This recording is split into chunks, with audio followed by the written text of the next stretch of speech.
Cooperation, Mr. Adrianto Dwi Nugroho, SH, Advanced LLM LLD, Dr. Hilary Fincham Sung, as the Chairman of the Association for Asian Studies, Dr. Krishna Ok, as the Chairman of the Association for Asian as the Associate for Asian Studies Program Manager. I apologize.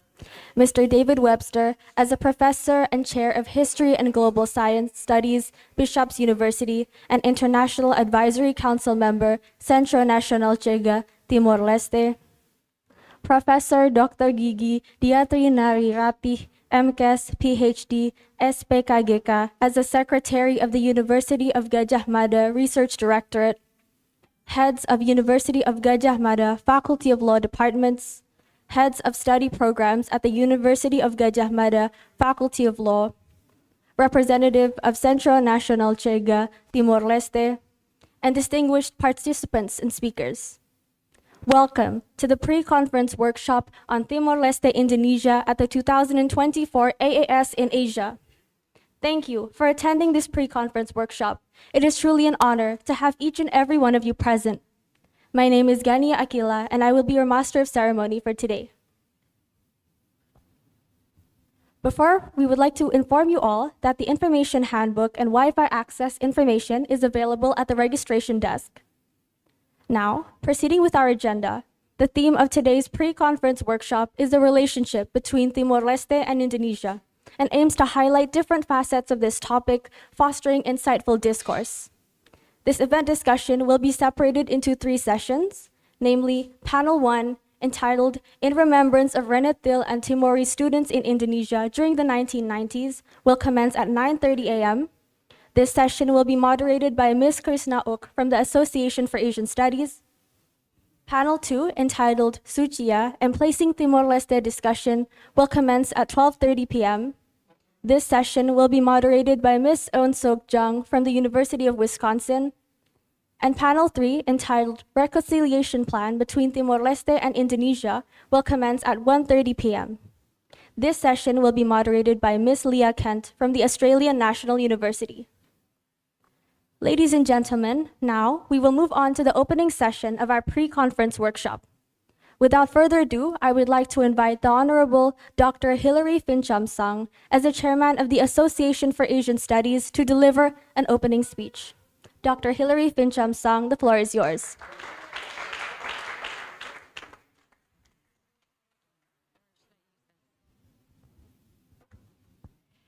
Great. Thank you all very much for being here. I'm Hilary Fincham Sung. I'm the Executive Director of the Association for Asian Studies.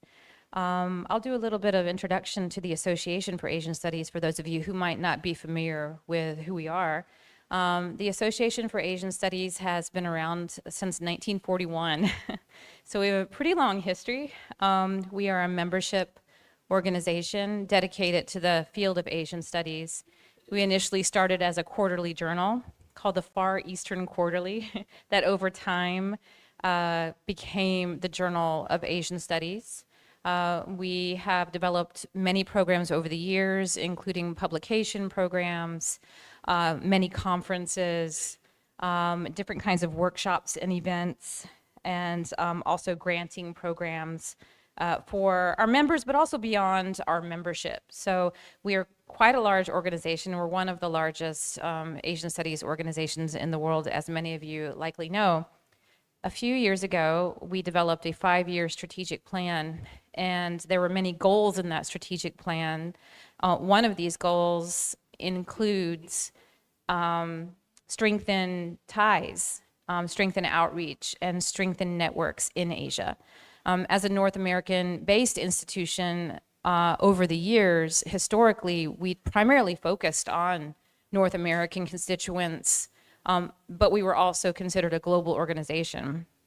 When we developed our strategic plan, we decided it was time to walk the talk, so to speak, and really reach out and engage with communities on the Asian continent and in beautiful places like Indonesia. The AAS-in-Asia conference actually started as a kind of a project in many ways, as an experiment to see if this is possible. Can we have events? Can we do this? And over the years, it's proven quite successful. And as you know, tomorrow we're going to have our first AAS-in-Asia here in Indonesia, and we're very proud and happy to be here and to be partnering with Universitas Gadjah Mada. So thank you so much for opening yourselves to us and for being here. So I actually want to speak a little bit about the beginnings of today's workshop. Again, as part of our strategic plan, outreach includes a concept known as Global Asias. I think this concept wasn't necessarily coined by Christine Yano, a former president of the Association for Asian Studies, but she really started to talk about it quite a bit when she was the president. And Global Asias is a great term, it's a great concept because it talks about the flows, the ebbs and flows of populations, engagement, and it doesn't put us on a timeline. It's all about, here and now, but also the past, and it doesn't draw a line between the two. And it also doesn't draw the line between populations in one particular location and not elsewhere, but a global Asian community, including the diaspora and, populations throughout the world. In relation to Timor-Leste, AAS has played a really crucial role in many ways in developing and helping to develop the field of Timor-Leste studies, at least to engage in it, and it's been important to us to do so. This began in 2017 with the annual conference in Toronto. There was an opportunity at that time to bring together scholars of Timor-Leste from around the world, including scholars from Timor-Leste, Australia, Japan, Portugal, Canada, among others. And it provided an opportunity for people to actually come together in person and talk about their research. This workshop was funded by the Henry Luce Foundation, and we were grateful for the Luce Foundation for getting us off our feet and getting going in this realm. This current workshop is funded by, the acronym is SIDA, but the name of the organization is the Swedish International Development and Cooperation Agency. We've been really happy to partner with Sweden in putting on programs and receiving funding. You might not know that AAS is a not-for-profit organization, and we depend heavily on foundations and donations and membership, and also funding to run our programs. In fact, Dr. Krishna Uk, who will be running one of the sessions today, is our Director of Special Initiatives, and she plays a key role in securing that funding, and she played an absolute 100% central role to securing funding for today's event. So thank you very much, Krishna, for your efforts. I'd also like to thank Ibu Wening Udasmaro, who's been fantastic in connecting us to UGM and being an important person here, but also virtually. It was a pleasure to finally meet her in person the other day. I'd also like to thank Diantika Ram Floranti for her coordination efforts this morning and her work on this workshop, as well as Professor David Webster and everybody else who has played an important part. I'd also like to recognize, in addition to Dr. Uk, Dr. Unsuk Jung, who will also be running a session today, has been so involved and engaged in the work that we've been doing on Southeast Asian and in Southeast Asian studies, as well. And Professor Jung, or Dr. Jung, is based at the University of Wisconsin, and also to Dr. Leah Kent from Australia National University for working with the presenters today and also chairing a session. Thank you so much for being here, and I feel like I'm taking way too much time, and I think we need to get the show on the road, so to speak. So thank you very much. Thank you.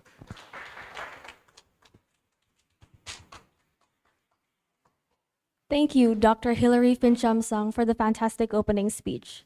Now, I would like to invite our respected Deputy Dean for Academic Affairs, Student Affairs, and Cooperation, Mr. Adrianto Dwi Nugroho, SH, Advanced LLM, LLD, to enter the stage and deliver an opening speech.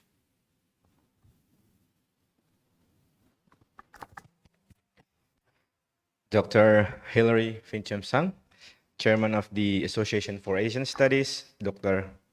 Krishna Uk, Program Manager for the Association for Asian Studies, Professor David Webster, Chair of History and Global Studies, Bishop's University and International Advisory Council Member, Centro Nacional Chega, Timor-Leste, Professor Diatri Narirati, PhD, Secretary to the Directorate of Research, Universitas Gadjah Mada, representative of Centro Nacional Chega Timor-Leste, distinguished guests, ladies and gentlemen, good morning and a very warm welcome to all of you to the Faculty of Law, Universitas Gadjah Mada.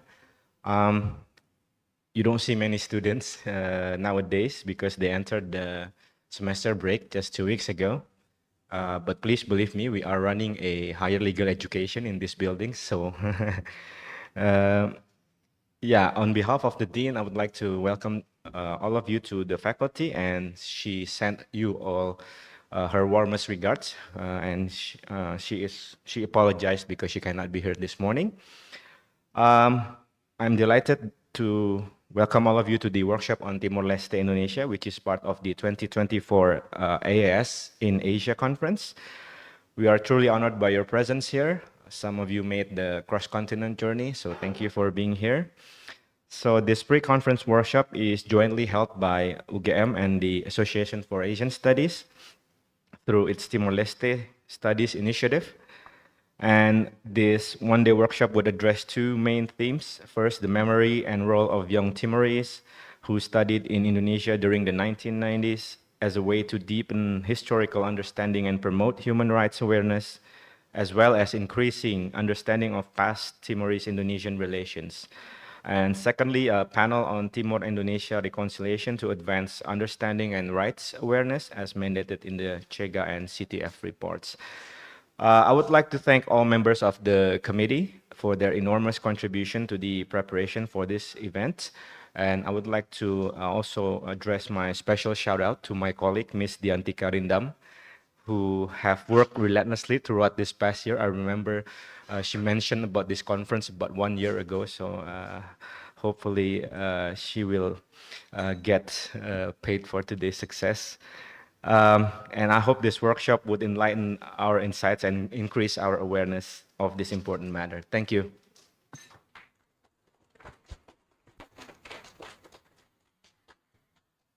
Thank you, Mr. Adrianto Dwi Nugroho, for the wonderful opening remarks. Ladies and gentlemen, it is now time for the commencement of the first session of our pre-conference workshop. I now invite our moderator, Ms. Krishna Uk, to the stage to call upon the speakers for the first panel, entitled In Remembrance of Renatil and Timorese Students in Indonesia During the 1990s. Ms. Krishna Uk, the floor is yours.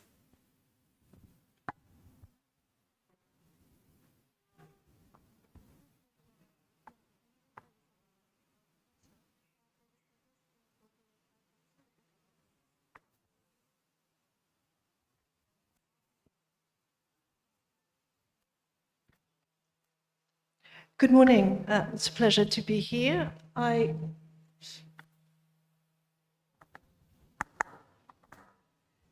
Thank you. For the first session, which will be focusing on remembering Rentil and the Timorese students in 1990s Indonesia, I would like to ask Joaquim da Fonseca from Rentil to come and join me to the podium. I would like to also ask Nuno Rodrigues Chailoro, independent researcher from Timor-Leste, to also join us. Can I also ask Rogerio Savio, independent researcher from Timor-Leste as well as Takehiro Kamisuna from Cambridge, and Laurentina Beretta Suarez from UNTL in Dili. Thank you so much. If you could please join me.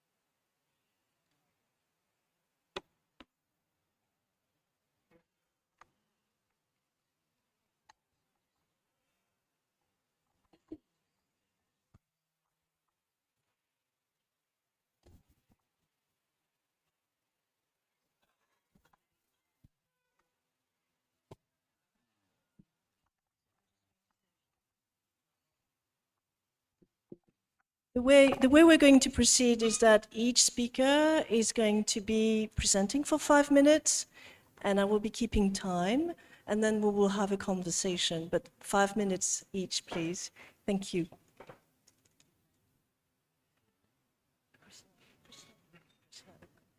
I would like to start with you, Joachim, if you would like to do your presentation for 5 minutes. Thank you very much. Thank you, Krishna. It's, first of all, good morning, selamat pagi, bom dia, sugang jang. It is a great pleasure to be here. I've only just arrived at this campus after 20 years, over 20 years. Mr. Hugo and I used to study somewhere, some stone throw away from here, at the Faculty of Forestry. So it is, it's good to be back. First, I'd like to thank the AAS for choosing this topic for today's discussion. Renetil, remembering Renetil. It's a big deal for us, because when you talk about Renetil, you are talking about an entire body of movement with its reasoning, with its strategies, objectives, actors. Something that I, as a member of Renetil, and today having the honor to be the Secretary General, continue to every day try to understand. There were so many things that we did, and only years after we are able to look at it and properly understand.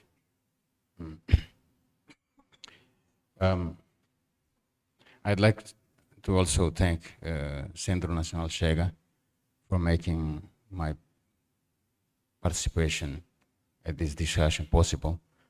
Moderator, I speak very slowly, so you may have to manage the time in a way that accommodates, because I'll be basically laying down the history about Renetil, and then later the other colleagues will continue with their presentation. So Renetil was established in 1988, but before I get to that, in order for the audience to appreciate fully the circumstances, challenges facing people who were involved in the founding of Renetil, I'd like to talk a little bit about the context. So it was in the 80s, after years, even a decade after the destruction of the base de apoyo in Matebian. By the way, this is a sensitive topic. I understand that this is an academic forum, but I should make something clear before I proceed. This morning, Mr. Hugo and I were looking out the window to see Jogja, a city which we have lived for many years and left for many years too. It occurred to me that what we remember was really something long time ago. It was 20 years ago, the memory of 20 years ago, because I think that is how it should be. What you remember from the past is in the past. So what I'm going to say in my presentation is sensitive. It is about the conflict. And I know that we certainly, I personally, as well as colleagues on this panel, were part of it, but it could happen that some colleagues, some friends in the audience we're also part of it indirectly. So it is a story about the past, not about today. It is not a reflection of how you and I, or we, Renetil and Indonesia, related to each other today. It is something of the past. So anyway, with the destruction of the base de apoyo, the strength, the military strength of the Timorese resistance to continue to pursue the struggle for independence militarily was diminishing.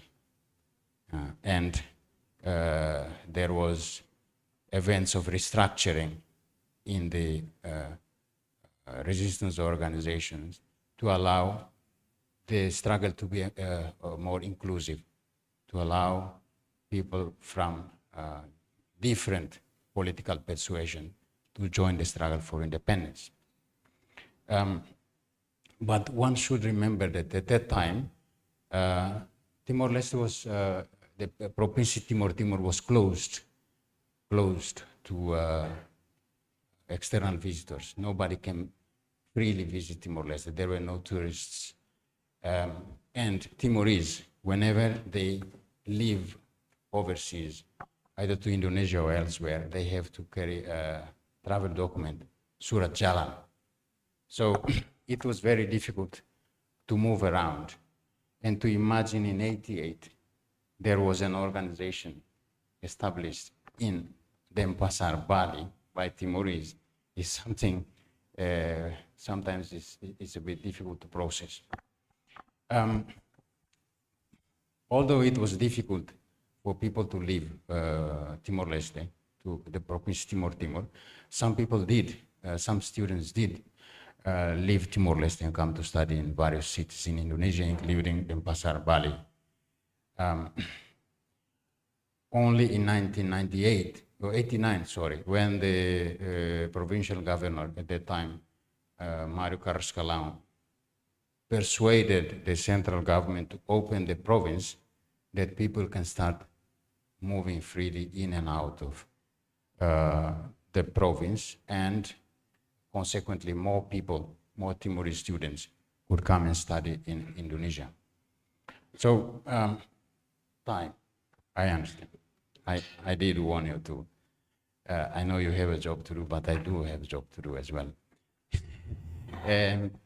So, it is against that backdrop that 10 Timorese students gathered in Denpasar, Bali, to proclaim the insurrection of the East Timorese student. So what they call Proclamação da Insurreição Política, so political insurrection of East Timorese students. Basically to declare a war on Indonesia. And that's why I said I need to meet. This is not today. Then they declared the war on Indonesia. Would you like to say a few concluding remarks? Because it's going to be a conversation, there will be more that you can talk about, but maybe so a few words. what does it mean? What does it mean? When these 10 students declare a war in Indonesia, they then continue to expand the organization to the other cities in Indonesia. The significance for the Timorese struggle, one which I would like to highlight, is that it transformed the struggle in 2 dimensions. One is in the spatial dimension. It brought out the struggle. Basically, Timorese Renetil brought the fight to the doorsteps of the Indonesian regime. So taking it out from a place which is tightly controlled militarily to an environment where more freedom exists, discussions exist, universities like Gajah Mada exist, campuses like Fakultas Hukum, UGM, exist, where people can talk, can discuss. The significance of this is very important. It cannot be underestimated, because it means that it can no longer, the struggle for independence can no longer be contained within the territory of Timor-Leste. Second transformation is generational, because most of those who became members of Renetil were part of a different generation, not those who started the struggle in 75. What it means is that the struggle is not going to die. The virus has infected a generation beyond 75. And that give, in those days, you hear some Valentil commanders shouting, Viva, Viva Renetil, because in the word of former President Taur Matanwok, he said, yeah, we could breathe because we knew that even if we are decimated in the jungles, we knew that you will continue the struggle. And I think this is one thing that is the most significant contribution that the Renetil can give to the struggle for independence of Timor-Leste. But I would be happy to engage you in a further conversation. I know that Krishna has to do her job. Thank you very much. Thank you. Thank you very much.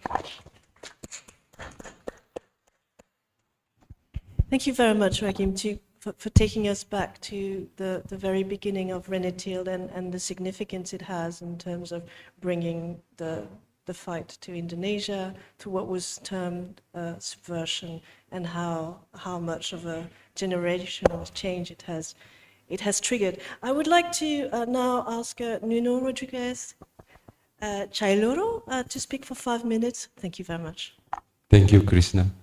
I think my Secretary General Renetil already explained and talk about the history of Renetil and the importance of Renetil during the Indonesian occupation.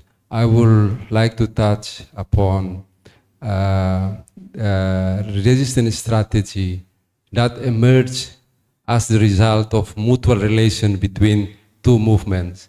That's between Timor student movement and Indonesian democratization movement. I think thought that the strategy was very powerful and effective in dethroning the New Order regime in 1998, but it was neglected.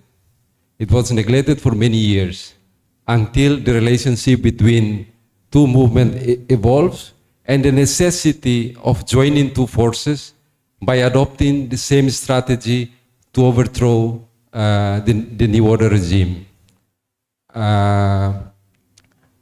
Before touching upon the main point, I will try to trace, I think because of a time constraint, I will try to trace how the relation of two movements commenced and the dynamic of the Timor-Leste student movement and Indonesian democratization movement, particularly Indonesian students movement. Following the destruction of the liberated zone by Indonesian military, I think in the first students that was sent by Indonesian government was around 1979. But later on, many students were sent either through Indonesian government scholarship or self-paced student.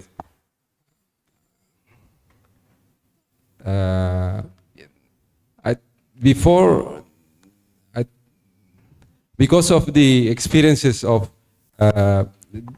students, most of the students during the occupation, the students that went to Indonesia, studied in Indonesia, they were suspicious of all Indonesians. So they didn't interact with Indonesians because of the experiences of killings, the experience of under Indonesian occupation, living under experience of Indonesian occupation, and they regarded as all Indonesians as enemies But then some students already started at the time. I can give an example that Abdullah Sagran, for instance, in 1986, already started to interact with Indonesian students. That he was active in student press, that's SHIMA, from Universitas Indonesia Islam. Yeah, he was very active. But the interaction with the Indonesian student without touching the struggle for independence. And at the same time, for instance, in Gadjah Mada University, in 1982, Pedro Vieira, that was part of a student of Gadjah Mada University, started to contact with student movement, especially those that later on they established SMID, Solidaritas Mahasiswa untuk Solidaritas Mahasiswa Indonesia untuk Demokrasi. So, and the relative position at that time was also, I think, it's the same as most of the approach of many students after studying in Indonesia. And the position is the same. The changes of position of relative effectively changed the position, not subspecies with Indonesian, all Indonesian, I think effectively was took place in around 1993. That's started to talk about the Indonesianization of Timorese conflict. It was only until 1993. So from these dynamic relations that each individuals and also the strategy that adopted by Renetil, it expanded the relation. And from that relation, they commenced to talk about the necessity to adopt a new strategy. That I think this strategy, from my point of view, is very important in dethroning the Suharto regime. That is that the democratization in Indonesia and the independence for East Timor. That we have a common enemies. That's Suharto dictatorship. So the independence of Indonesia, you couldn't be achieved without the democratization of Indonesia. At the same time, the democratization of Indonesia could not be achieved without the independence of East Timor. So from this time, I think this strategy was undermined during very undermined. If you talk about the strategies here, it was undermined. But then the strategy is important because of the changes, political changes. The fall down of Suharto regime has become the fulcrum of diplomatic solution. But before that, like all of the effort by resistance movement is pressuring the big countries, by pressuring the Americas or United States, say England and everything, but without the concentration of how to the changes, political changes, the fall of Suharto regime as the fulcrum for diplomatic solution. I think it's a time. Would you like to conclude? Yeah. Would you like to conclude? Okay. I think that's actually the point that I want to make it here. It started from suspicion with all Indonesians because of our own experience as a Timorese. We all saw Indonesian as our enemies, and we could not interact with them. And the position at time was we isolate ourselves, a relative position as well. We isolate ourselves from the influence of Indonesians. And later on, because of the interaction between Timorese students and also Indonesian students, it changed. It changed, and they all adopt that we have a common enemies. That's the dictatorship of Suharto. So we have to work together, and I think this is the main important thing, that Probably we talk about the resistance struggle. Many people talk about armed struggle, diplomatic struggle, and clandestine. But the changes in political changes in Indonesia actually is contributed to the referendum in East Timor. Thank you. Thank you very much, Nuno, for discussing this complexity and showing how some of these conflicts, the East Timor conflicts, became a bit Indonesian in some way through this coalition. Thank you. We will go back to that. It's just the beginning. I would like to now ask Rogerio Savio, if you'd like to say a few things for 5 minutes. Thank you. Good morning, everyone. This is my first international symposium in English, and bear in mind that English is not my first language, but I will try my best. Okay. In my understanding, this session is obviously very relevant to discuss. If you take a brief look at history, during the period of colonization, the countries of Southeast Asia were governed in the interests of the colonizers. Thus, Timor-Leste and its Indonesian neighbor were governed by different systems.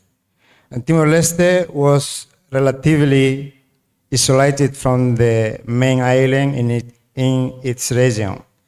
Their cultural and commercial relations with the nearest neighboring island and a few exchange, mainly sports or artistic activities with the city of Kupang, or the concert by the musical band Quest Plus during the Portuguese period in Dili, sponsored by the Indonesian consulate.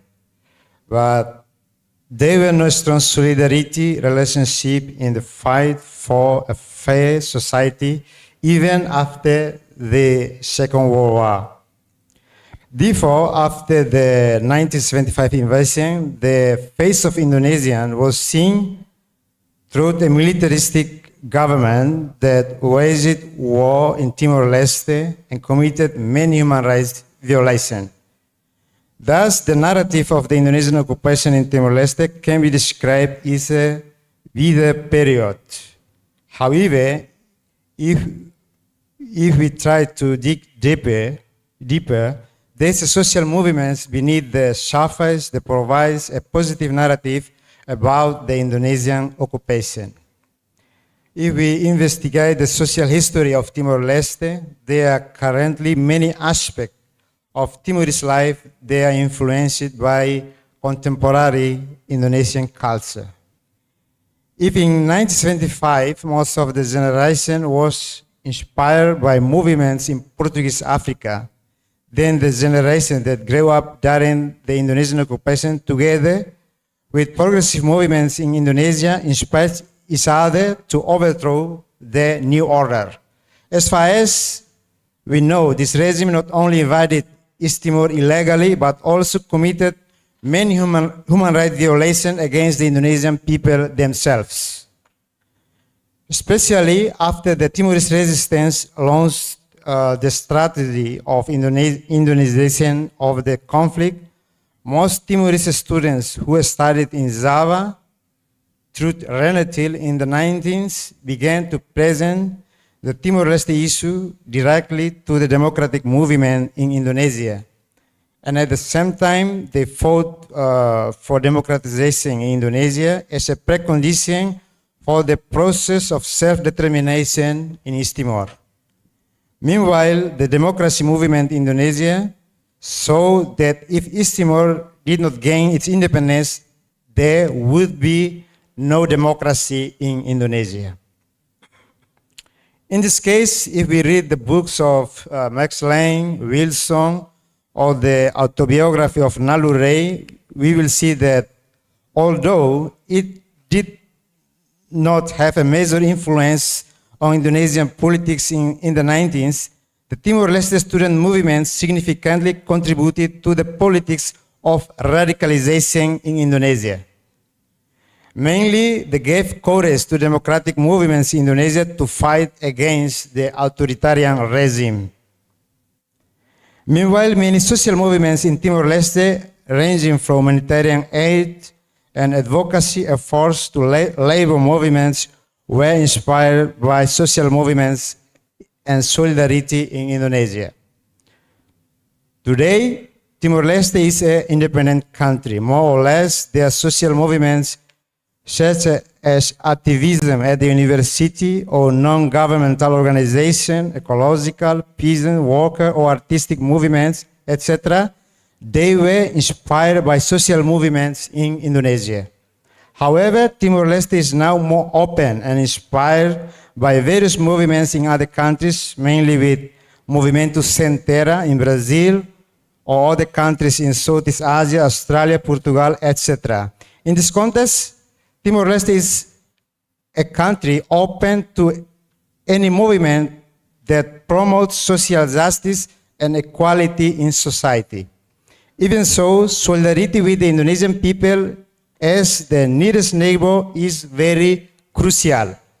The relationship exists not only between the states of two countries, but also through solidarity between people.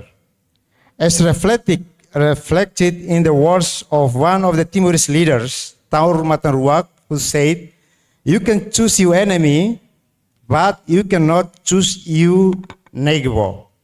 This, in my interpretation, means not only creating a good relationship between governments, but more importantly, between people. And Renatil took on its role in the 90s in Indonesia as an important lesson that we learn in history to continue strengthening the relationship between the two peoples. Thank you. Thank you very much, Rogerio, for giving us an additional insight into this broader democratic movement in Indonesia. I'd like to hand over the microphone to Takehiro Kamisuna. Thank you. Right, thank you very much. Bon dia, selamat pagi. So it looks like I'm the only Malay orang asing here in our panel, and then panels might be my responsibility to talk about, but a little bit like foreign perspective, external perspective on the struggle of East Timorese, especially the Leste in 1990s. So my talk basically based on the my fieldwork ages ago, 10 years ago nearly, in Dili, Timor-Leste, and also Jakarta. So I basically looking at how East Timorese struggle, especially Leste struggle, has been accepted or like in Indonesian democratic activists. So in my talk, just the 5 minutes, I try to illustrate the struggle of Leste within the two historical contexts. One context is try to illustrate the struggle of Leste within the Indonesian history of democratic struggle, and then try to just illustrate again in more international context in the post-Cold War period during 1990s. So I think this is quite interesting.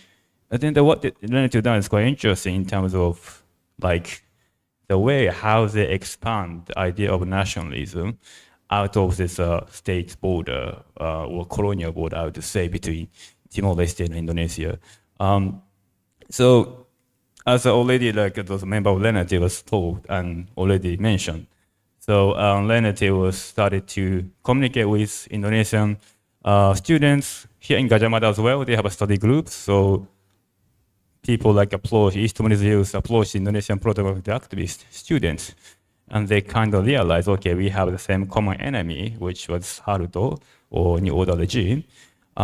So they gradually just making communication, and then after 1991, in which the Santa Cruz massacre happened in Dili, I think that was a really important critical juncture, both for East Timorese, also Indonesian activists.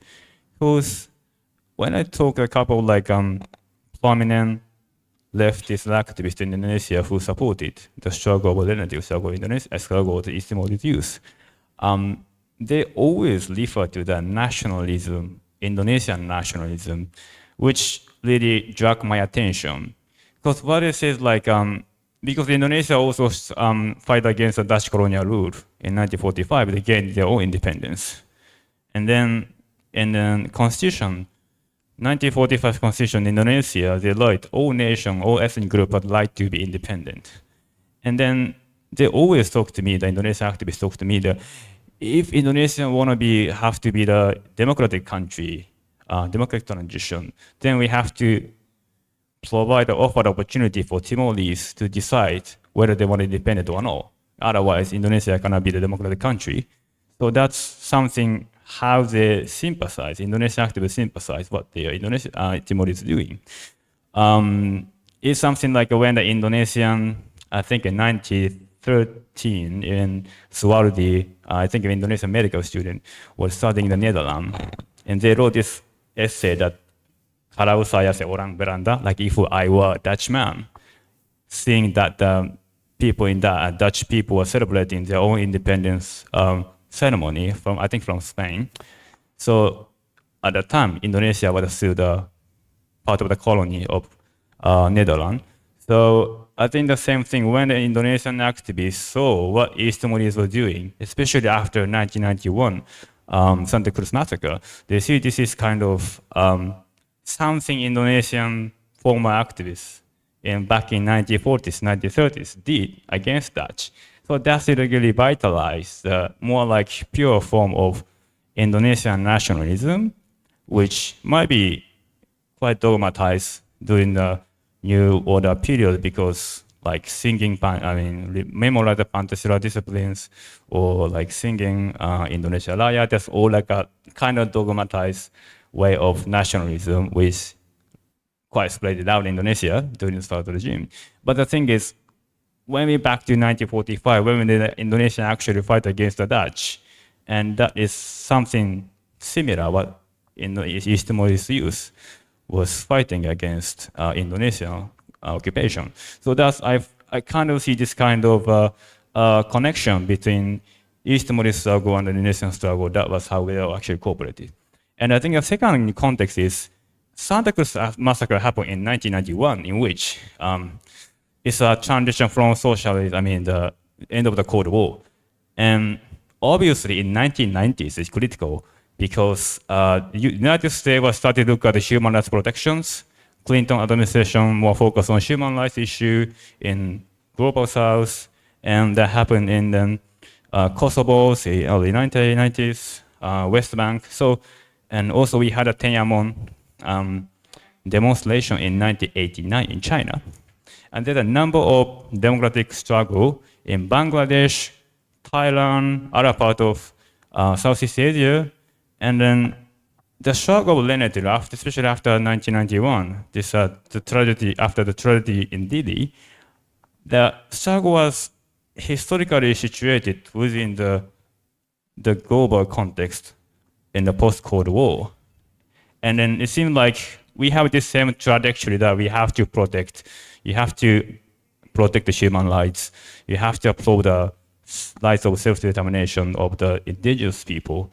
And that's really, I think, sounds, it's really like resonated with what Lenity had done during 1990s. They have demonstration with Indonesian activists. Also, they established a more global network, regional network, AAS-in, Asian Pacific Coalition for Timor-Leste, East Timor, and they hold three conferences, once in Kuala Lumpur, Malaysia, Manila in Philippines, Kuala Lumpur, Malaysia, and then Bangkok in Thailand. That was, I think, the first attempt of how student activists, human rights activists come together from different parts of the world. And obviously, like, Filipino activists kind of resonated to what the East Timorese did.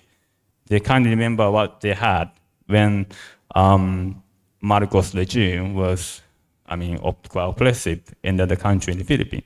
So it's kind of like what the Lenity did in 1990s was quite successful in terms of linking a different nationalist struggle in Philippines, Malaysia, Thailand, and also the global trajectory, the historical trajectory in 1990s after the Cold War is we go into this war, human rights protection, rights of self-determination in indigenous people, and that was, I think, I can't really claim rigorous causal claim, but I think what we see is Leste was successful in replacing the East Timor struggle within the Indonesian context and also later in the global context. And I think it was contribute to self-determination's referendum in 1999 later. So that was sort of my observation from outside.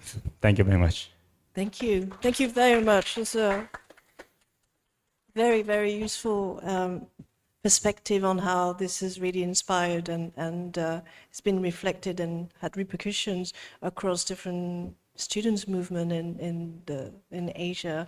And also you're looking into the 1945s and the legacy of the Dutch colonial period. Thank you so much, Takehiro. I'd like to finish this mini series of 5-minute presentation with you, Mika. Thank you very much.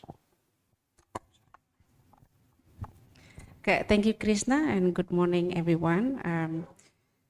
Just 5 minutes. Well, as you heard that my fellow men from my Secretary General, Savio, and Nunu, and also Takehiro have talked about the role of Renetil, the way they present, try to look out how the Renetil play their role.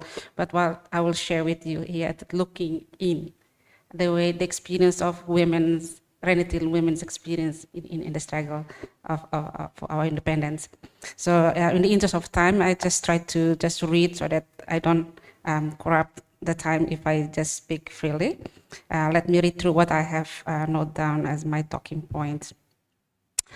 As a member of these organizations, I found this August gathering as a great opportunity for Renetil to share with and to be studied by academic community, as I believe this will further enrich historical understanding of Timor-Leste resistance, about the role of Timorese youth in Timor-Leste's independence struggle, as well as to promote human rights awareness and increase understanding of the past relations between Indonesia and Timor-Leste.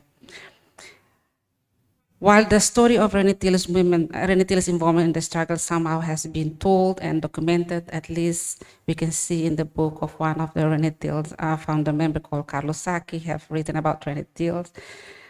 However, the account of Renetil women's experience and stories have largely been marginalized in favor of grand narratives articulated in reference to masculine mode of resistance. So my short 5 minutes talk today revolves around Renetil's women's experience in their everyday life as independent student activists, on what contribution and sacrifice they have made during the resistance. So this is not to romanticize Renetil women's stories within the grand narrative of independence struggle. Renetil women may not have greater experience as other Timorese women whom involved in the resistance, such as those of armed freedom fighters. However, they certainly have played a critical role and have sacrificed in their day-to-day life as independent student activists in helping shaping Renetil's role in the struggle for Timor-Leste's independence. So a couple of points I would like to share with every one of you here this morning. First, I'll touch upon the statistic and how Renetil women become part of these organizations and the structure, Renetil women's in the structure of Renetil, and I'll talk about the role that they help, play, and challenges, and also lessons learned. So first about the Renetil women's, how they become part of these organizations. So my reference on Renetil women refer to both militante, we call them membros jurado, and the sympathizers. So both militants and sympathizers come from different social and political background and municipalities in Timor-Leste. Statistically speaking, there were around 20% of Renetil women militant and sympathizer among over 2,500 Renetil members. I could be wrong in terms of statistics, but I don't have exact statistic about the total number of Renetil members. We were scattered around Indonesia, but mostly in Java and Bali. Like myself was in Semarang, In our chapter called Unergleno, we only have 6 Renetil women, and among the almost 100 Timorese students who study in Semarang. So how they become involved in Renetil? So from a few conversations I had with Renetil women, many of us were approached by our, we call through this Zita Sang propaganda, through our loved ones, such as family members or friends or our boyfriends. So the recruitment was done in clandestine fashion, and due to the nature of the organization as clandestine movement, and, trust and confidence is the key principle in recruiting Renetil members. So women, how we women sit in the structure of Renetil. So this year marks 36 years of Renetil's existence. Since the beginning, very few Renetil women reached top leadership positions. The highest position so far has been a Vice Secretary General. Even so, it occurs only in post-independence where the top structure was openly elected by Renetil members. There are certainly structural inequalities in Renetil's structure, but such situation has not been uniquely Renetil situations. Other resistance movements too experience similar situations. My General Secretary some time ago, he was quoted in the book of Irene Cristalis, Catherine Scott, and Andrade Jimenez wrote about the Timor-Leste's women activism. He himself admitted that patriarchal culture prevailed within Renetil. So such view also shared by a couple of Renetil males whom I had conversation with early this month, that the organization has been predominantly dominated by young male students brought up in a deeply patriarchal culture. So within Renetil, we women, we did not form our own group. We all are simply become a big family of Renetil.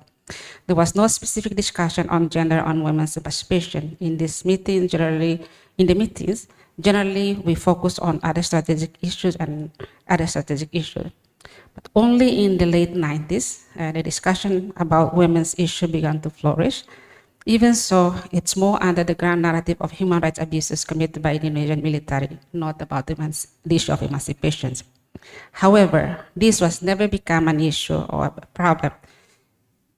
We, as women, never raised, even though we have underrepresented in the structure of Renetil. So what about the role of Renetil women? Renetil women have played a critical role in helping shaping Renetil's struggle for Timor-Leste independence.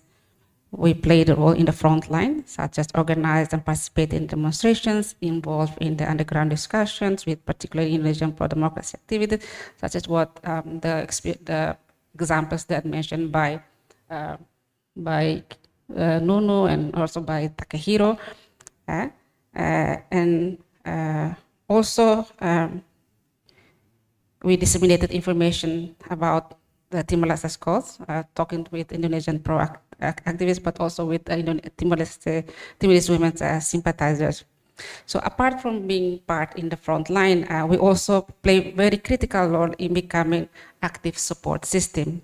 So as an active support system, we carry out different activities. For example, I provide logistical support, financial support, food, provide safety space for guarding the important document, visited political prisoners, like for example in Semarang where I was based before, we have a few Timorese political prisoners was jailed in Semarang. We had a regular visit to the prison to visit them. So women also become inspirations behind the scene. As one of Renetil leader, Mariano Asaname, he once said that this is written in Tetum, Feto Renetil sira saya amine espiritu ihaluda. So we become an inspiration for our fellow Renetil men in our struggle for independence. So what are the challenges and lessons that we learn in this? As a full-time students back then, the school pressure was always there, but somehow some of them managed to organize their time well. Some experienced family pressure, mainly due to security and safety concerns, that not all families were brave enough to see their daughters being in the front line, being tortured and ready to become a target by the Indonesian military. On the other hand, some has very supportive family. I have one of the Renetil women share her experience that at the time when she was recruited to become a member of Renetil here, her mom also studied here. Her mom was very supportive of her to become active in the front line of our Renetil's activities. So other challenge that we face financial predicament at the time, we live with some of us who receive the scholarship, we live with today's equivalent to $10 per month. But we somehow managed to provide some assistance for our struggle.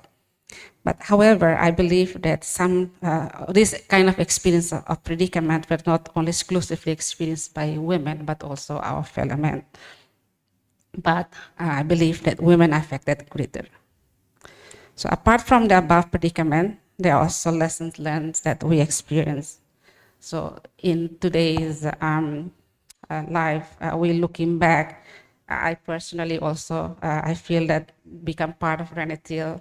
I learned about the organization skill, how we organize together in the struggle, and also about resiliency, how we face the hardship life, being a student back then, with living with today's equivalent of $10.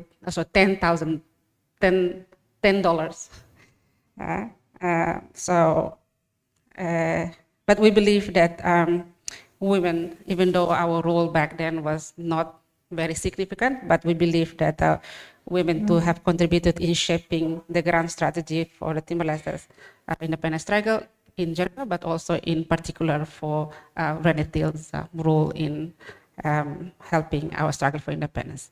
I think that's all my reflections about looking into Timor-Leste's women within the organization itself. Thank you. Thank you very much, Mika, for bringing in this important perspective on Renetil. Before I give the floor to the audience, I was wondering if you would like to comment or add a few things on what you've presented. A few minutes, like 3 minutes? 3 minutes? And also, I was wondering if you could also say what you've started talking about, Mika, about the significance of Renetil today in today's students. You started talking a bit about that, Joachim, at the beginning, and you mentioned that, Takehiro, but on a more global Asia scale. So if each of you could say maybe 3 minutes about that, or add a bit more to what you said or what your colleague said, and then I would hand over to the audience for some questions. Thank you. We start with you. Thank you very much. You are very generous. So Nunu was talking about one of the strategies that Renetil employed in its work in Indonesia, which is the Indonesian of the conflict. I cannot go in full length about this, but it is important to mention that all those Renetil members who had participated in meetings in the process of the establishment of, for example, SMID, SPRIM, and so on, they were on assignment. They have gone there knowing fully that there is a job to be done, which is to bring the issue of Timor-Leste struggle for independence into the movement of democratization in Indonesia. One other thing that I would like to mention, when I highlighted the importance, the contribution that Renetil gave to the struggle for independence, there is a list of things. Some of them I didn't mention. One thing that I should say is the ability to actually reach out and establish a common agenda with a movement, which is, by the way, should be its adversary. And this is important because people like Madetoni, who is sitting right here in this room, and his colleagues and his other friends, or these academics in Indonesia, they are not going to just follow you. If I, Joaquin, turn up and say, Made, come, let's go to protest against the government, he's going to be, are you crazy? What's in it for me? Only by discussing, and Made is a good friend from a long time ago, only by convincing them at the intellectual level that you could bring them to make a decision which sometimes could risk their life, risk their future, their family, and everything. Indonesia is very open today. It was not in the 90s. It was not in the late 80s, and it was within those contexts that we started the contact with the pro-democracy movement in Indonesia. The issue of women role in Indonesia, this is very tricky. I've been asked so many times about this. I will prepare to go to jail for this, for some of the decisions which we made. I think Mika was generous when she described what was being said about me in that book. Why me? Because at that time I was responsible for the Renetil chapter in Indonesia, the entire Indonesia. I was the secretary of the General Directorate of Renetil in Indonesia. And one thing that I have to mention, this is the weakness of the heart. Many of the Renetil leaders, it is not out of lack of trust or lack of reliance on women. I mean, my mother was a woman, so there is no choice but to rely on them. The thing is that many of us, almost every single one of us, the male members of Renetil who happen to be the decision makers at that time, we have gone through some very traumatic experience about women in war. It's about torture, it's about rape, it's about things that I am not going to look at Mika's face and say, look, you go to the front line, knowing that if you are captured, you could be raped. You know, this was the mental situation, mental condition under which some of the decisions were made. But Renetil women, they play a very important role. I think the genuine clandestinos in Renetil are women, because they're the ones who are in charge of the most sophisticated clandestine operations. They are the ones who are in charge of making sure that information gets to where it needs to be, it needs to go, making sure that documents are well preserved and nobody touches it, because nobody suspects them. Everybody thinks the same, that women are weak. So no one thinks to arrest Mika because Mika is weak. She couldn't possibly be an activist or a rebel. And that is, having talked about the weakness of the heart, probably that was the smartness of the mind that led to those kind of decisions in putting Renetil women in a position which is less risky. Thank you very much for your time. I now pass back to you, Krishna. Yes.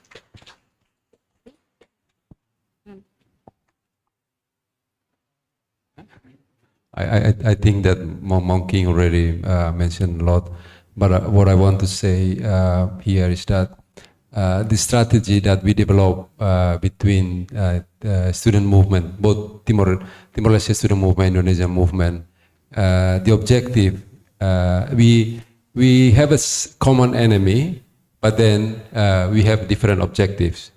That's the independence of Timor-Leste and democratization of Indonesia. It also means that we only, at the time, we only saw for short-term vision. We don't have a long-term vision, because after the fall down of Suharto and independent Indonesia, it seems like the war is over, the struggle is over, we were failed to establish a more long-term vision, especially after the independence of East Timor and democratization of Indonesia. And all of the relations that we have, I think we failed to develop that for longer vision. But that's one thing. The other thing is that I want to mention here is that if you are, how to say, in Indonesia, both in Indonesia and in Timor-Leste, the work of both women and men, we were not clandestine, we were semi-clandestine, but sometimes we used, how to say, the open space, to demonstrate. It's not clandestine. And in that sense that if you are trying to distinguish, make a strong distinction between private and public spheres, we will see that, oh, if you talk about the private spheres, that there was no politics there. But then, because of all the public sphere was dominated, or public arena was dominated by the Indonesian military, so you have to organize himself politically in this private sphere. So the importance of organizing the movement is all in private sphere, not in public sphere. The public sphere as well is only as the result or extension of private sphere. So the organization of bringing as a messenger, organizing the protest, you organize it on private space. That's the role of women and the role of men. So it is very important. So I think I won't say that. But after independence, we need to more work all these liberal feminists that introduced by so-called international donors, ignoring all these experiences. And you are talking about this, the participation of women. You are talking only about how the women participated in only on how to say the quota in the parliament, but the capacity of our strength of our organization resistance was ignored, and not as the basis to build up from the basis from our own experience, existing experience, and to build up from there.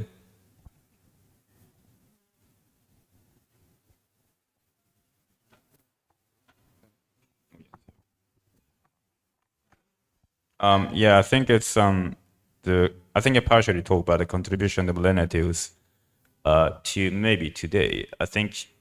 I mean, not only in Timor-Leste, Indonesia, I think we see in the world, basically in Europe, Asia, we have this lot of demonstration by students on issue of Palestinians, also Ukrainian now.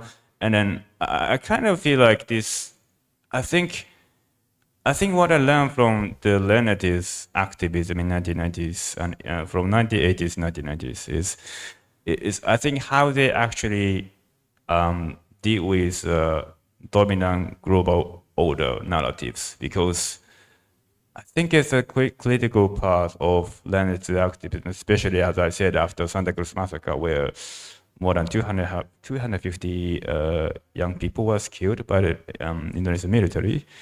And that was broadcasted in the media, international media. So that became really sensational. But it became sensational politically because it was in 1990s. And I had a really interesting story from my former supervisor in Singapore. And he also worked with Benedict Anderson. And he said when Ben Anderson saw the news of Santa Cruz massacre in 1991, he said that this is like end of beginning. East Timor will get independence soon. And then nearly 10 years later, in Timor-Leste get independence.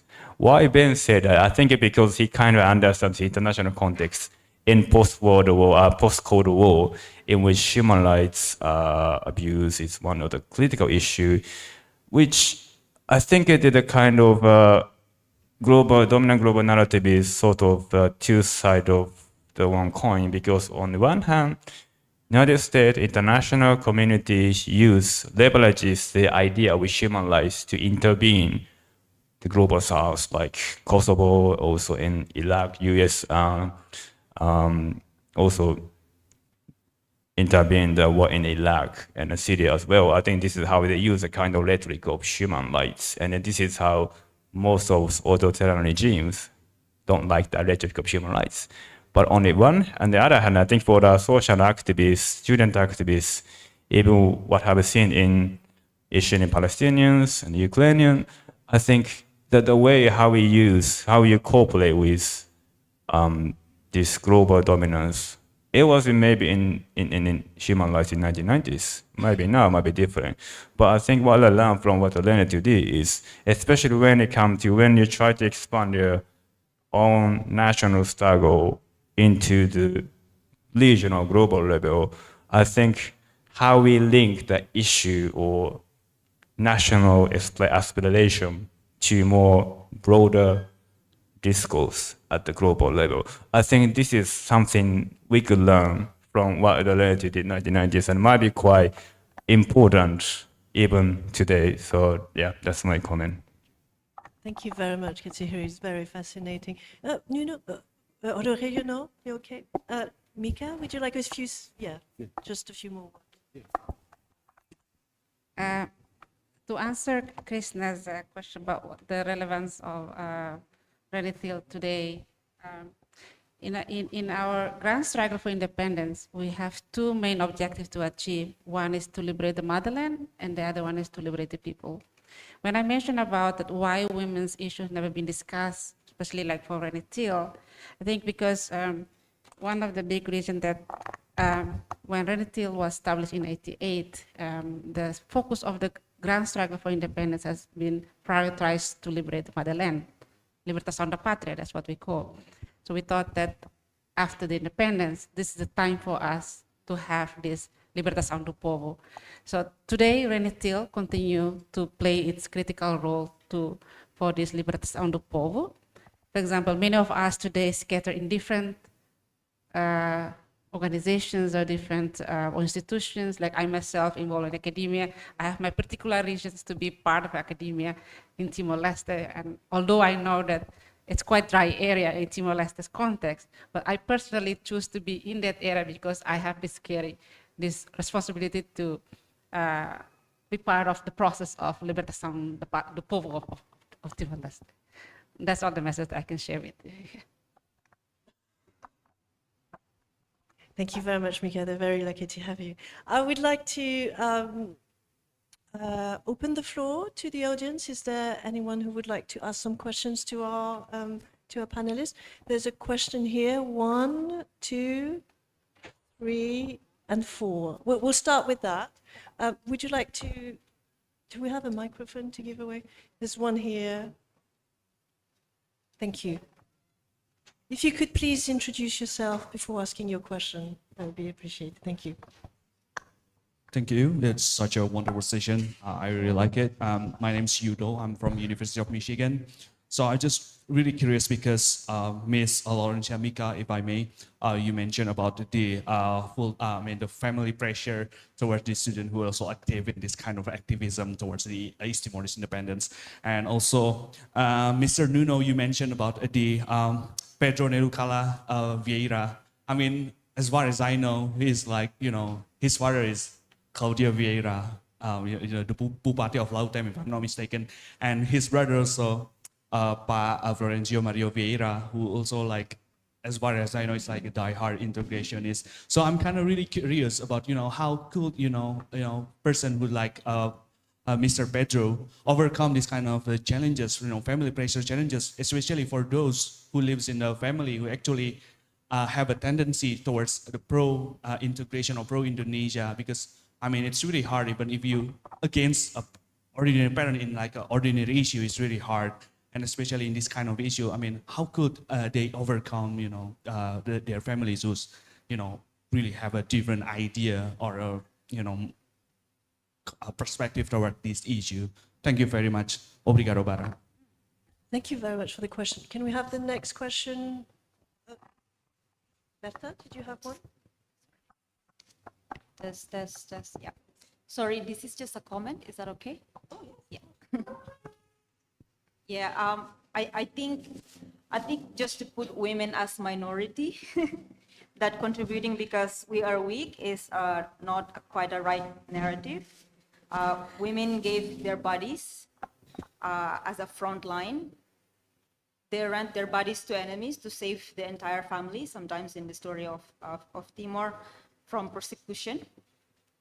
For example, my aunt gave her body to be married to Indonesian man to protect their brothers. We have also Bilesa, Rosamuki, the emancipatory thinkers. It is just after the independence that women narrative have been minimized to be just the victims and quota representation. And this is a serious work that needed to be considered by the state and Centro Nacional Chega to frame the history of women merely not as a victim, but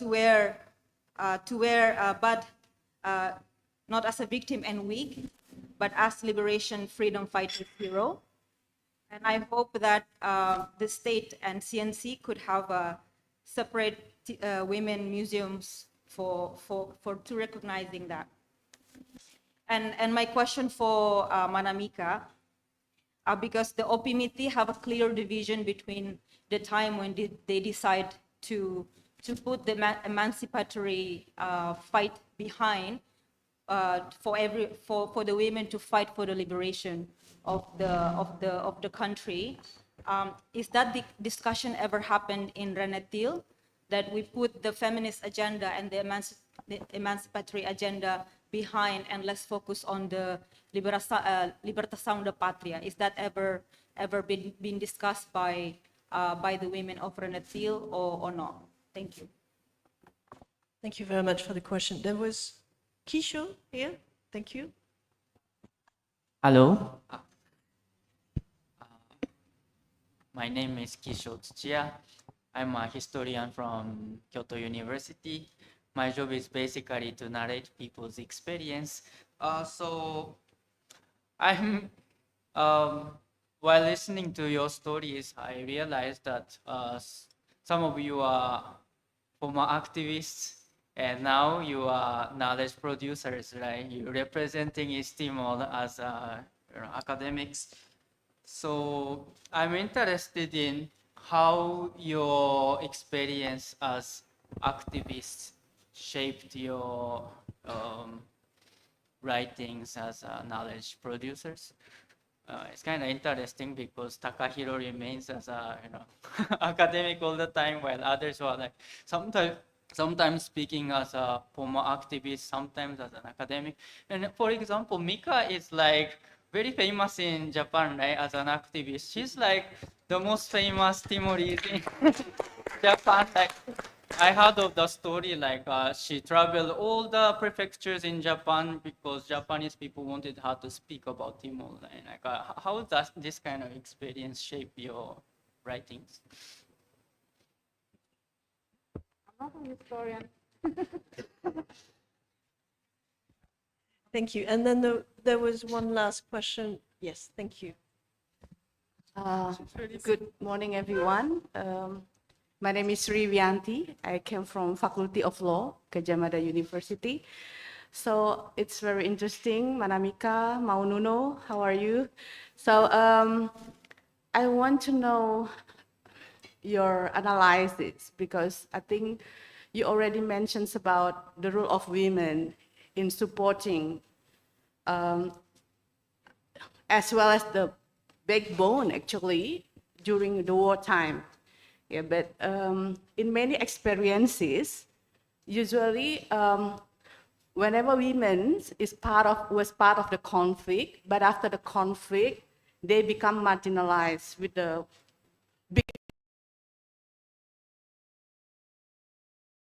questions about gender equality as part of the international agenda. I do remember about it because in 2000s, 2004 and so on, there were a lot of trainings and then legal reform with regard to the Timor-Leste, yeah.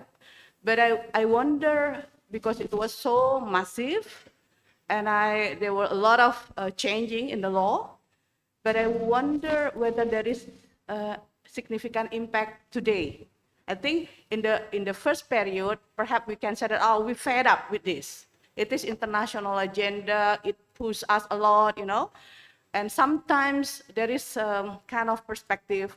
We don't want to have a feminist liberal, we don't like to have a feminist here, and then we say that it is liberal, it is come from Western, but in the same time, we borrow the Western democracy system, but we don't want this in terms of the women's issue, because there were a lot of cultural problems, cultural structure that comes to the issues of women.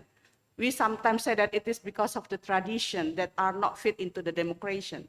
So my questions to you, how do you think about today's situation after there's a lot of huge legal reforms on domestic violence, women's right in the constitution, and so on?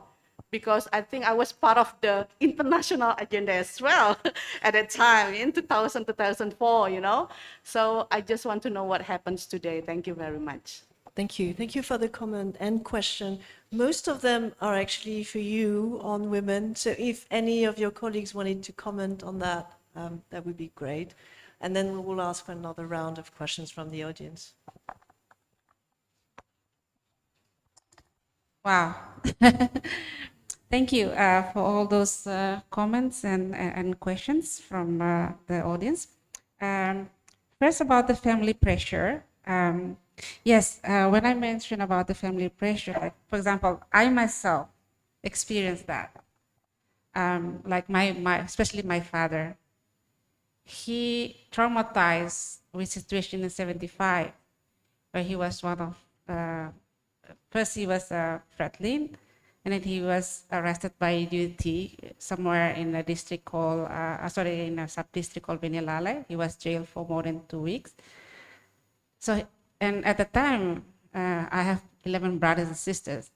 As a father, as a man, he has to looking after his children during those very difficult situations. And he didn't share with us, he didn't tell us openly that you should never involve in as an activist. So when one of my brothers, he came to study in this university, UGM, but then in 91, he got a program, the exchange program with Canada. He went to Canada and then exiled there. David know the stories. And then I came here, and then I involved in Renetil. He threatened me. You will, if I heard that you involved in any activism, I will call you back. But I somehow managed to hide, organize my time and tell not to let him, my family knows, but my brother knows my activism. So when I finished my study in 2097, I didn't go back to Timor-Leste. I make a decision to go to Jakarta. I told my parents, like, look, what you look for, the piece of paper, the certificate, I managed to achieve that one. This is the certificate. But now I'll go to Jakarta to continue with my other fellow to continue our struggle, something like that. But yeah, I felt under pressure. But also the experience of, like you mentioned about the family of Vieira family, we have a different pressure from our family. So we, as much as we try to protect our family in that situation, but I think the call much bigger. The sounds of calling to be part of the struggle is much bigger than the concern that we have for our own family. I think that's one of the reasons. About Berta's comment and questions, no, we didn't have the chance to discuss about whether we should prioritize or why we should include or not include different. I mean, at the time, all this kind of issue is how do you say? I'm not saying this to criticize as a negative.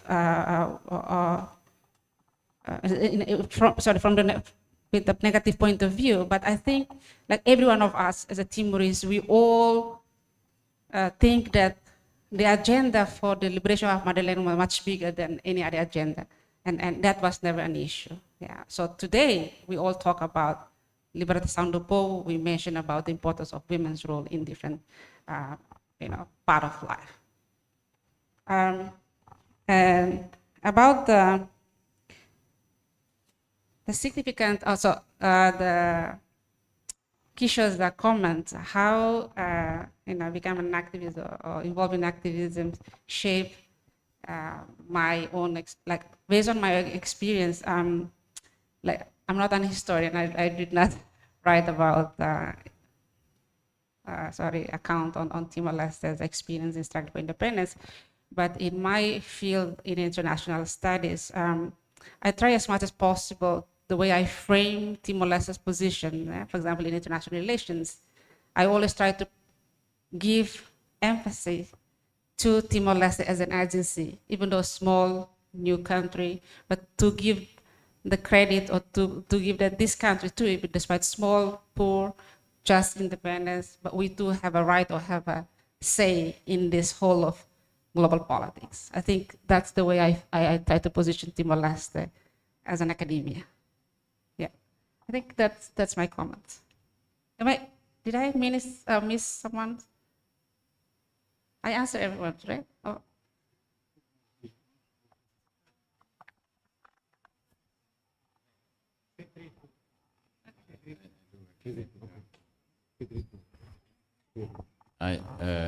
Ms. Krishna just told me to be brief. I was going to ask her to indulge me a little bit more. Berta's question about emancipation. I don't know, others may have different recollections, but what I know is that that was never an issue that needed discussion. The differentiation of roles between women and men members of Renetil were purely based on risk factor and success of the operation. That is not really about we didn't feel that there was a necessity because they are fighters. They are fighters. They are emancipated as member of Renetil. There's about Pedrito. There we have so many examples like that, where some members of Renetil have had their parents supporting integration, or maybe belonging to a party which did not at the beginning defend independence, but then with their own consciousness they decide to become a freedom fighter, an activist. Pedrito, I am not going to answer for him, but from what I know, he underwent enormous pressure on his family. And what he did also put his family at risk. At risk. And this is the case for many members of Renetil. While we were active here, our parents were in Timor-Leste. They are completely exposed to the military. And this is the risk that every time we take here, we also, our parents also take, our family actually, also take in Timor-Leste, including those in the position of Mr. late Claudio Vieira. It was not easy for them either. This is when we try, I'm sorry, I'm going to be a bit, no, it's we say that politics is not genetics. Politics does not flow through gene. It is from the consciousness. Your parents can be defending one position and you completely another because you felt that that was the right thing to do. And this is going to be the last, but I have to say this. You mentioned about, Takesha? Takir. I'm very sorry, I'm very bad with names. You made a comment about Renetil's what the influence of Renetil's movement to other movements. This is one thing that even fascinates me as a member of, and now Secretary General of Renetil, because this is not about us. Not today when we talk about Renetil, it is not about us. It is not about Joaquim Fonseca, Hugo, Mika, or even the 10 founders. It's about youth and the initiative to make a decision, to take an agenda forward. And this is something that is precious for humanity, not just for Timor-Leste. It's for humanity. It's for the youth. Because that was the prime time for youth. That is when, if you make the right decision, you will get somewhere. And if you make a wrong decision, you will get somewhere else. And I think this is one thing that I would ask the audience, the academics, to please try and continue to understand those kind of movements and make them an eternal,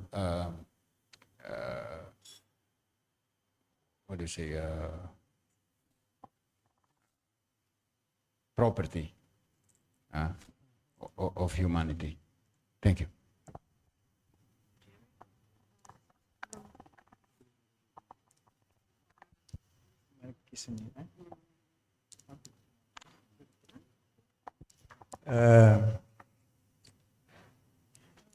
I would like to respond for the Kiso question.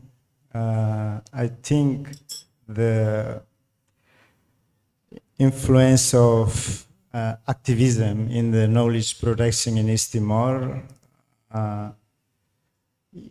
we can show in the history narrative is more about human rights violation or period of Indonesian occupation.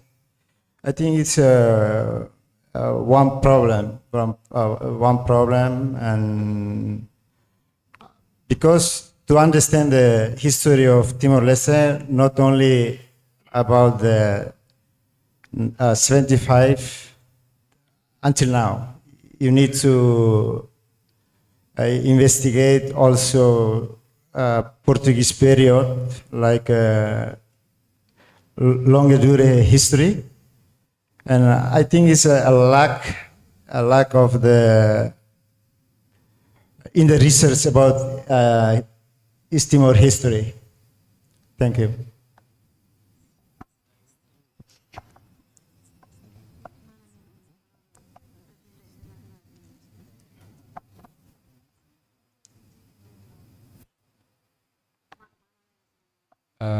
It's talking about the gender equality things.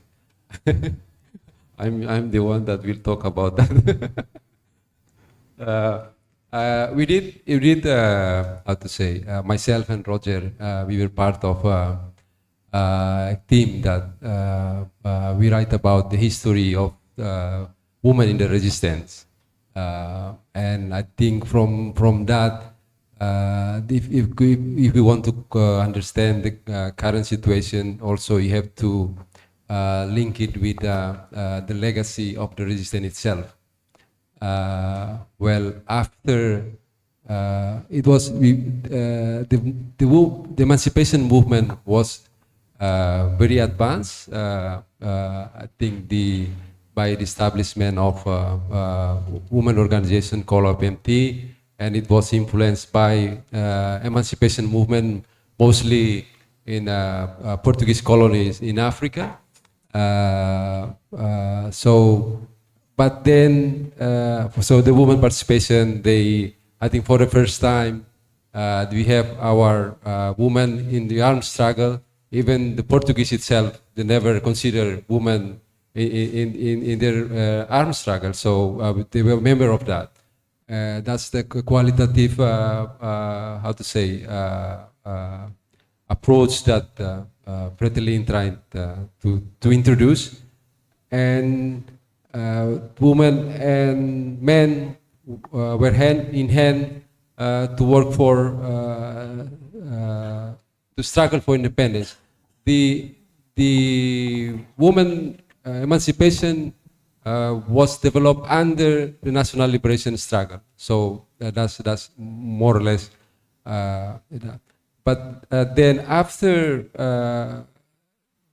the reorganization of our resistance and armed forces, we divided into the struggle into armed forces, clandestine, and diplomatic front. It tends to be armed forces become more dominant. So the organization itself, like clandestine, that mostly women there working there, were subordinated to armed struggle, and all the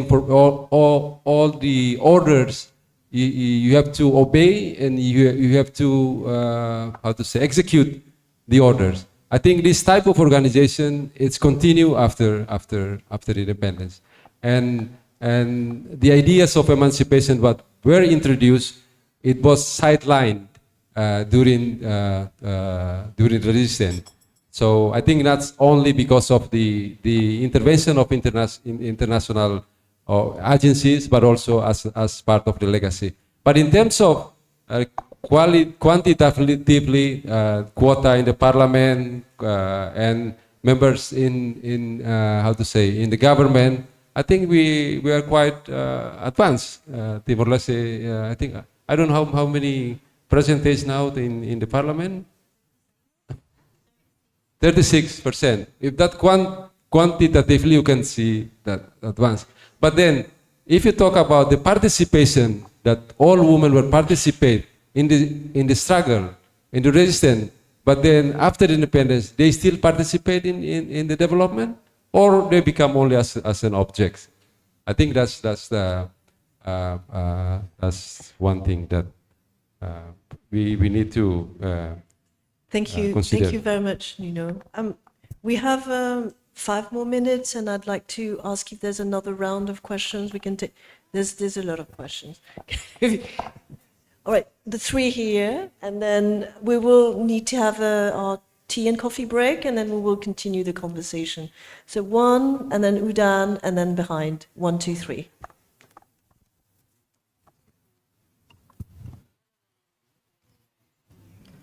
Thank you very much for your ideas. And I'm Udan Fernando. I'm from Sri Lanka, but I live in Singapore. I work for one of the AAS projects, CHSS. So that's what I'm here. And I happened to be in Timor-Leste last year to represent AAS. So I have a little bit of experience, but very limited. So with that limitation, let me ask this question and also make the observation. I have 2 observations. One is the students, and then when the students study in the, if I may use the term, the colonizer's country. You know, and this is not very common to Timor-Leste. It has been a kind of a phenomenon, in Europe as well. So if I take my own country experience, the students who were studying in England, which was the colonizer then of Ceylon, they coalesced and also made affiliations and networks. Not really networks, that was not used at that time. They made connections with certain political groups in progressive political groups in the UK. And then they became very prominent leaders thereafter, but mostly in the oppositional politics, not really in the establishment politics. But here we see the student activists are now in the establishment. In Singapore, where I live, the ambassador, Alex Tillman, who's known to many of you, is a former activist. So he talks very passionately about his, student day politics and so on. So it's a bit of a, to reconcile with the activism and then being part of the establishment now is not a very simple thing, because the establishment governance, you bring a different set of, you're supposed to do different things. You cannot afford to be, waving the flags and so on, right? I'll stop with this in interest of time. Yeah, thank you. Thank you. There was a question on your left behind Udan, and then Yes, thank you. Right. Thank you, everyone. Thank you to the speakers as well. My name is Henki. I'm from Master of Law, Gajah Mada University. I would like to ask you about, just now you mentioned about the gender and the woman. So we know that Timor-Leste was colonized by Portuguese for centuries, following by Indonesia military occupation. So I just wondering, like, many women at that time was suffering from the sexual violation, and my question is, how far Timor-Leste in this reconciliation between Timor-Leste and Indonesia to keep promoting the woman in order to fight for their justice, because we know that mostly the women until now, I believe that they are still suffering the health problem as well as also the traumatic health, and then of course they will be marginalized in their community as well. So following from my Madam Sri just now questioning about what kind of Timor-Leste policy in order to promote this kind of problem. So I believe that the future for the justice of women who was being violated at the moment can be approached at this time. Thank you. Thank you. And there was a question at the back. Thank you for the opportunity. Renetil in the past is contributed and support for freedom and independence of Timor-Leste. But my question is about Renetil today. As a young people and young generation from Timor-Leste, I wanted to ask you about Renetil is an independent organization from Timor-Leste. How did Renetil contributed and support for development in Timor-Leste in the aspect of economy, education, and political? Thank you so much. Thank you. David actually tells me that we have until 11:30 before lunch, so I will take one more question, and then we will... Is there another question in that area? Yes, please. Hi, my name is Ehito Kimura from the University of Hawaii at Manoa. I was very struck by the talk about how the Timorese movement really contributed to democratization, and Indonesia democratization movement really contributed to the movement for sovereignty in Timor-Leste, and how the kind of personal relationships and the getting to know the activists and so on was really an important part of that. And I was, some of the people have also asked questions about after independence, after democratization. How did those relationships sort of continue, and what kinds of ways did they or not? So just a question about the continuity of those relationships. Thank you. Thank you. Shall we start with answering? Who would like to answer the first? Okay, I think the comment or question from, what is your name? From Gajah Mada University. Yeah, I would like to give the opportunity for our Shega,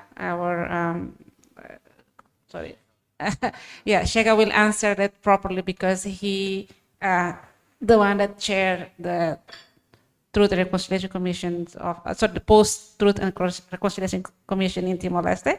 Mr. Hugo will answer your question properly. Yeah.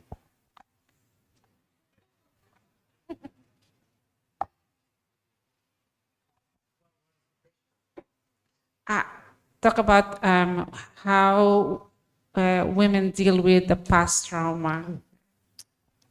Thank you. Should we talk now or we talk later?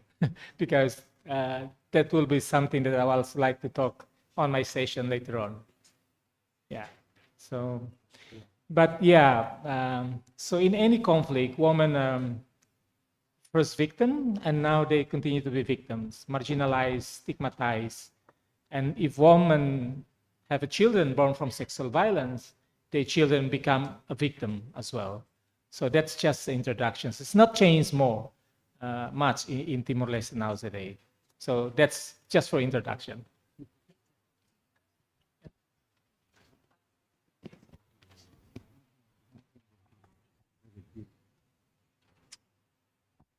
So everything is me.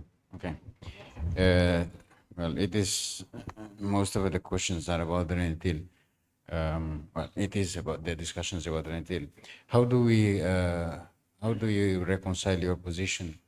It's Fernando's question, yeah? Being in the opposition or the government. Renetil, as Mika explained earlier,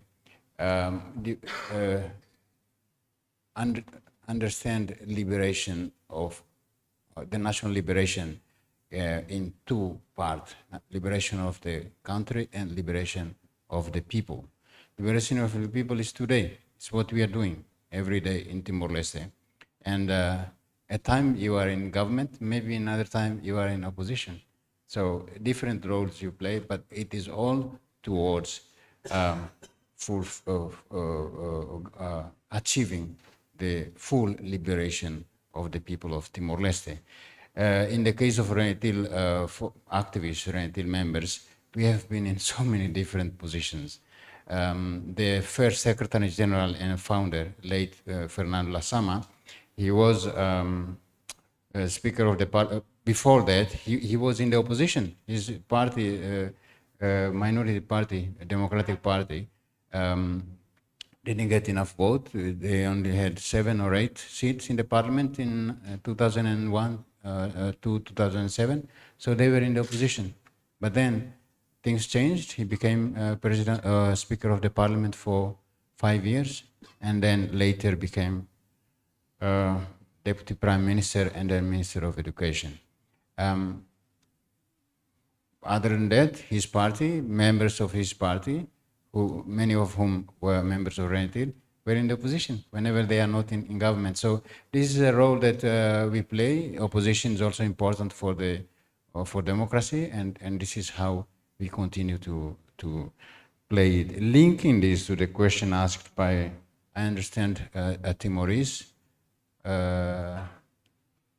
but he didn't mention his name, so sorry, I cannot. Ali haula bele hatete the word narane, the word lahatete naran saida.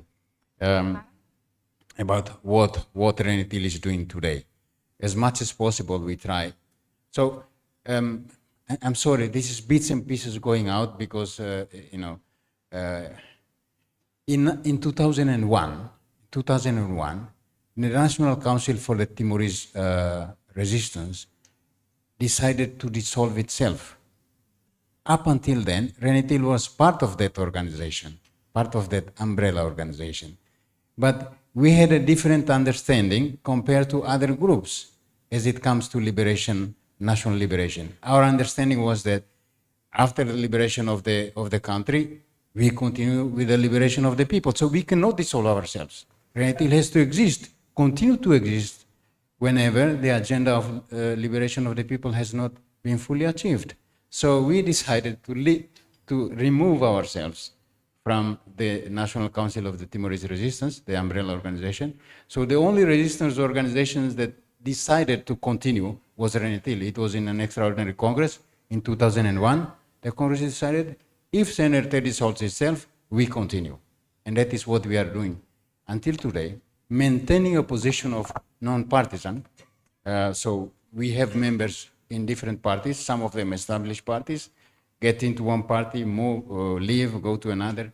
It doesn't matter, but the organization continues. I, as the Secretary General, cannot lean to one or the other party, no matter how much I like it. So, and this is a condition which is important for us in order to have an open political dialogue with whoever in power. Right now, the Deputy Prime Minister is a member of Renetil, and also 10 other ministers and secretaries of state and vice ministers are members of Renetil, and through them, we are trying to make sure that the agenda of liberation is not neglected. And this is what we do through the parliament as well. And different positions that the RENETIL members happen to have access to. Sensei, I don't know if Sensei is doing RENETIL's work or RENETIL is doing Sensei's work, but we are collaborating very closely. I know my brother Fidelis is laughing there. Fidelis' brother, older brother, is a member of RENETIL. He is now in the system. He is an ambassador to Cuba. Continue to contribute with what he can to the liberation of the people. I don't know if I missed any other question. This is squarely on my shoulder to answer because I am this personality, relationship. Yes, we maintain. Mare, sorry, we have not been in touch for all these years, but whenever we meet, it is like we've only, the last time we met was yesterday. So the same as others in Jakarta, the Director General of Culture, yeah? Mr. Hilmar Farid, he is a great friend of RENETIL. He probably said he's a member of RENETIL too. And with him, with few others, we maintain contact. Also, people change roles in Indonesia, so they do not stay in the same position. So, but yes, we try as much as possible to maintain contact, not just for emotional expression of emotions, but also to continue the shared political agenda that we have for the good of both countries. Thank you.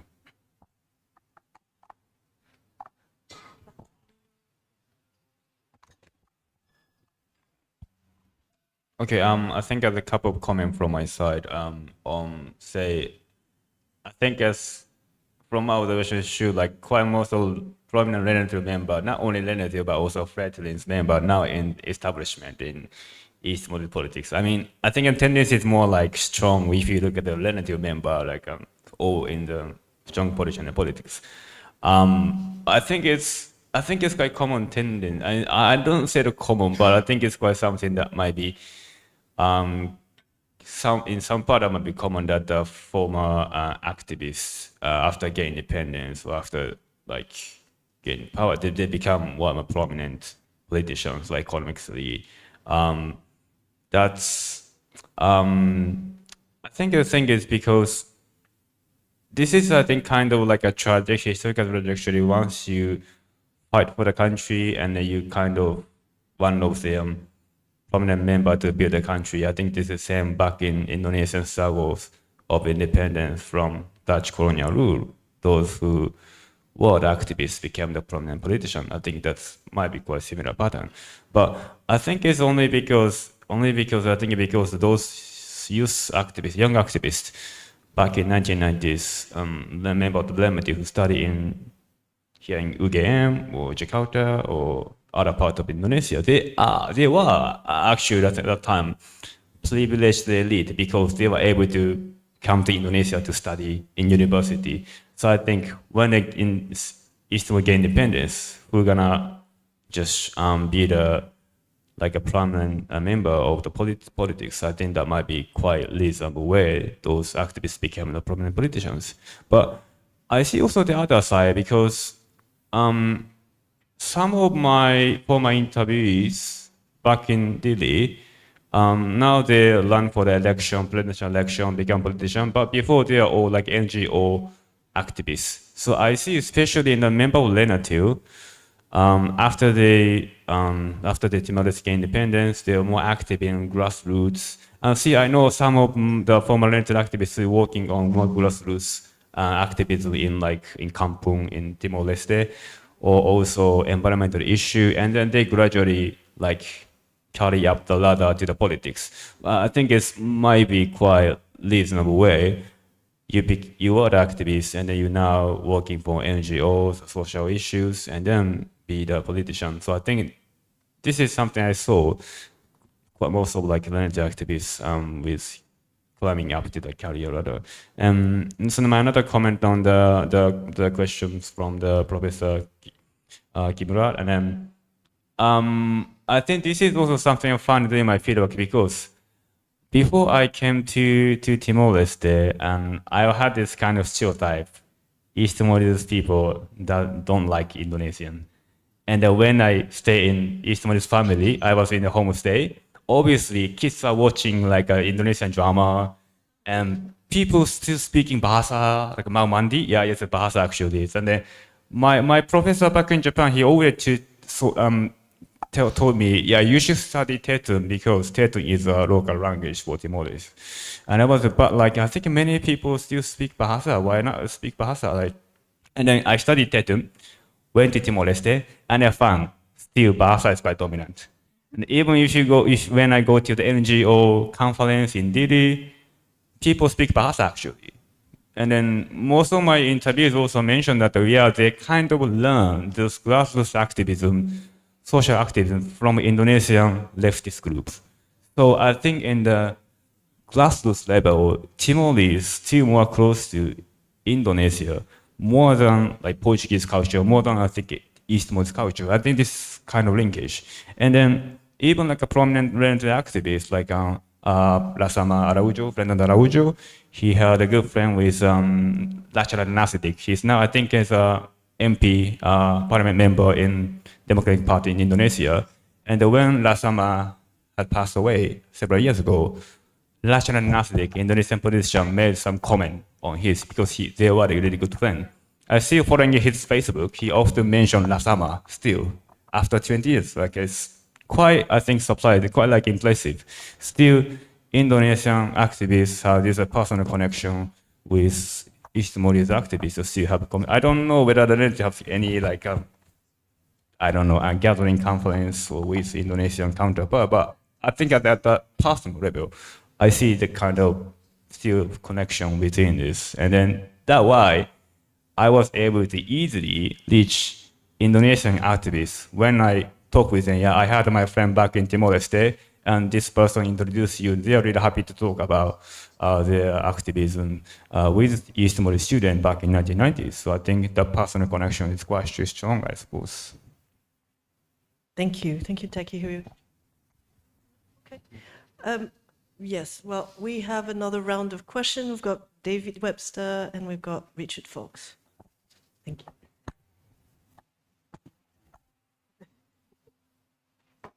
Thank you. I have someone to operate the microphone for me. Thank you.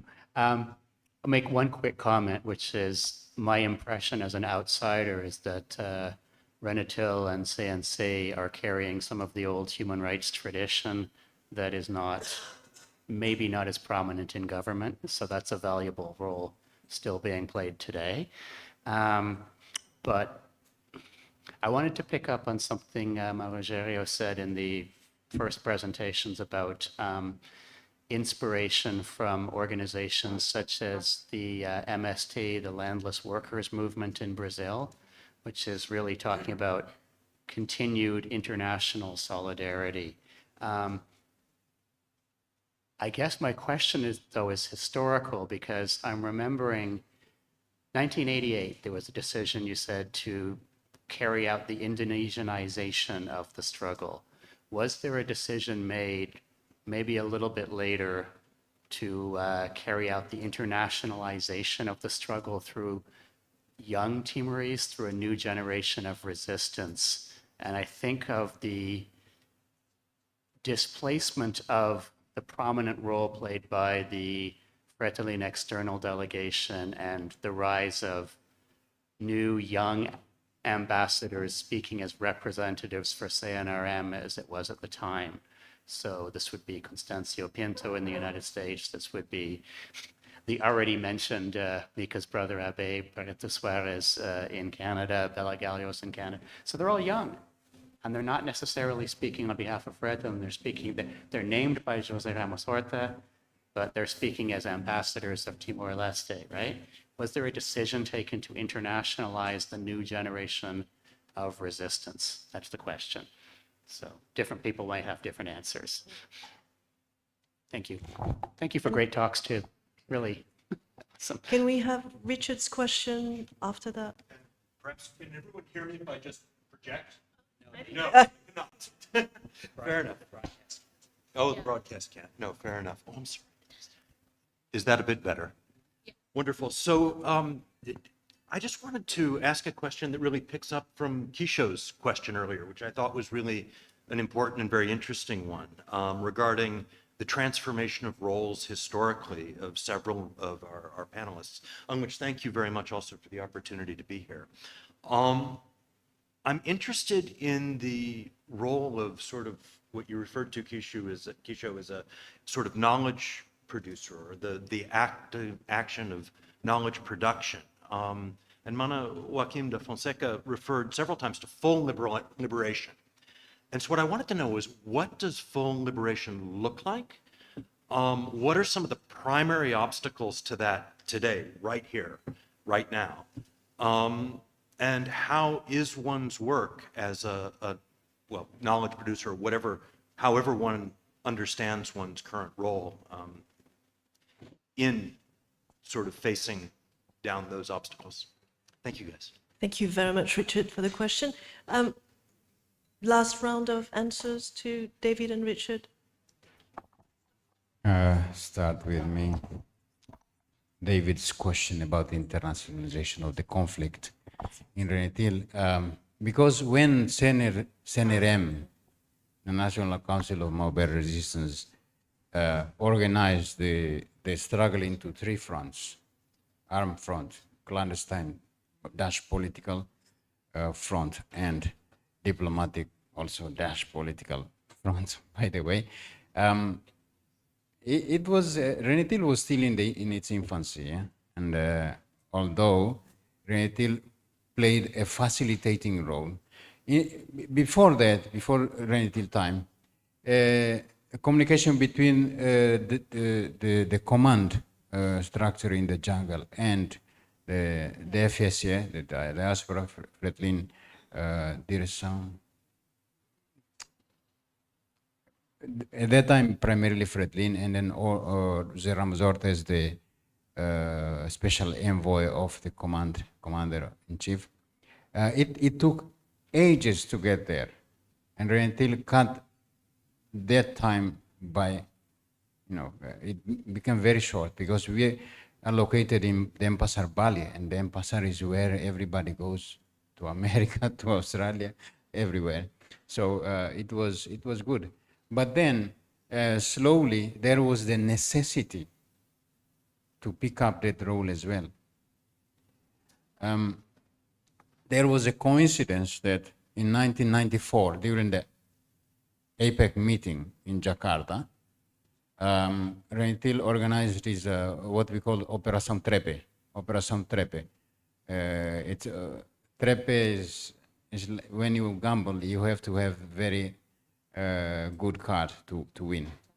Yeah, and it was because everything, it was just a perfect condition. All the world leaders were in Jakarta, and this is the right time to bring the issue to the international attention. Operação Trepe. The backup plan for that operation is that if they had to leave, the intention was to enter the US Embassy and come out. But if they had to go overseas, then one of them would be appointed as the special representative of Renetil,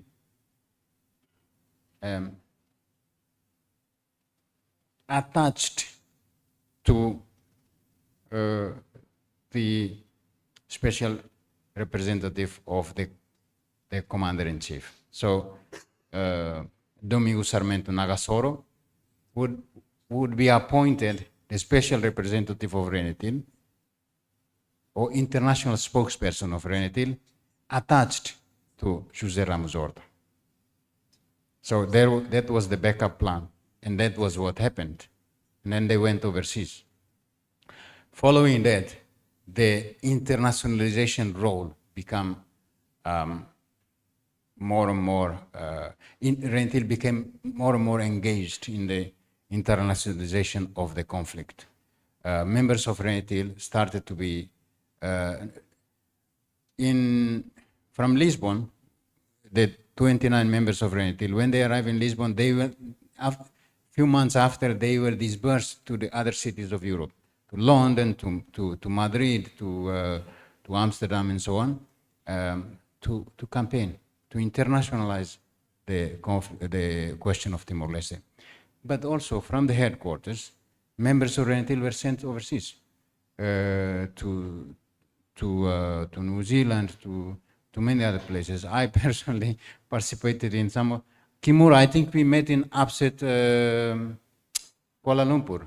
You were the first one, the second one to be kicked out of the conference by the Malaysian police. It's a great pleasure to meet you again in a different circumstance completely. But yes, Mika, Nunu, as well as other members of Renetil started to go overseas for the internationalization of the conflict. Because I don't need to speak ill of anybody, but it did not work. It was not happening. It was not happening. The special representative of the commander-in-chief was best supported in Portugal when members of Renetil arrived there. So it was a game changer. And then, sorry, your question about the roles. How do you? One of our founders, the Professor Dr. Lucas da Costa, late, he passed away, established a university, which we actually planned before independence. One of the results of the 99 Congress was to establish the university, and it was done. That university, we call it the University of Activists. Yeah, it is continuing to operate now. And to complete a little bit what Kim Takehira was saying, the issue of language. Universidad La Paz until today still teaches in Indonesian language. This is not necessarily because of the relationship. The relationship is a different question altogether. It is to take a stance against the arbitrary decision, in our view, to adopt Portuguese as an official language without providing the conditions for people like us to speak the language. I was ambassador of the country for 10 years in different places, never was put in a classroom to be taught one of the official languages. So I was completely impaired, going overseas representing my country, only speaking one of the official languages. I don't speak Portuguese, not to the level that is presentable. But this is a condition for many other Timorese. So to protest that, you see the activist spirit. The university didn't teach neither in Portuguese nor in English. Sorry, in Tetum. It is in Indonesian. Just to say, yeah, we can do it differently, and we can indeed. But also, both English and Indonesian are adopted by our constitution as working languages. Thank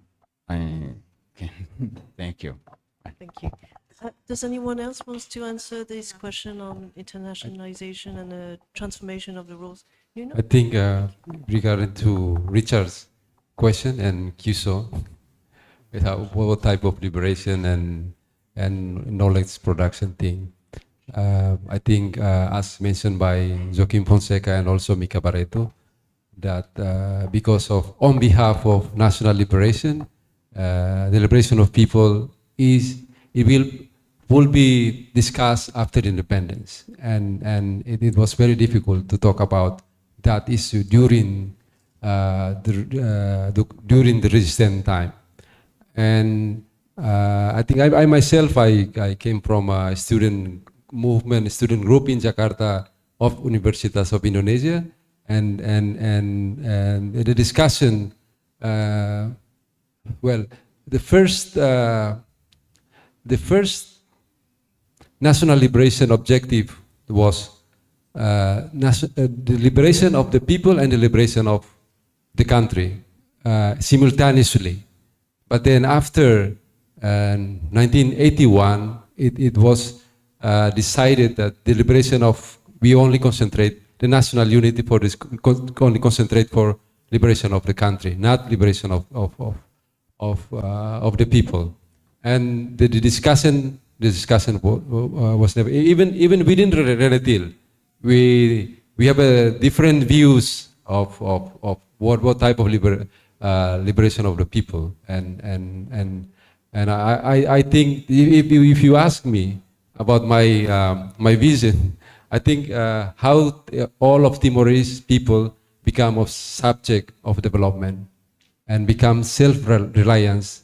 That's I think the most important thing, instead of like continue to consume the ideas or oil, right? It's important that this interrelation thing. I think if you ask me, that's it, the self-sufficiency of Timor-Leste is the most important, and how actually we all contributed the knowledge production and everything is we contributed to the self-sufficiency of Timor-Leste right now, the poverty and all that type of things. I think the knowledge production, and we are all come from activists, and how we can combine. Well, I'm not an academic and I'm not a scholar, but then how we can continue to combine, become an academic or scholar, but then you have to continue to be an activist as well. Thank you, Nuno. Takehiro, do you want to add a few things?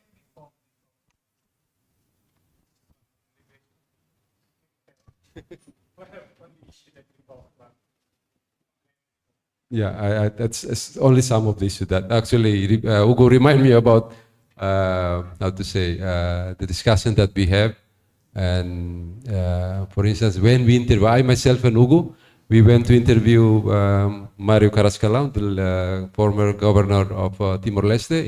I think it was in '99 in Jakarta. We were work as a Talitakum, as a magazine Talitakum, and that's the idea that after independence I will share my lands to to the people, but then after independence it never happened. So that's type of idea is we discussed, but then it's the influence I think is very limited, and until today, if you talk about the liberation people, I think we still have different views on that issue.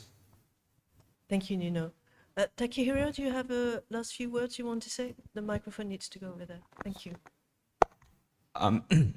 Thank you. Just quickly answer to the David question. I think I agree that what alternative also the youth activism in Timor-Leste, they did Indonesianization of conflict of Timor-Leste and then later internationalizations. So I'm more like focusing on more regional impact within the ASEAN country. I mean, I know that member of Lenatil also was in Lisbon, London, so other parts of the world. But when it comes to ASEAN country in 1990s, where they still suffer from, and some countries are still under the dictatorships. And when I look at these things, ostensibly, it's more like the kind of international movement seems like at that time is more like pushing like insisting human rights protections, liberal democracy. But on the lead or newspaper in Philippines and Thailand, Malaysia, what kind of a get is actually those who cooperate together is all nationalist. And then I think internationalism only be defined, I mean, cannot be defined without nationalism, because internationalism is internationalism. So what I found is the way how Filipino students, human rights lawyers, Malaysian activists supporting East Timorese struggle is not only because like like based on like a human rights issue things, more like because they also suffer from authoritarian rule back in 1980s in Philippines. Also Malaysia as well was because some activists were also arrested in Kuala Lumpur when they held upset conference in Kuala Lumpur. And then I kind of said like, okay, we could say like the internationalism part of like a liberal order, but also when you look at Southeast Asian country over the issue of Timor-Leste, we see this kind of interconnections among different nationalists, and this is how we see the internationalism within the national region. I think it's quite, to me, it's really interesting taking away from studying activism, youth activism from Timor-Leste. So that's my kind of comments. Thank you very much. Thank you very much for this. It's 11:35. I would like to ask everyone to give our panelists a round of applause for their contribution. Thank you very much. Thank you.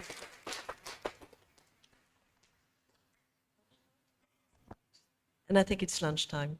Thank you.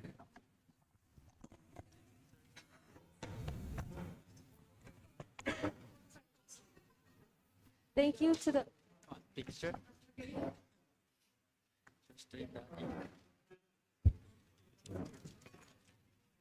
To the...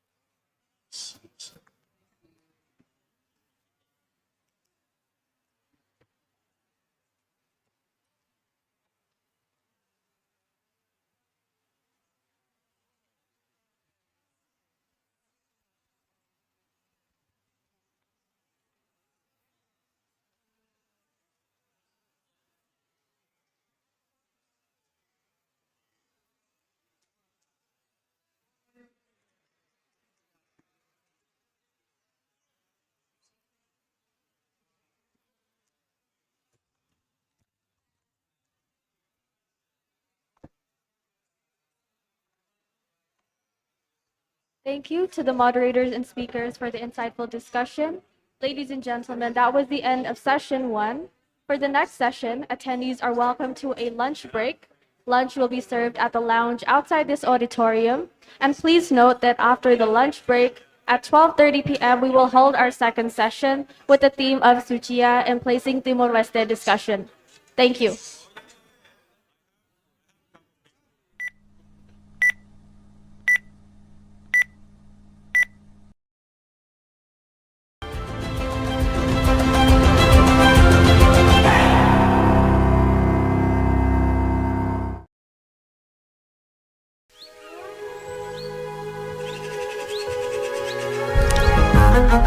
As an inclusive university, we believe in a world-class education system for all.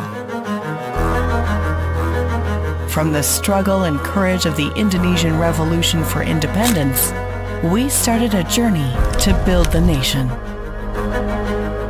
As we face rapid cultural and technological shifts, we understand that staying one step ahead of challenges is the way forward. Innovation and transformation are integral to every move we make, including how we deliver education. We translate research into useful products and formulate solutions to societal needs and problems, as seen from our role and contribution to tackling the COVID-19 pandemic. Our new, ever-developing infrastructure with a variety of supporting systems and modern technology is built to accelerate the pursuit of answers while making everyone feel at home.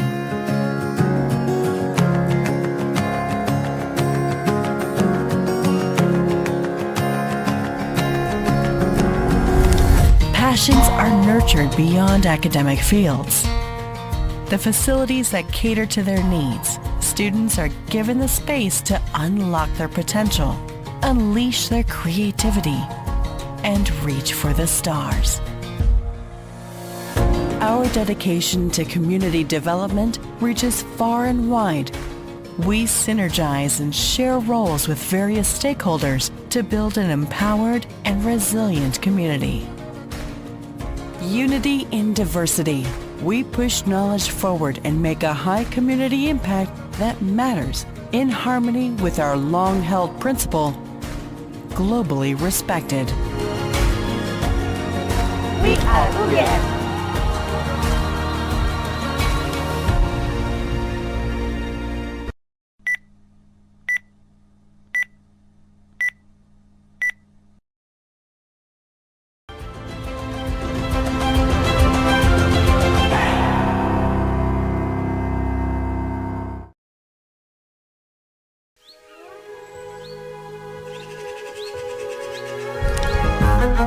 As an inclusive university, we believe in a world-class education system for all.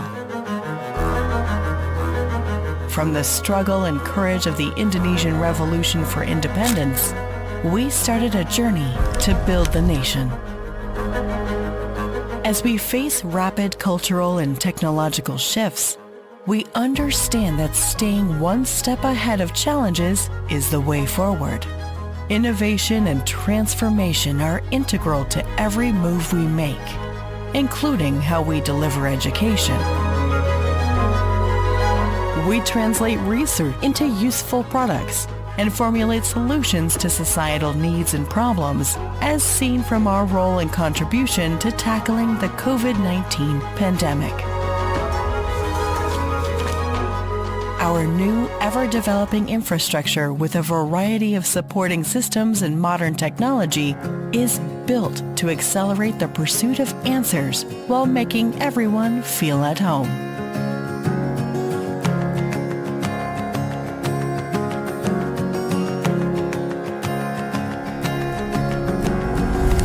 Passions are nurtured beyond academic fields. The facilities that cater to their needs, students are given the space to unlock their potential, unleash their creativity, and reach for the stars. Our dedication to community development reaches far and wide. We synergize and share roles with various stakeholders to build an empowered and resilient community. Unity in diversity. We push knowledge forward and make a high community impact that matters in harmony with our long-held principle, globally respected. We are UGM.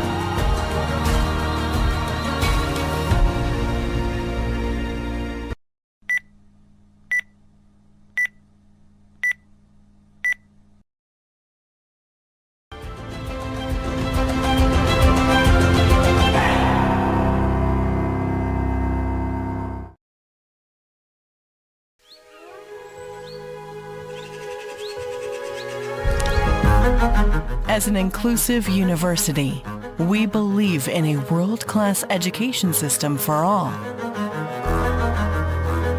From the struggle and courage of the Indonesian Revolution for independence, we started a journey to build the nation. As we face rapid cultural and technological shifts, we understand that staying one step ahead of challenges is the way forward. Innovation and transformation are integral to every move we make, including how we deliver education.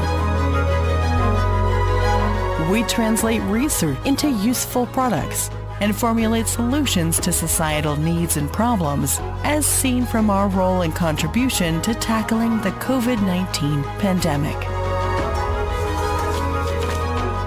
Our new, ever-developing infrastructure with a variety of supporting systems and modern technology is built to accelerate the pursuit of answers while making everyone feel at home.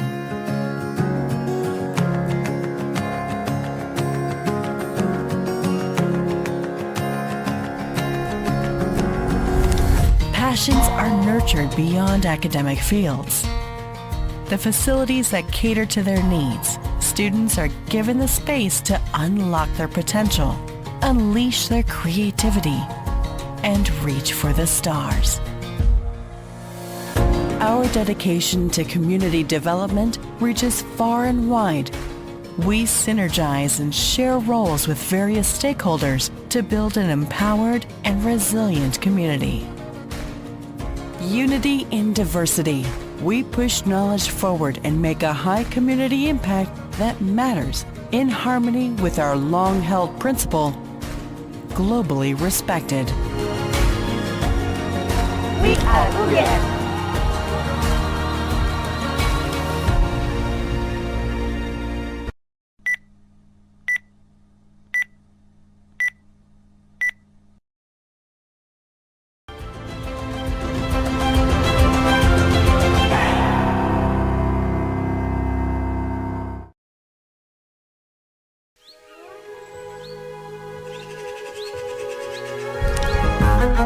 As an inclusive university, we believe in a world-class education system for all. From the struggle and courage of the Indonesian Revolution for independence, we started a journey to build the nation. As we face rapid cultural and technological shifts, we understand that staying one step ahead of challenges is the way forward. Innovation and transformation are integral to every move we make, including how we deliver education. We translate research into useful products and formulate solutions to societal needs and problems, as seen from our role and contribution to tackling the COVID-19 pandemic. Our new, ever-developing infrastructure with a variety of supporting systems and modern technology is built to accelerate the pursuit of answers while making everyone feel at home.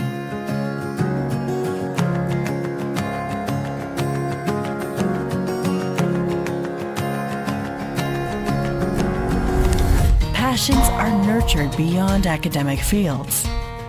The facilities that cater to their needs, students are given the space to unlock their potential, unleash their creativity, and reach for the stars. Our dedication to community development reaches far and wide. We synergize and share roles with various stakeholders to build an empowered and resilient community. Unity in diversity. We push knowledge forward and make a high community impact that matters in harmony with our long-held principle, globally respected. We are UGM.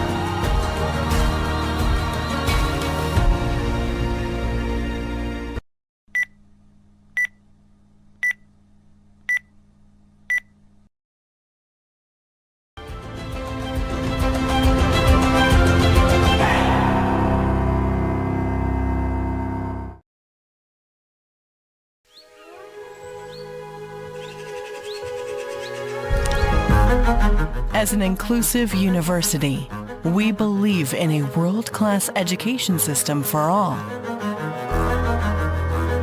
From the struggle and courage of the Indonesian Revolution for independence, we started a journey to build the nation. As we face rapid cultural and technological shifts, we understand that staying one step ahead of challenges is the way forward. Innovation and transformation are integral to every move we make, including how we deliver education. We translate research into useful products and formulate solutions to societal needs and problems, as seen from our role and contribution to tackling the COVID-19 pandemic. Our new, ever-developing infrastructure with a variety of supporting systems and modern technology is built to accelerate the pursuit of answers while making everyone feel at home.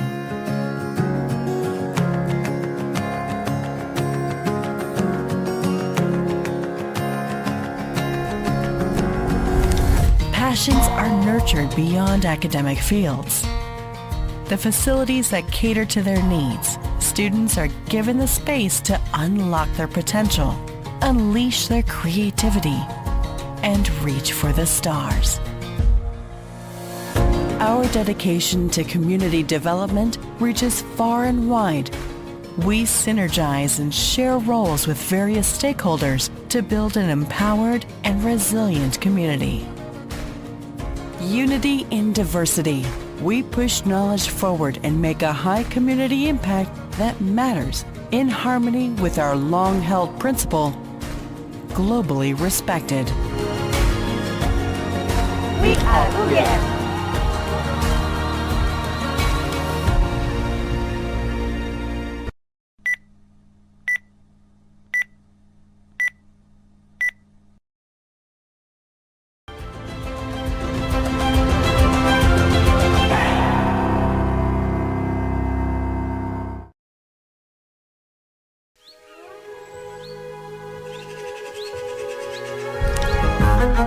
As an inclusive university, we believe in a world-class education system for all. From the struggle and courage of the Indonesian Revolution for Independence, we started a journey to build the nation. As we face rapid cultural and technological shifts, we understand that staying one step ahead of challenges is the way forward. Innovation and transformation are integral to every move we make, including how we deliver education. We translate research into useful products and formulate solutions to societal needs and problems, as seen from our role and contribution to tackling the COVID-19 pandemic. Our new, ever-developing infrastructure with a variety of supporting systems and modern technology is built to accelerate the pursuit of answers while making everyone feel at home.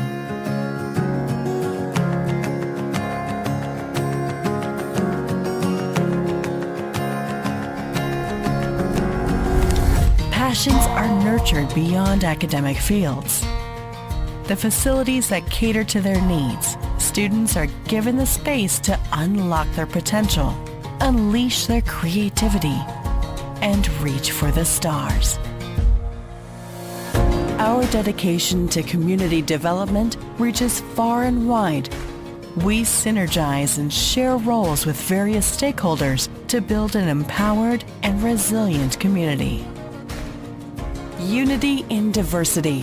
We push knowledge forward and make a high community impact that matters in harmony with our long-held principle, globally respected.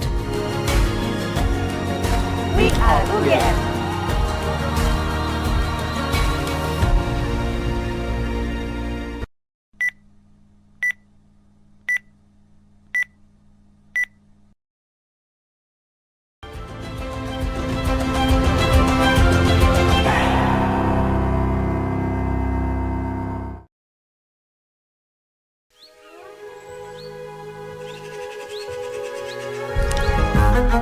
As an inclusive university, we believe in a world-class education system for all.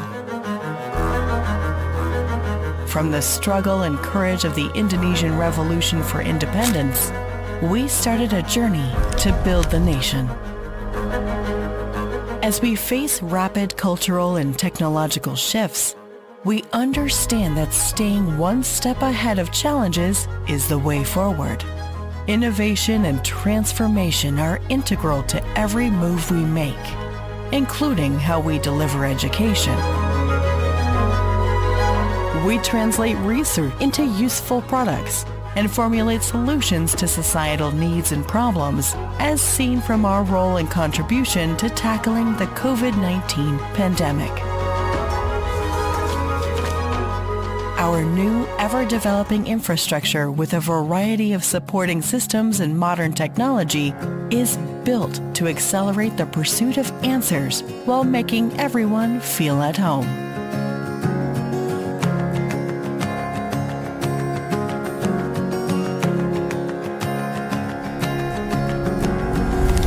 Passions are nurtured beyond academic fields.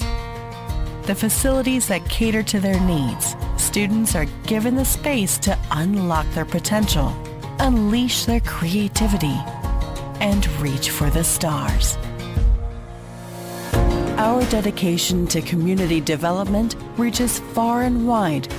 We synergize and share roles with various stakeholders to build an empowered and resilient community. Unity in diversity. We push knowledge forward and make a high community impact that matters in harmony with our long-held principle, globally respected. We are UGM.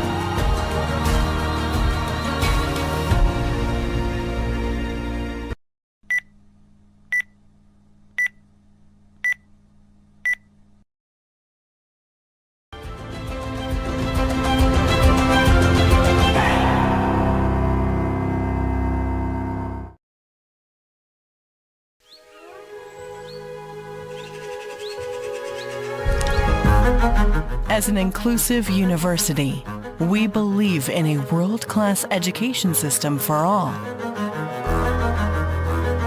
From the struggle and courage of the Indonesian Revolution for independence, we started a journey to build the nation.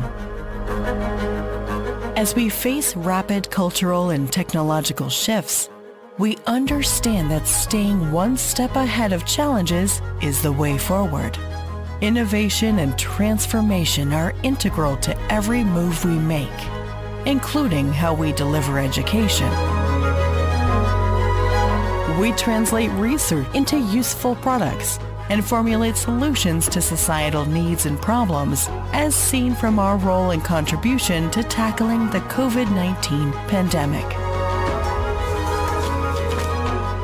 Our new, ever-developing infrastructure with a variety of supporting systems and modern technology is built to accelerate the pursuit of answers while making everyone feel at home.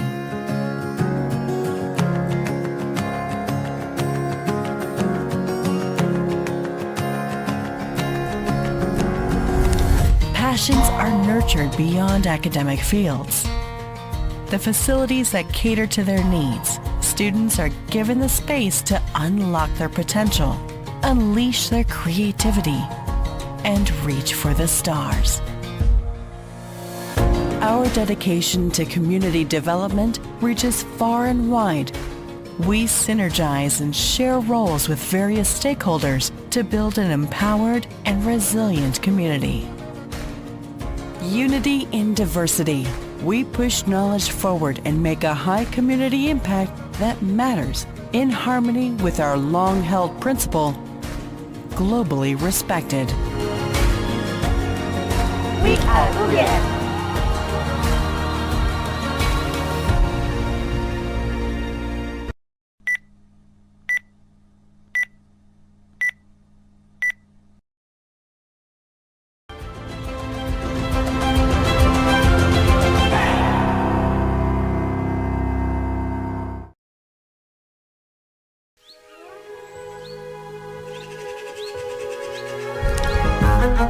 As an inclusive university, we believe in a world-class education system for all. From the struggle and courage of the Indonesian Revolution for independence, we started a journey to build the nation. As we face rapid cultural and technological shifts, we understand that staying one step ahead of challenges is the way forward. Innovation and transformation are integral to every move we make, including how we deliver education. We translate research into useful products and formulate solutions to societal needs and problems, as seen from our role and contribution to tackling the COVID-19 pandemic. Our new, ever-developing infrastructure with a variety of supporting systems and modern technology is built to accelerate the pursuit of answers while making everyone feel at home.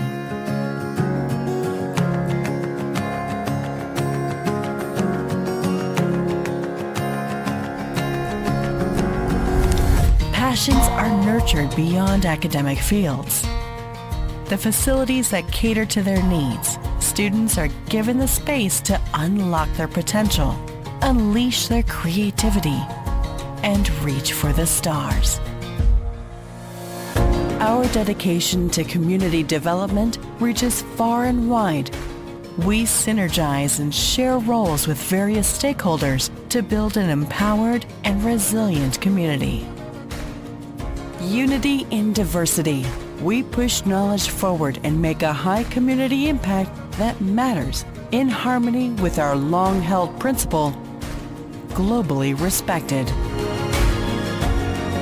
We are UGM.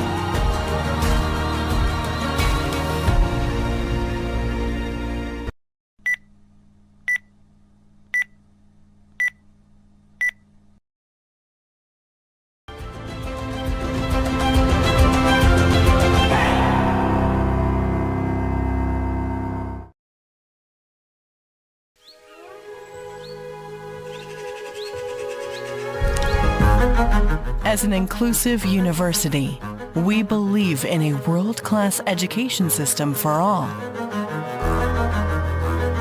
From the struggle and courage of the Indonesian Revolution for Independence, we started a journey to build the nation.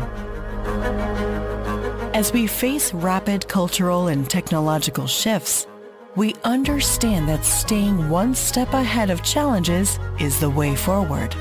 Innovation and transformation are integral to every move we make, including how we deliver education. We translate research into useful products and formulate solutions to societal needs and problems, as seen from our role and contribution to tackling the COVID-19 pandemic.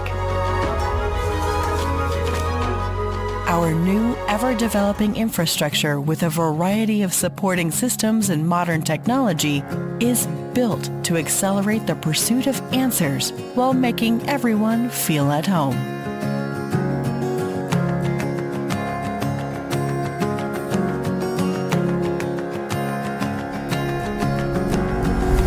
Passions are nurtured beyond academic fields.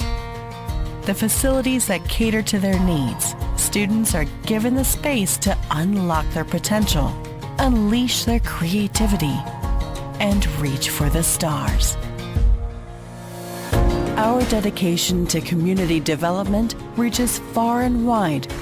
We synergize and share roles with various stakeholders to build an empowered and resilient community. Unity in diversity. We push knowledge forward and make a high community impact that matters in harmony with our long-held principle, globally respected. We are UGM.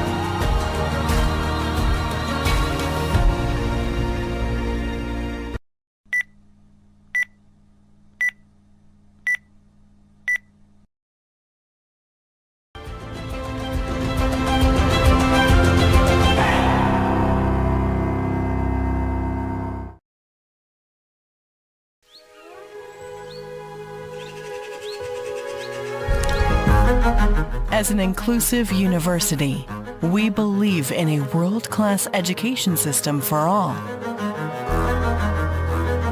From the struggle and courage of the Indonesian Revolution for Independence, we started a journey to build the nation.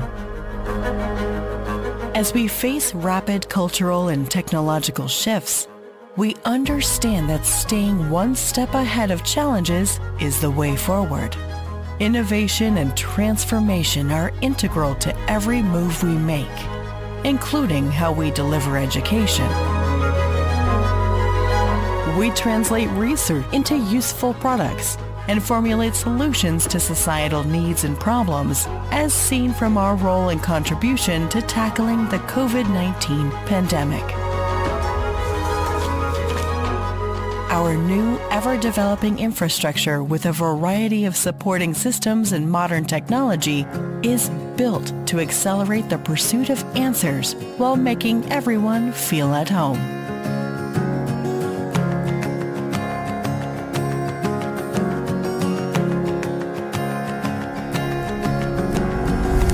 Passions are nurtured beyond academic fields.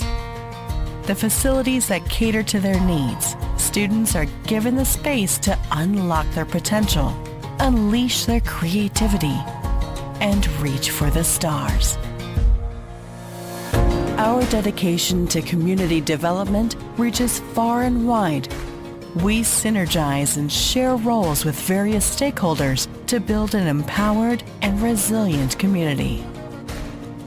Unity in diversity. We push knowledge forward and make a high community impact that matters in harmony with our long-held principle, globally respected. We are UGM.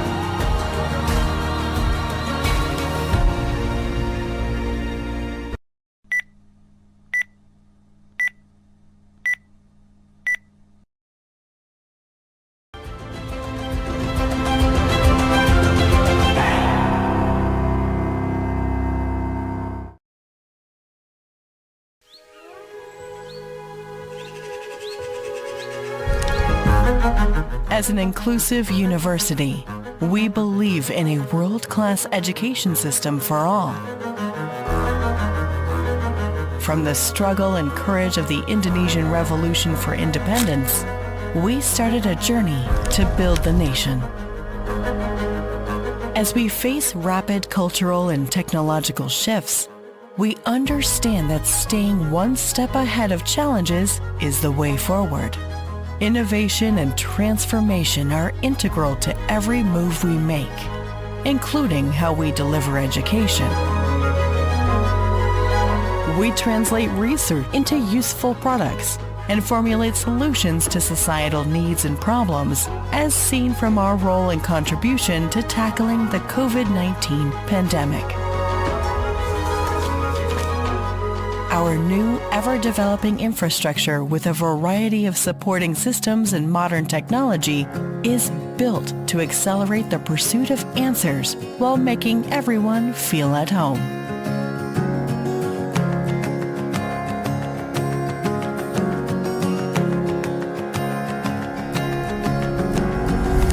Passions are nurtured beyond academic fields. The facilities that cater to their needs, students are given the space to unlock their potential, unleash their creativity, and reach for the stars. Our dedication to community development reaches far and wide. We synergize and share roles with various stakeholders to build an empowered and resilient community. Unity in diversity. We push knowledge forward and make a high community impact that matters in harmony with our long-held principle, globally respected. We are UGM.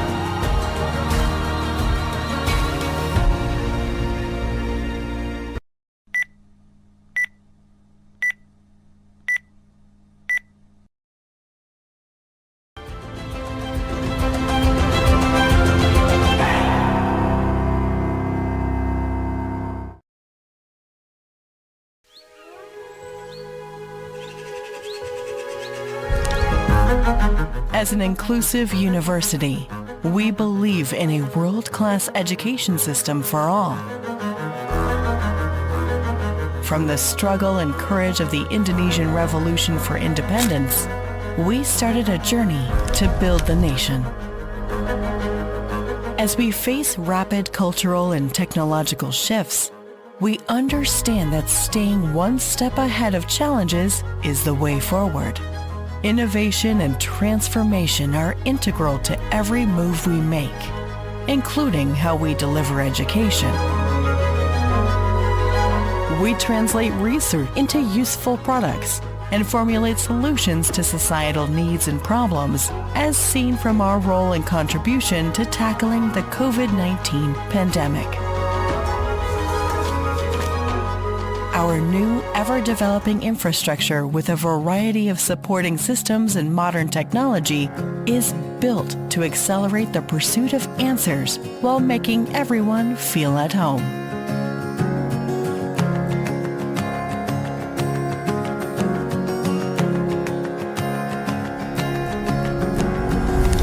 Passions are nurtured beyond academic fields. The facilities that cater to their needs, students are given the space to unlock their potential, unleash their creativity, and reach for the stars. Our dedication to community development reaches far and wide. We synergize and share roles with various stakeholders to build an empowered and resilient community. Unity in diversity. We push knowledge forward and make a high community impact that matters in harmony with our long-held principle, globally respected. We are UGM.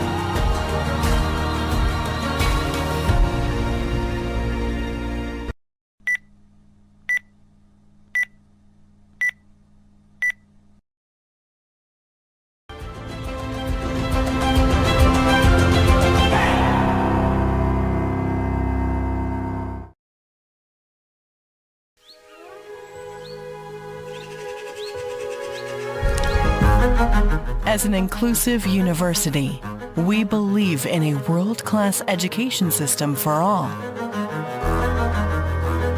From the struggle and courage of the Indonesian Revolution for independence, we started a journey to build the nation.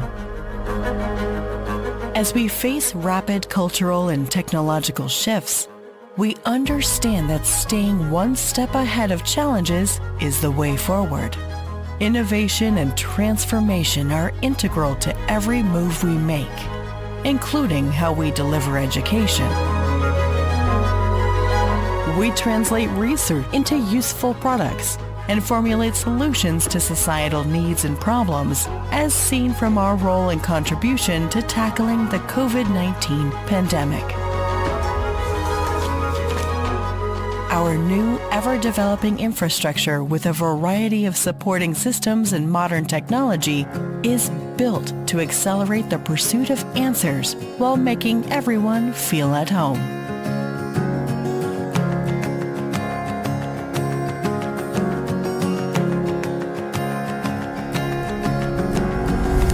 Passions are nurtured beyond academic fields.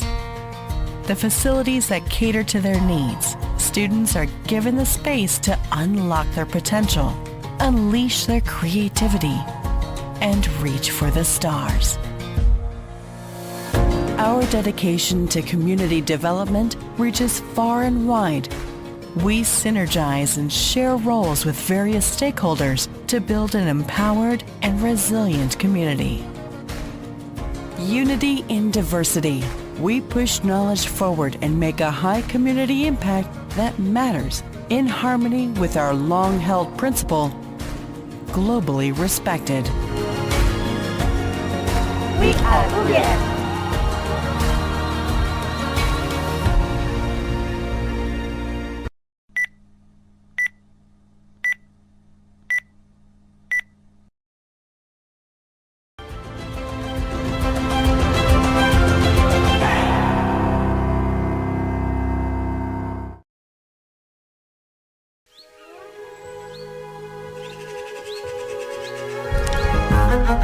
As an inclusive university, we believe in a world-class education system for all. From the struggle and courage of the Indonesian Revolution for independence, we started a journey to build the nation. As we face rapid cultural and technological shifts, we understand that staying one step ahead of challenges is the way forward. Innovation and transformation are integral to every move we make, including how we deliver education. We translate research into useful products and formulate solutions to societal needs and problems, as seen from our role and contribution to tackling the COVID-19 pandemic. Our new, ever-developing infrastructure with a variety of supporting systems and modern technology is built to accelerate the pursuit of answers while making everyone feel at home.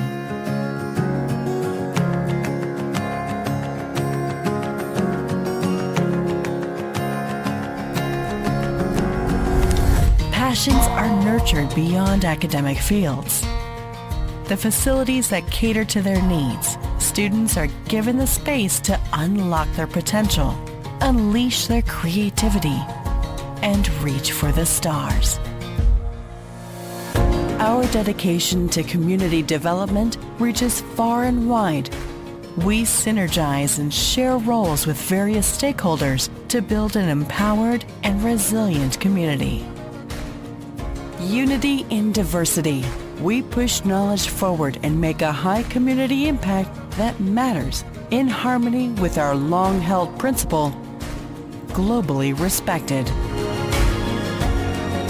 We are UGM.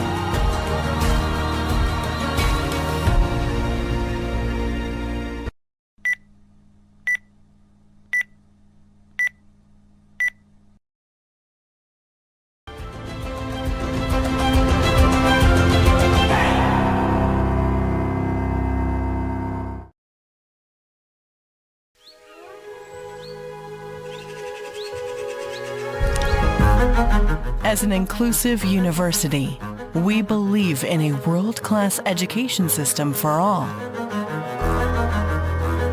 From the struggle and courage of the Indonesian Revolution for Independence, we started a journey to build the nation.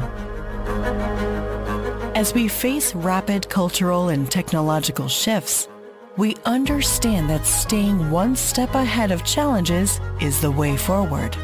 Innovation and transformation are integral to every move we make, including how we deliver education. We translate research into useful products and formulate solutions to societal needs and problems, as seen from our role and contribution to tackling the COVID-19 pandemic. Our new, ever-developing infrastructure with a variety of supporting systems and modern technology is built to accelerate the pursuit of answers while making everyone feel at home.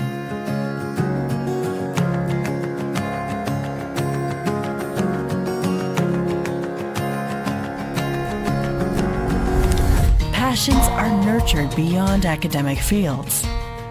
The facilities that cater to their needs, students are given the space to unlock their potential, unleash their creativity, and reach for the stars. Our dedication to community development reaches far and wide. We synergize and share roles with various stakeholders to build an empowered and resilient community. Unity in diversity. We push knowledge forward and make a high community impact that matters in harmony with our long-held principle, globally respected. We are UGM.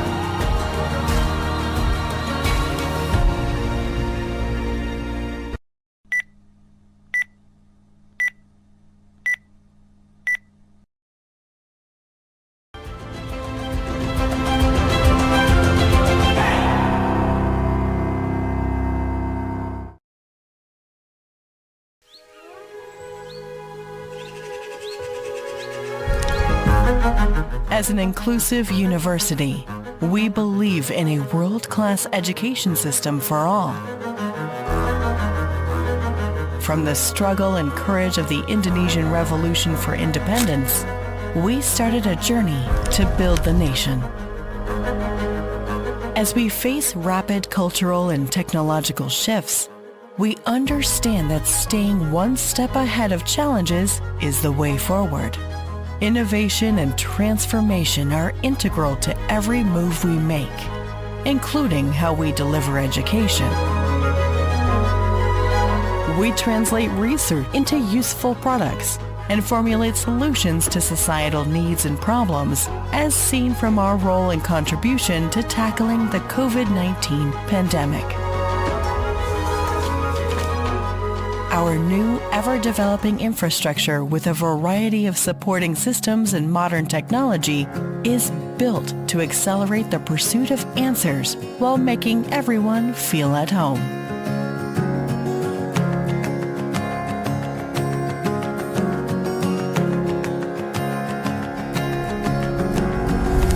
Passions are nurtured beyond academic fields. The facilities that cater to their needs, students are given the space to unlock their potential, unleash their creativity, and reach for the stars. Our dedication to community development reaches far and wide. We synergize and share roles with various stakeholders to build an empowered and resilient community. Unity in diversity. We push knowledge forward and make a high community impact that matters in harmony with our long-held principle, globally respected. We are UGM.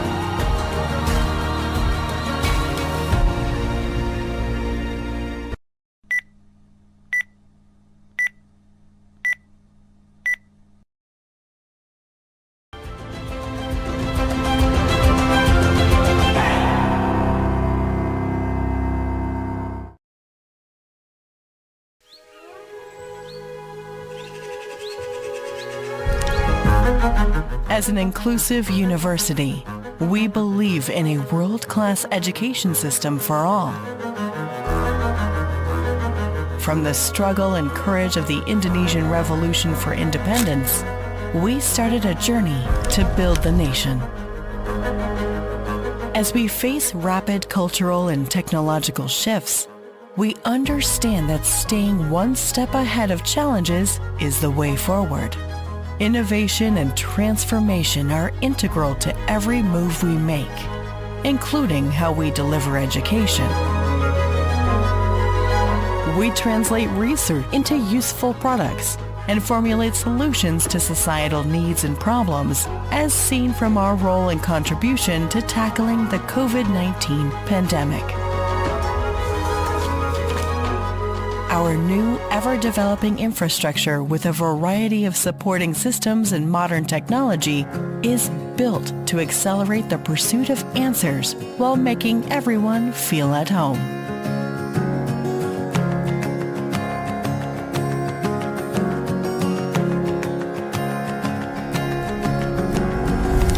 Passions are nurtured beyond academic fields.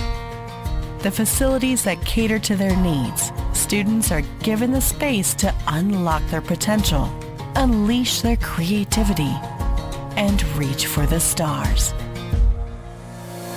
Our dedication to community development reaches far and wide. We synergize and share roles with various stakeholders to build an empowered and resilient community. Unity in diversity. We push knowledge forward and make a high community impact that matters in harmony with our long-held principle, globally respected. We are UGM.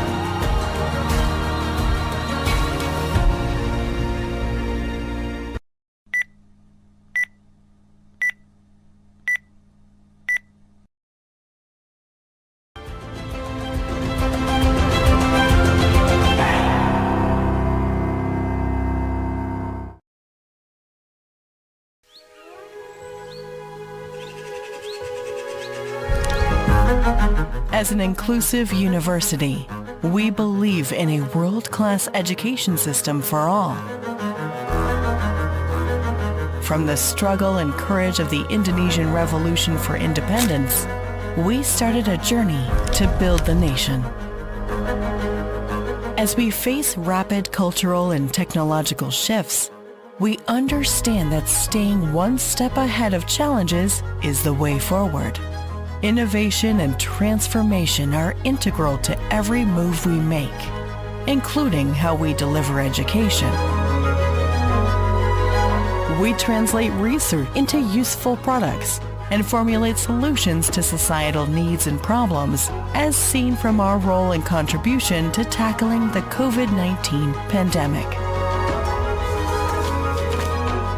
Our new, ever-developing infrastructure with a variety of supporting systems and modern technology is built to accelerate the pursuit of answers while making everyone feel at home.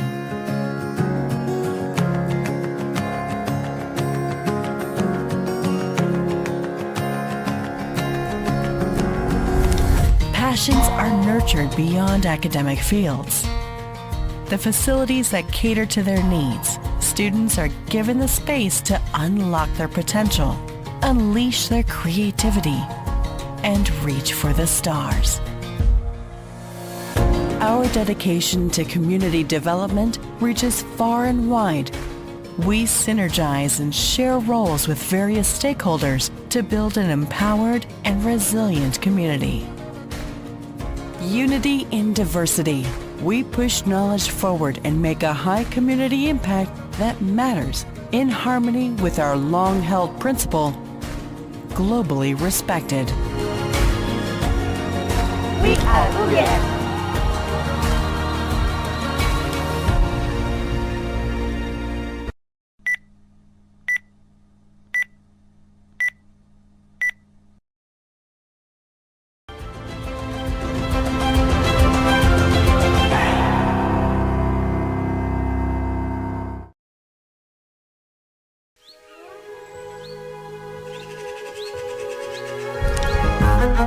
As an inclusive university, we believe in a world-class education system for all.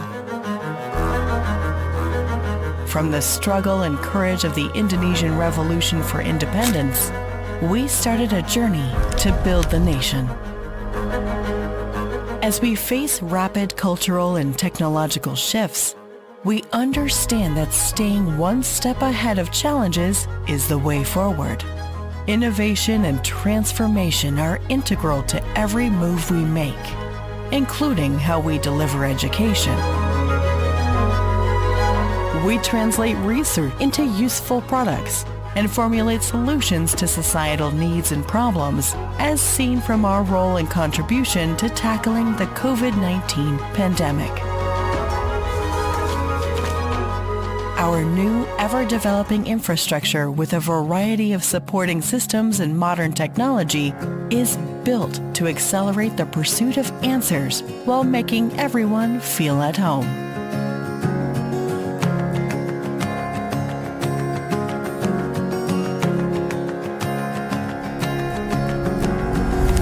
Passions are nurtured beyond academic fields. The facilities that cater to their needs, students are given the space to unlock their potential, unleash their creativity, and reach for the stars. Our dedication to community development reaches far and wide. We synergize and share roles with various stakeholders to build an empowered and resilient community. Unity in diversity. We push knowledge forward and make a high community impact that matters in harmony with our long-held principle, globally respected. We are UGM.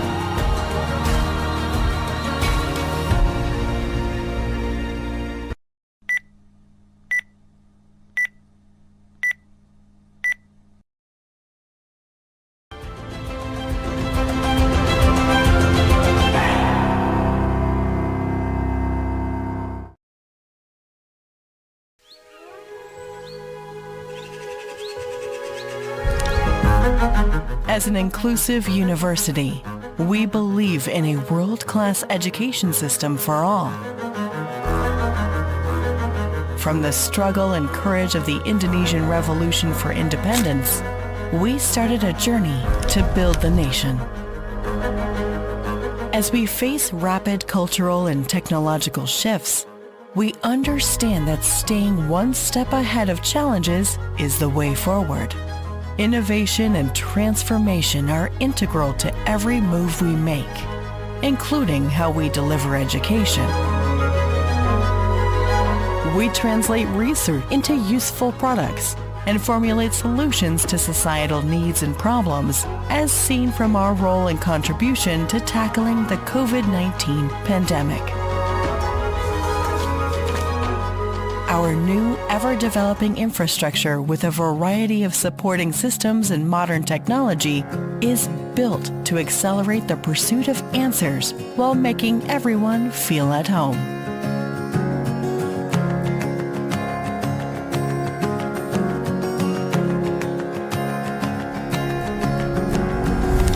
Passions are nurtured beyond academic fields.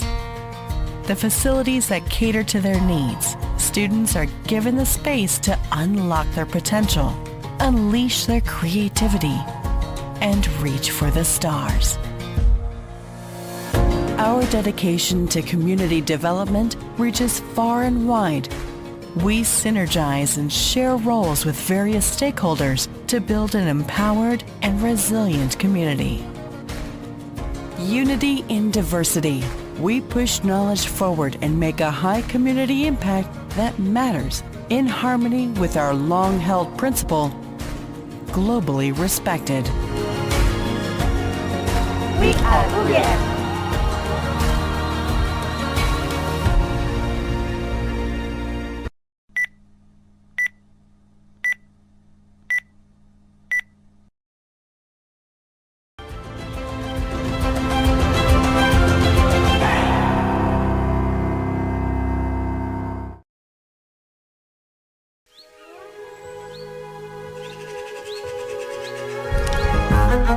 As an inclusive university, we believe in a world-class education system for all. From the struggle and courage of the Indonesian Revolution for Independence, we started a journey to build the nation. As we face rapid cultural and technological shifts, we understand that staying one step ahead of challenges is the way forward. Innovation and transformation are integral to every move we make, including how we deliver education.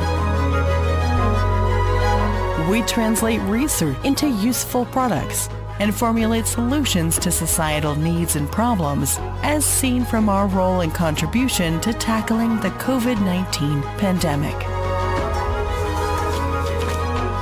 Our new, ever-developing infrastructure with a variety of supporting systems and modern technology is built to accelerate the pursuit of answers while making everyone feel at home.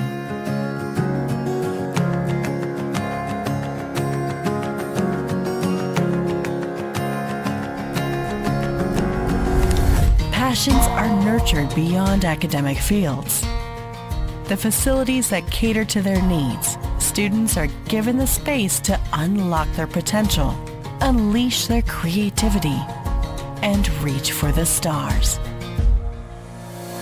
Our dedication to community development reaches far and wide. We synergize and share roles with various stakeholders to build an empowered and resilient community. Unity in diversity. We push knowledge forward and make a high community impact that matters in harmony with our long-held principle, globally respected. We are UGM.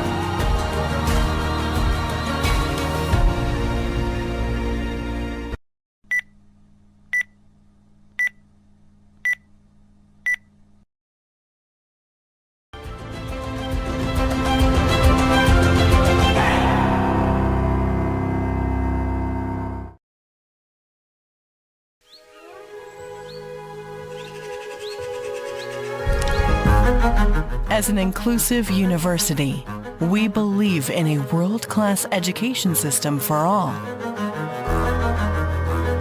From the struggle and courage of the Indonesian Revolution for Independence, we started a journey to build the nation. As we face rapid cultural and technological shifts, we understand that staying one step ahead of challenges is the way forward. Innovation and transformation are integral to every move we make, including how we deliver education. We translate research into useful products and formulate solutions to societal needs and problems, as seen from our role and contribution to tackling the COVID-19 pandemic. Our new, ever-developing infrastructure with a variety of supporting systems and modern technology is built to accelerate the pursuit of answers while making everyone feel at home.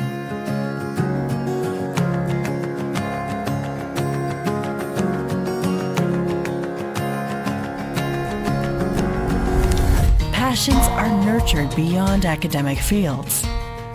The facilities that cater to their needs, students are given the space to unlock their potential, unleash their creativity, and reach for the stars. Our dedication to community development reaches far and wide. We synergize and share roles with various stakeholders to build an empowered and resilient community. Timor-Leste, he's there. And this isn't such an important event for not only the Timor-Leste people, for Indonesia, and anyone in the world that's still struggling for independence and their rights. I would like to thank Dr. David Webster, Dr. Krishna Uk, and all the Timorese who fought for Timor-Leste's independence. Your struggle makes us be here.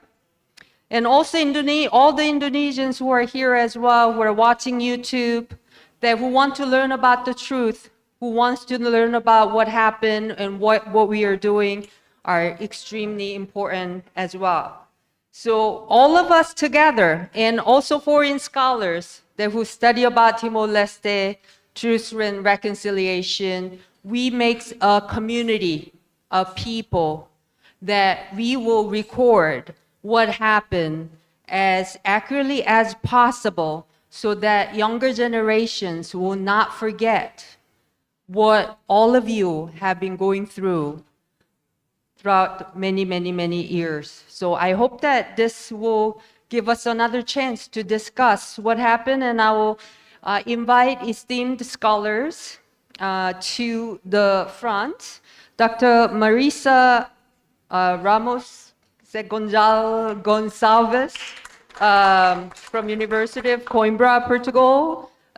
Professor also Vanessa Herman, please come to the front. From Curtin University, Josh Trinad from University of Melbourne, and Dr. David Webster from Bishop's University, and Dr. Ivo Gonçalves from Australian National University. Last but not least, the author of the In Placing Timor-Leste, Dr. Kisho Tuchia. I was told that executive decision was made that we can go for 45 minutes to 1 hour, and coffee break will be followed after that. So we'll have enough time to discuss. All right.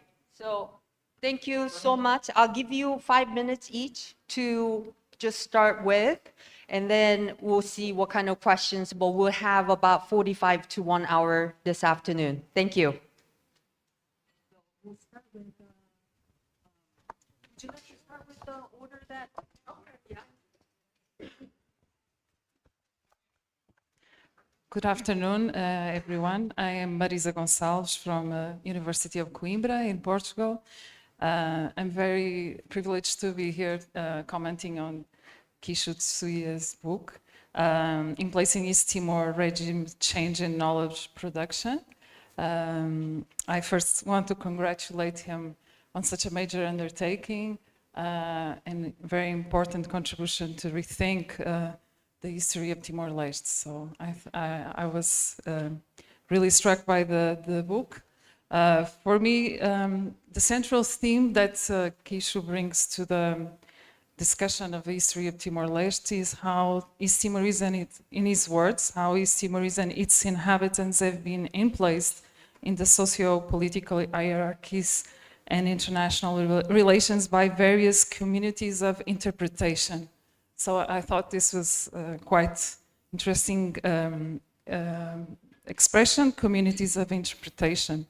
And he also aims to reveal, in his own words, the genealogy of ideas regarding Timor and Timor-Leste from several academic traditions and historical ages. So Kisho is mainly looking at knowledge production about Timor-Leste, in particular history, and he's doing this through the frame of cycles of violence that Timorese endured throughout. So his book starts in 1860 until 2010.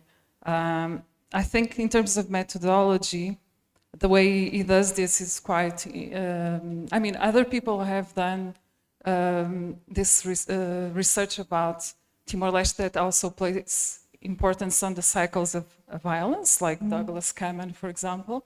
But I think the way he does this is quite innovative.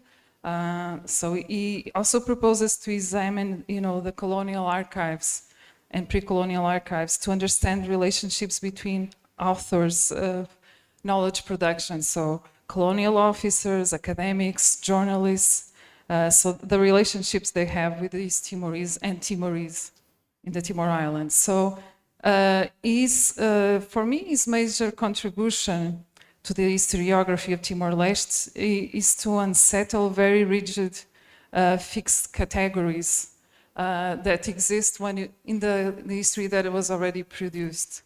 So he encourages us to think about this and to go forward. So in particular, the book is also placing stress on space and imagined geographies in connection with the human communities, in this case, Timorese communities. And he challenges us to shift the focus from the present nation-state geography, which is Timor-Leste, to a broader focus in the Timor Island. So I think some of the East Timorese here will recognize that this discussion has been done before. So looking at Timor as the whole high island and not only the eastern part inherited by colonialism. So his book is also working on this proposition. So also looking at the inter-island connections in the surrounding area in Asia and Southeast Asia. So the importance of the connection of communities in Timor with other islands around. And I think this is also very important. So in looking critically to the process of knowledge production, Kishu points out obvious failures of most history works that have been written.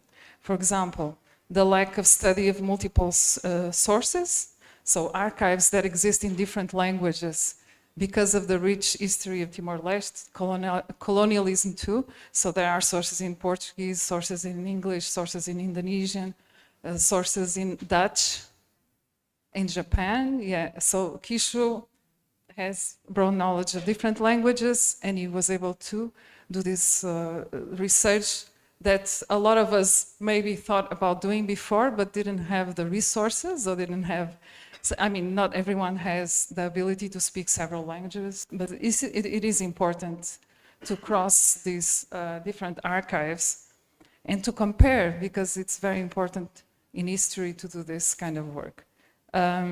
Also, he criticizes the narrow focus in the later period of Indonesian occupation. So a lot of the history of Timor-Leste, if you read, is mostly about the period between 75 until 99. I think I understand why. It's because of this struggle for independence. There is this need for people to think about, a very important part of their lives. This is what Kishu was asking to you as activists. How do you think this influenced your writing and your academic thinking? Because I think life influences all of us. Why do I study this subject? There's always a reason why we have a particular interest. It's because it's important to us in some way. He also talks about how, many books start with the mantra of 500 years of Portuguese colonization. And this is repeated in many books. Of course, there is Portuguese presence, colonization, violent colonialism, but it is more complicated than that. So you need to research about these different periods, different types of colonial practices, different types of colonialism throughout this period. So the other thing he mentions is also that there is a lot of importance placed on, for example, violations of human rights, a focus in the history of violation of human rights. Again, it's because it's very important for East Timorese contemporary politics to deal with this past. But at the same time, as also one of the historians of Timor-Leste, Rogério Savi, was saying, it's important that Timor-Leste has other kinds of histories, social histories about, what was going on in the life of people. Not only violence, but there was also culture, there was also music, there was also human relations. So the generations in the future of Timor-Leste will want to know what was Timor like. Not only human rights violations, but they would like to know how was Timor-Leste in the 80s, in the 50s. So I think this is an important point he makes. I don't have much time to talk, but the other thing he does is also he talks about the call for multiple historical narratives. So now that is some time has passed, so talk about people that were considered traitors in 75, people that were considered collaborators of the Portuguese authorities. These people need to be included in the history too, in spite of our political views. These are some of the aspects I found that were important in his book. I won't go very much further, but I just wanted to pose one or two challenges to Kisho in a future history writing. How do you place yourself in a community of interpretation? Because you mentioned different communities of interpretation of Timor-Leste history, but yourself, myself, everyone that writes history comes from a community of interpretation. What is yours? How does it influence you in writing?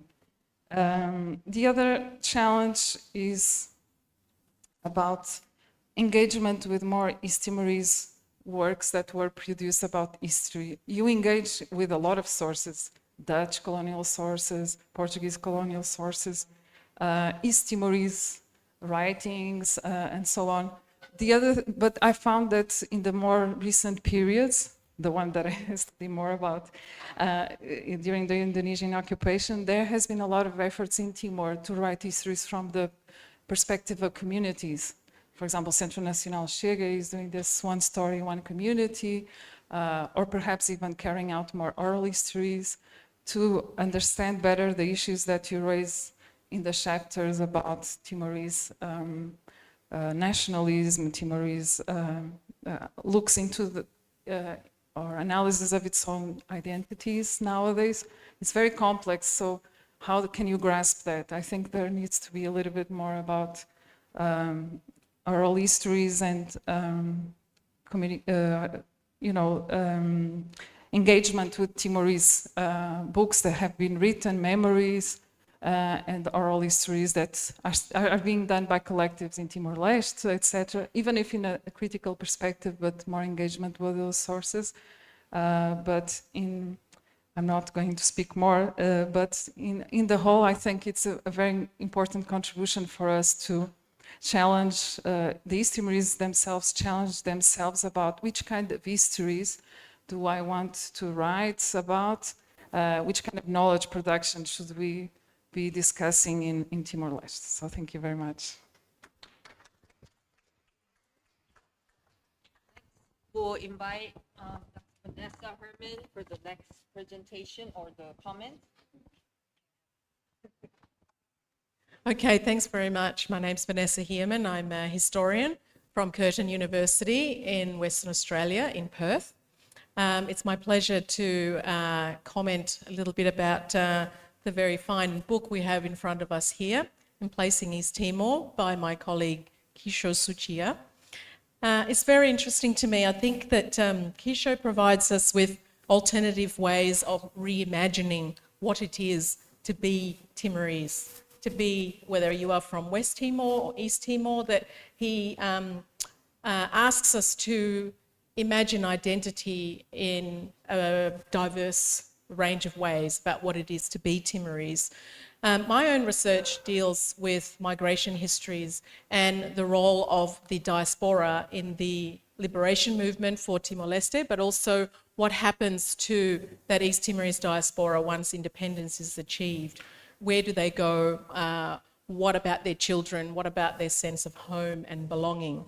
So that's a Australia Research Council project that I've been engaged in for the last 4 years, and it's coming to an end, and I'm due to write up the findings from that project. I'm also involved in a project about art and conflict. So how do people tell histories in a post-conflict period from East Timor once the peacekeepers are gone, once the UN is gone, as one of those protagonists in the history that Kisho has put together here in this book is about the role of the United Nations and international financial institutions in the rebuilding and reconstructing of East Timor after the end of the Indonesian rule in 1999. So he brings a very rich sources of ideas, of histories, but also trying to bring to bear questions about what next for East Timor and after the liberation movement. So I think we talked a little bit about that in the session on Renatil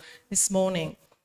But I think what Kisho does is it complicates the notions of Timorese identity away from those very fixed categories that we're very used to. I'm speaking from also my background as an activist in the solidarity movement with the pro-democracy movement in Indonesia and also with East Timor in Australia. I think that the category of East Timorese is only a partial way of describing people in Timor-Leste. And that as a historian, we talk a lot about historical contingency. So the paths not followed, understanding why history looks the way it is and what are the factors that contributed to history looking the way it is in different parts of the world. So I think, to me, this book speaks about that theme, about historical contingency in particular. It historicises the shifts in the Timorese mindset as a result of Portuguese and Dutch and Indonesian policies after World War II. But Kisho is also very critical of past histories that have been created about Timor-Leste and their contribution in ossifying, in consolidating certain histories and not others, and certain identities, whether it's work done by Fretilin or by academics such as the late Dr. Helen Hill. But I think in this regard, it's important to so their contributions was to provide usable paths for the East Timorese in order to carry out the liberation struggle and to reinforce the East Timorese in the face of some of the worst atrocities experienced by people.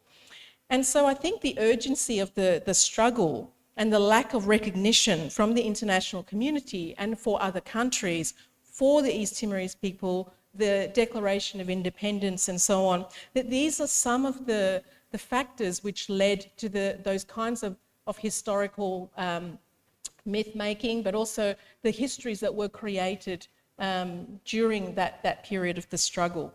So I think we need to be cognizant of what is the purpose of a text, what is the purpose of a historical work, what is its intent and what is its audience, and to be mindful about the kinds of histories which were produced during the independence movement that were trying to achieve some of those aims. The why did people write those kinds of histories? And I think a nuanced appreciation of those who created some of the earliest histories of Timor-Leste, I think, could be strengthened in the book. And I agree with Marisa regarding the positionality of you as a researcher. So where do you see yourself in these communities of interpretation? And I'd be very interested to hear from you about that. And just a few final remarks. I think Kisho's book also helps us explain the endurance and the resilience of the East Timorese seeing themselves as Portuguese. That was a very interesting part of your book about how Portugal and a sense of Portugueseness became part of East Timorese identity and why that is, about the fact that it was also highly constructed in the post-war period as realignments or changes to Portuguese policies towards its territories or its colonies, what impact that had on the sense of Timoreseness.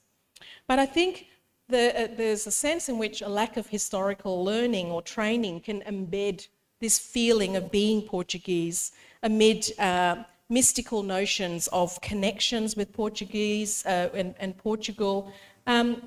So it's true to an extent that there is a lot we don't know about why there's continuing, enduring sense of being Portuguese in Timor-Leste, but also your book has shown us that is also a product of post-war Portuguese policies towards the territories, provinces, policies with regards to citizenship, and concessions by the Portuguese to maintain Portuguese colonialism in Timor-Leste in the post-war period. And I think your conclusion about space, production of space, contestations over space, was, I think, provides us with some research directions in the future about how what historians can do with your book going forward. So I think this is an excellent contribution to the field. Thank you very much, Kishore, for your book. It's I think you point the way to us. This is something that I'm very convinced about, and is the need to do a nuanced, multilingual, archive-based histories of Timor-Leste with interviews and other methodological approaches in history conducted by scholars, groups of scholars who try to be less blinkered by their standpoints.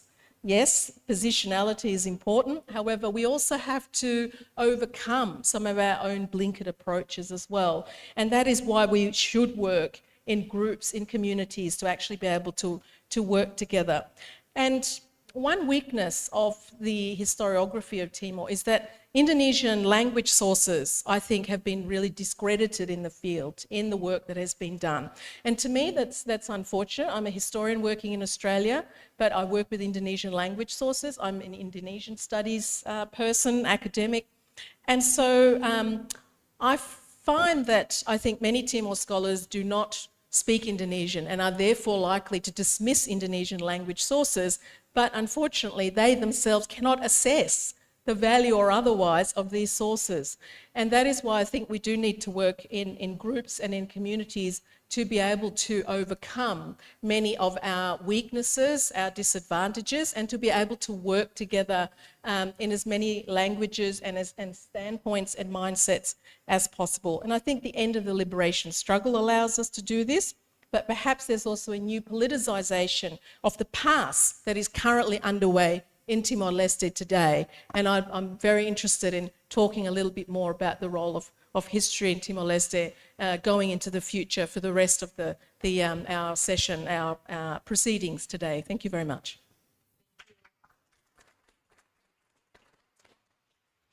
I'll invite Josh Trinan from Melbourne University. Thank you. Thank you very much. It's good to be back to this university. Thanks, Kishore, and thanks to Mana Vanessa and Marisa for your presentation. I will be a little bit different in analyzing the book. Kishore has written the book beautifully and meticulously researched book on history of Timor-Leste. Emplacing Timor-Leste significantly deepened our understanding of the region's past, offering fresh perspective and unearthing previously unexplored sources. This book stands out from other historical accounts of Timor-Leste, such as those of Hans Hagerdal, which rely primarily on Portuguese and Dutch sources. Kishore's inclusion of Japanese and Chinese sources adds a new dimension to the narrative, enriching the readership with diverse historical viewpoints. I have general comments and suggestions. In the book, it is suggested that the term Liu Rai originate from the Tetun words of Liu, meaning above, and Rai, meaning land, thus translating to above the land. While this is the mainstream interpretation, all the historical books use this interpretation. I would like to propose a new alternative or perspective. The word Liruai might not be of Tetun origin, but rather derived from classic Javanese language. Then it became a loan word in Malay language, from Lura. So Lura is used in Malay-speaking regions such as Java, Bali, Sumatra, Sulawesi, and the Philippines. In these areas, Lura refers to the head of the village or kepala desa. In Timor too, Liruai means Liruai refers to Sevisuku, which is also head of the village. The Tetunais version of Lura could have evolved into Liruai. Similarly, we also have the term Dato in Timor-Leste, might also have the same roots in Java and Sumatra, derived from the Malay word of Datuk, which in Tetum become Datu. I'm a bit hesitant in using also in the book the term kingdom to describe the political structures in Timor Island. Instead, I suggest to the term Liruedom, to use the term Liruedom, as it more accurately reflects the unique political hierarchy of Timor Island. In traditional kingdoms, a king rules, whereas in Liruedom, a Liruai holds the highest authority. This distinction is important to acknowledge the specific cultural and political context of Timor Island. If we draw parallel to the Javanese political structure, such as the Majapahit kingdom, for example, the Liruai or Lura will be 2 levels down below the king. However, in Timor, the title of Liruai stands at the highest, with no superior title above, and it only ordinary people below. So it's only 1 step up. If we compare this into Indonesian government structure, where the village chief or Lura or Liruai is several level below the central government. So we have the president, governor, bupati, camat, and desa or kelurahan. And then on page 13, Kiso was quoting someone else quoting Bill Nicole, who described that Wewiku Wehali as a pre-colonial Timorese state that had developed a unified political system in the island. I would argue that describing Wewiku Wehali as an empire, it's not correct. Wewiku Wehali, as I say, it's a Liruai, it's not an empire. Secondly, Wewiku Wehali did not use political or military force to influence other Liruaidoms. Instead, it exerted ritual influence. So not political influence, but a ritual influence. This distinction is crucial as it avoids misleading readers into believing that Wewiku Wehali was another Sriwijaya or Majapahit empires, which different names, which were political and military entities. Instead, Wewiku Wehali unification was based on ritual practices, emphasizing different form of cohesion and governance. It wasn't a critic to you, Kiso. It is for someone that you quote. It is accurate to characterize Wewiku Wehali as a state during colonial period. It's a question. One of the defining characteristics of the state in modern political theory is the monopoly on legal use of violence or force in its territory to carry it out by army and police institutions. This characteristic is central to the state authority and its capacity to enforce laws to maintain order. In pre-colonial Timor, however, this concept does not apply. The Wewiku Wehali, along with the other Liruaidoms, did not possess centralized military or police forces that could assert control and enforce the state's will through violence. In fact, in Timor-Leste and throughout the Timor Island, there are no direct translation for the words soldier, army, or police in any of the local languages. The absence of these terms indicate that Wewiku Wehali and their various domains did not function as state in modern sense. The lack of indigenous terms for soldiers, army, and police underscores the centralization and communal nature of Timorese political organization. Rather than a centralized state apparatus, governance and social order were maintained through local customs, kinship networks, and ritualistic practices.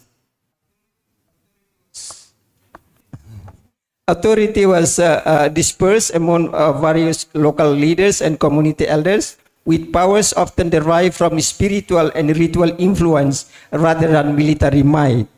Wiwikuehali and other Liredom exercise influence through ritual and cultural practices rather than through coercion of force. This unifying power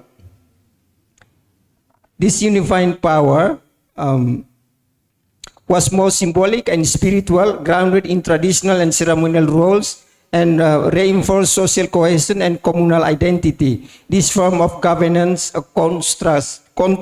contrasts sharply with empire or modern state model, which relies on institutionalized mechanism of control and enforcement.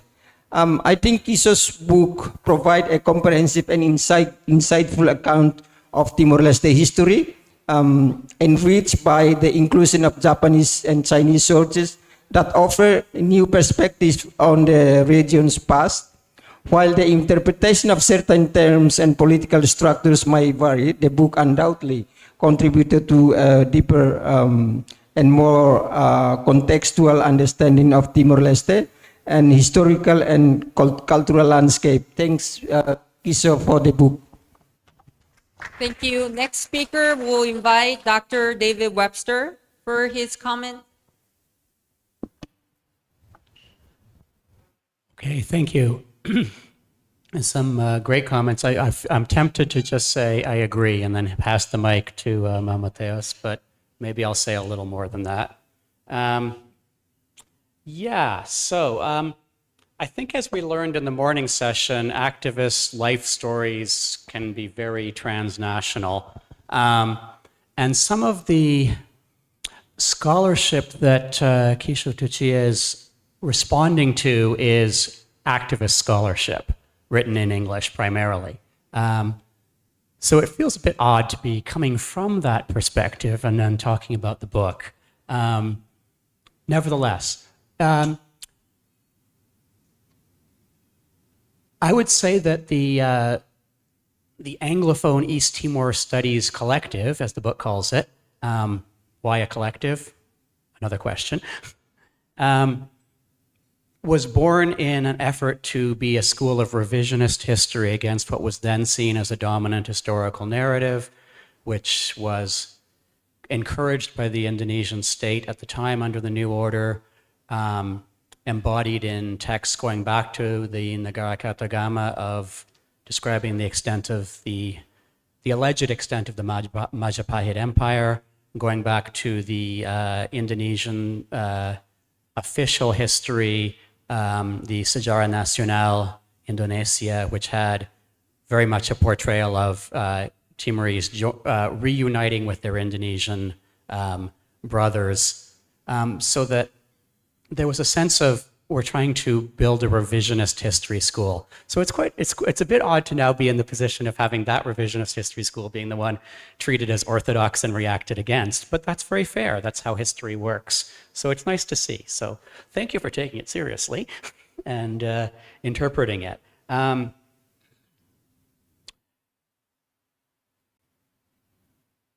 I'd say in centering knowledge production about Timor-Leste, this book makes a major contribution. So this is really important in the field of Timor-Leste studies, and it's a really wonderful accomplishment. Rather than spending 5 minutes talking about how it's a wonderful accomplishment, though, I'd rather engage with the ideas that are expressed in it, which I assume is what you'd be looking for anyway. Kisho Tuchia traces the origins of a field of thought. In doing so, this is just one of the major contributions the book is making. I think it's really appropriate to have this conversation here because I'm remembering a young graduate student in 2017 at the Association of Asian Studies in Toronto winning a prize for his paper Converting Tetun, the best graduate student paper in Southeast Asian Studies of that year. So to me, there's a genealogy involved. But now, Dr. Kisho Tuchia's work, as he was not in 2017, but is now, has delved into language and knowledge construction and also sought to bring Timor-Leste studies back into conversation with Southeast Asian studies, which there was such an effort to sever it from for, as Dr. Herman has said, very specific reasons. But nevertheless, there was an effort, right? So I think that was also the original goal of the Association of Asian Studies, Timor-Leste Studies Initiative, which was founded by people such as Dr. Richard Fox, who's in the room now, carried forward by people like Susanna Barnes, by Dr. Truchia himself, by a whole range of Timorese scholars, most recently Lun Suk Chung and Udan Fernando being part of that. So there's a real genealogy to this effort to reconnect Timor-Leste and Indonesian studies, which itself would have been interesting to trace what imagined geographies are at play there. But that's another book, perhaps. Imagined geographies, different ways of seeing Timor-Leste, do lie at the core of this book. So perhaps we could call it Emplacing Timor-Leste Studies, not just Emplacing Timor-Leste. Again, another topic. I suspect that the reperiodization proposed here is going to prove very influential. It's going to be hard to disagree with for many, because the book proposes to replace this perhaps Western-derived linear narrative of resistance and liberation with a more Southeast Asian conception of cycles of violence and stabilization, or I guess I should say relative stabilization, to borrow the terms from the book. I do wonder if the picture painted here, which is one about, to slightly over-caricature, about Western scholars shaping the conception of a passive Timorese people, does this way of framing it itself risk erasing Timorese agency and the agency of Timorese writing their own history? Perfect that we're going to one next, right? So I look at the final sections. You know, if the Teton language anthem Foho Ramalau was an original and indigenous way to appeal to popular sentiment, as opposed to the, you might say, the derivative discourse of nationalism embodied in the Portuguese language anthem Patria Patria, isn't this evidence of Timorese agency rather than passive Timorese being written by outside subjects? Not just Anglophone studies, Anglophone scholarship creating the object it seeks to describe? It's a question, right? As an aside, Timor-Leste Studies Association we might look at as an institutional expression of the collective that you're describing there. So, final point. Lisa Palmer has tried to write about a place she calls Island Timor. Not from the perspective of history, but from the perspective of anthropology.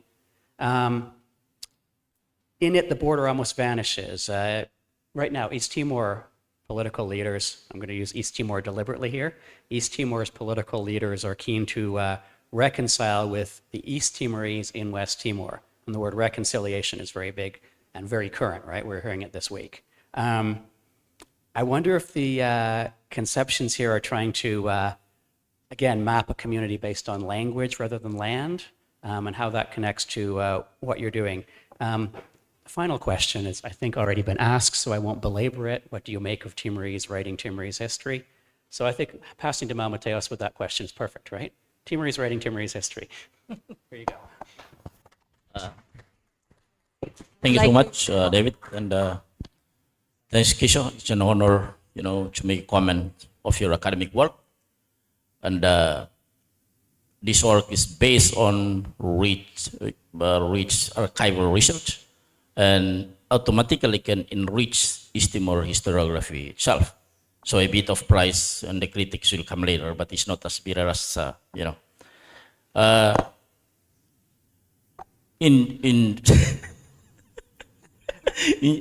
your acknowledgement, you said that it's an irony, to conduct history research in a small island, right? But I hope that you cannot take it as to write people without history, to quote Eric Wolf, terms. So in the introduction part, you say, quoting Wina Chakul Siamap, you talk something about history, space, sense of belonging, reinforce each other. So based on the experience of national liberation movement in East Timor itself, the form of the organization, the way they act, is not only against the regime of occupation, but they create their space for their own, for themselves. You know, to outmaneuvering the colonial hegemony itself. And there's something about autonomy history. You say something about autonomy history. History that stand alone without the intervention or involvement of colonial version of historiography. I'm not so sure, just a question for, is that negative identification or an attempt of historical revival? Again, it's about Winnie Chakul. You say something about the Governor Afonso de Castro, 1867, about Portuguese sovereignty. It could be said does not exist on the island of Timor completely, but only cover up Dili, Batugade, Manatuto. So therefore, we have to question in the myth of 450 years Portuguese colonialism. Is that really 450 years, or maybe it's less than that? So maybe that's another question. And the question for all of us: how, and why is Timorese government insists on 500 years of civilization, or I can call it 500 years of disposition and colonialism, and how you encounter, how you distinguish between Portuguese colonial encounter and Indonesian military occupation. So something about the ambiguity of the Portuguese colonialism itself. And then let's get back to the knowledge production, right? For me, the knowledge production will not exist without the knowledge transfer between the outsider, researcher, historian, and the local knowledge. How we exchange the knowledge in order to enhance each of our position in academic realm. So in terms of the history of national liberation movement itself, and as the General Secretary of Renetil, he is my General Secretary as well, the second generation of second or fifth generation of the Renetil, how Renetil find a way to transfer the war from colonial outpost to colonial doorstep, whatever you say. So each and work of art. So how they get this idea? And as the late Jos Adichandro said that East Timorese leader perfectly transfer the war from Indonesia, from East Timor to Indonesian mainland in order to ignite more support from Indonesian people and Indonesian academic. So in a few pages you talk about the role of an international solidarity. Just like I'm not quite agree with the notion Fretilin and its bakers, right? Maybe bakers, I don't know, it's a proper way to say baker or maybe supporter, but because by saying that you're narrowing the broad range of national liberation movement itself, because Fretilin will not exist without the role of the people itself. So I'm not talking about more grassroots history, but try to cover up the range of different role that played by the people at the time. Because if you say that the bakers, it means only international solidarity movement and the clandestine movement itself, without mentioning the pivotal role that played by the people during the 24 years of military occupation. So again, as I said, even though this, don't look at my laptop. Even though the work is very, very rich in archive, and I can say that it's multi-site archival research, from Portugal, China, right? To Cornell as well, no? To Timor, Japan, and but unfortunately you didn't mention in the work that some are from Indonesia, which is very rich as well, and maybe you didn't conduct any research in Indonesia at the time, so maybe we can leave it for future research.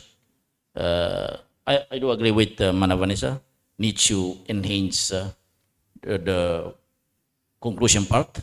So maybe some guideline for future researcher what they have to do in order to fill the gap that you left in your work. I think so. Thank you so much. Thank you. I know Dr. Kisho Tsuchiya would be dying to answer all these questions and, thoughts are raised, but I will also, given the time, I would like to receive a couple of comments or questions from the floor, and then I'll give the microphone to Dr. Tsuchiya to answer how much you want to answer. You would have 10 minutes at the end.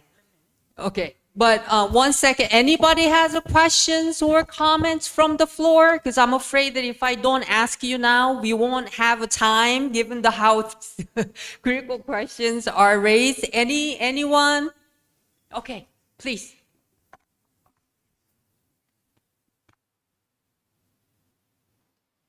Thank you. This is a question, comment which probably will end with a question because of my naivety.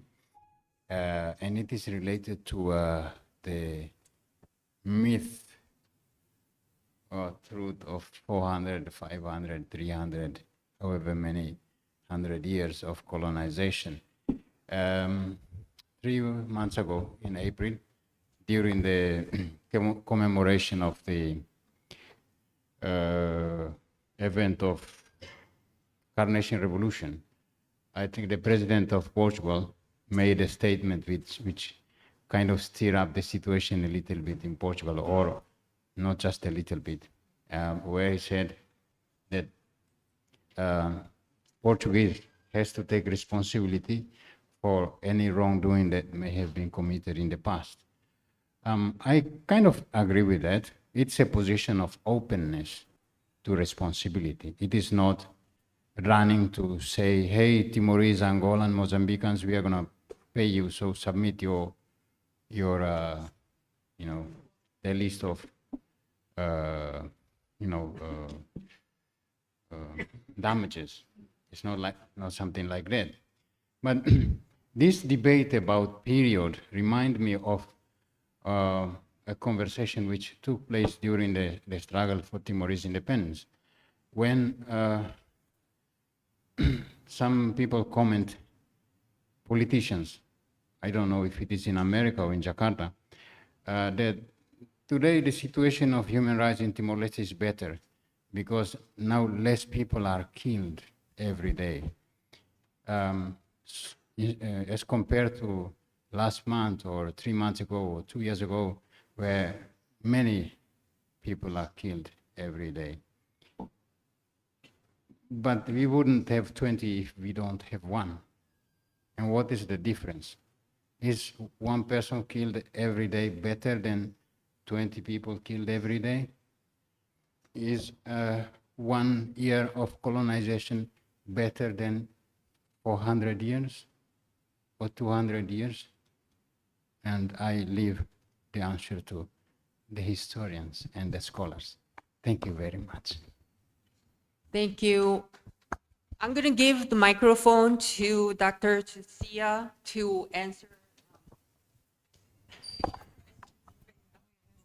Okay.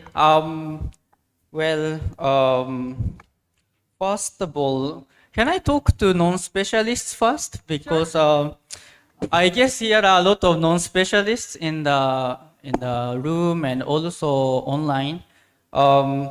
Their comments are very specialist comments. I understand their comments and I want to respond. But first of all, this book is it can be read as a storybook. I try to introduce the story of East Timor in a very different way from how earlier generations of historians did.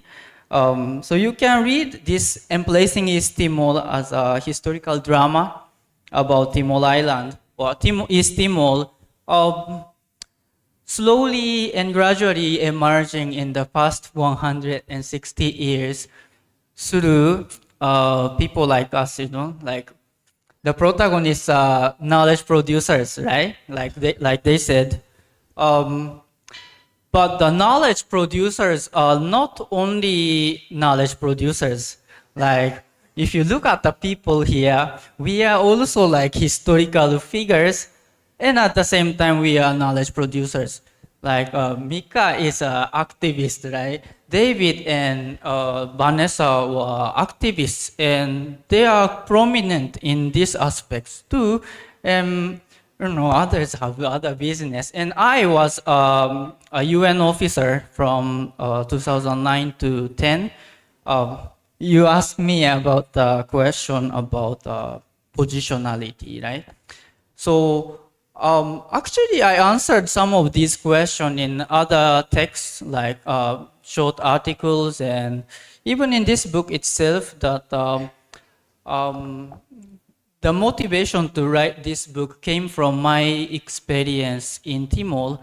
At first as a student of international relations, but later on as a UN officer. I was very idealistic, like, okay, this country is presented as a kind of laboratory of peace building, democratization, and it's the place of where people promote human rights. I was a very idealistic young student, but when I started working in Timor-Leste as a UN officer, I realized that the reputation of the United Nations among the Timorese people are not as high as I expected. There were a lot of tensions between UN officers and local people. I used to talk with them in Tetun, and they were complaining about how UN deals with things. For example, Timorese people were tried in Portuguese language, and many of them didn't understand the language. And I happened to be a basketball player, and my teammate ran over a Timorese person, a pedestrian, and he died. And next day, my teammate vanished, and he never came back and tried. So this kind of things happen again and again. So the idea of United Nations as a kind of colonial power that was advocated by opposition groups at the time, like Sagrada Familia or militant parties, and myself as was an electoral officer in Timor, so I directly experienced boycott by those people. So this is the background of this story. I wanted to situate the United Nations and transnational human rights activists as the genealogy of colonialists, actually. And I saw myself as a kind of new generation of colonial officer turned academic. This is the kind of story I repeated in my writings and also in some events. So you know already. And the story I don't usually talk is this group, like Timor-Leste Studies Initiative in AAS was a very important place for me. And I'm very happy to, talk about my book in this occasion, because at the time when I started writing about Timor, I was a total outsider for East Timor Studies Collective, because, how to put it, I was studying in Singapore, not in the center of East Timor Studies. And also my educational background came from history and Southeast Asian studies. Southeast Asian studies, like East Timor is part of Southeast Asia, but East Timor studies is somehow separated from Southeast Asian studies. I found it very interesting. Why don't we situate East Timor in Southeast Asia? It's because of there are obvious reasons, like ASEAN was not very supportive of East Timor's independence movement, but when I started writing, this movement was already over. It was after East Timor became independent, and I wanted to write something in a very different way. So I see myself as starting as an outsider to East Timor studies, coming from more UN context. And at the same time, I liked this place because it was organized in collaboration with Indonesia Studies Committee, right? So AAS provided me a kind of space to talk about East Timor studies from very different contexts. So I was actually trying to take advantage of this place to kind of insert myself in this international East Timor studies through this kind of venue. And well, like you guys said, one of my aims in writing this book was to deconstruct Anglophone East Timor studies and build something more more integrated East Timor history by means of different language sources like Portuguese, English, Japanese. Whenever it's possible, I used also French and Chinese sources. I'm not very good in Dutch, but other people can do that, right? Yeah, that was what I wanted to do. And the recent development of East Timor studies and expansion of TLSA and this kind of initiative provided us to communicate more with people from different countries. Like 20, 30 years ago, this kind of conversation was not very possible. Like we are gathering together, talking with Timorese colleagues in an international conference. And this was the environment that enabled my kind of writing. Obviously, I'm not trying to do everything in this book. It was kind of conceptualized around 2013, and I've been writing this for about 10 years-ish. And so I understand that there are some weaknesses. Some are mentioned by you, like there are aspects that are not very well explored in this book. For example, the voices of the commoners.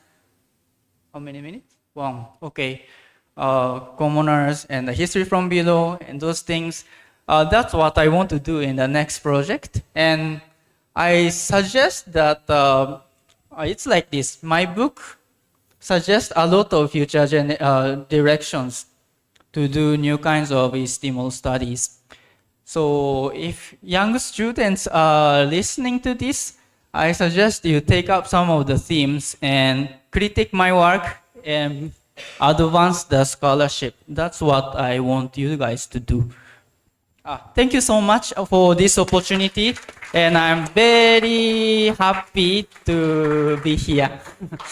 Thank you. Please join me to congratulate Dr. Kisho Chukia's book and all the excellent commenters in this roundtable. And thank you all for your attendance. Thank you.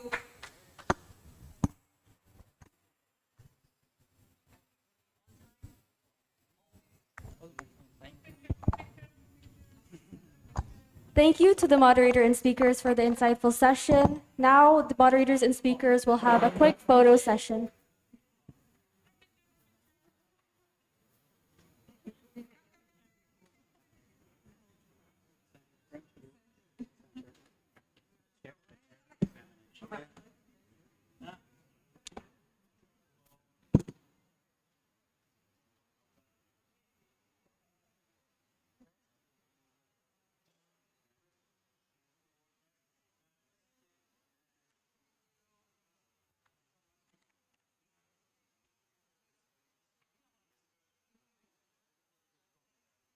Ladies and gentlemen, that was the end of session 2. The committee has a small announcement to make before the commencement of session 3, which is that we have found that 2 of the 18 blue code cards have been acquired by non-participants. So if you happen to be wearing one and are not part of the panelists that have spoken or will speak in our next session, please kindly return the blue card to our committee at the registration desk outside. Thank you. Now, ladies and gentlemen, we are going to proceed with our third session with the theme of reconciliation plan between Timor-Leste and Indonesia. I invite the moderator, Ms. Leah Kent from the Australian National University, to come forward and call the speakers for the third session. Ms. Leah Kent, the floor is yours.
We could have just a 5-minute stretch, I think, and grab coffee.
Thank you.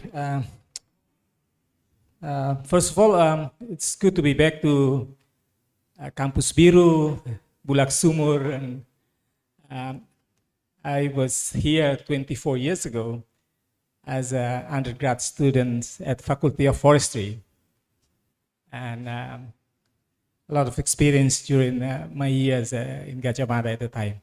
And secondly, thanks to the organizer, the Faculty of Law of UGM, Swedish government, IFIS, AAS, of course, for Centro Chega to be part of this. This is an honor for us.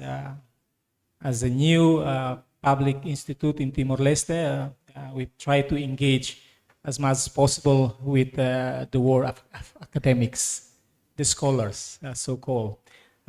This is part of internationalization of Timor-Leste. So today's topic is, I was asked to talk about reconciliation.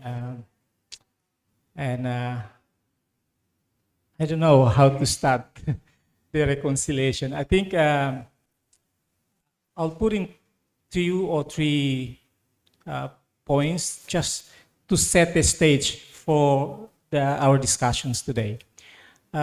First, I would like to say that immediately after the CTF, the Commission of Truth and Friendship, where Indonesia officially admitted that they committed crimes against humanity and war crime in Timor-Leste, officially regret to what happened, and also take the responsibility to all the wrongdoings committed by Indonesian military, Indonesian police, and also the militias that they established. And since that moment, seems that to me, and maybe for all of us, some of us here, there is nothing left for Indonesia and Timor-Leste to be reconciled.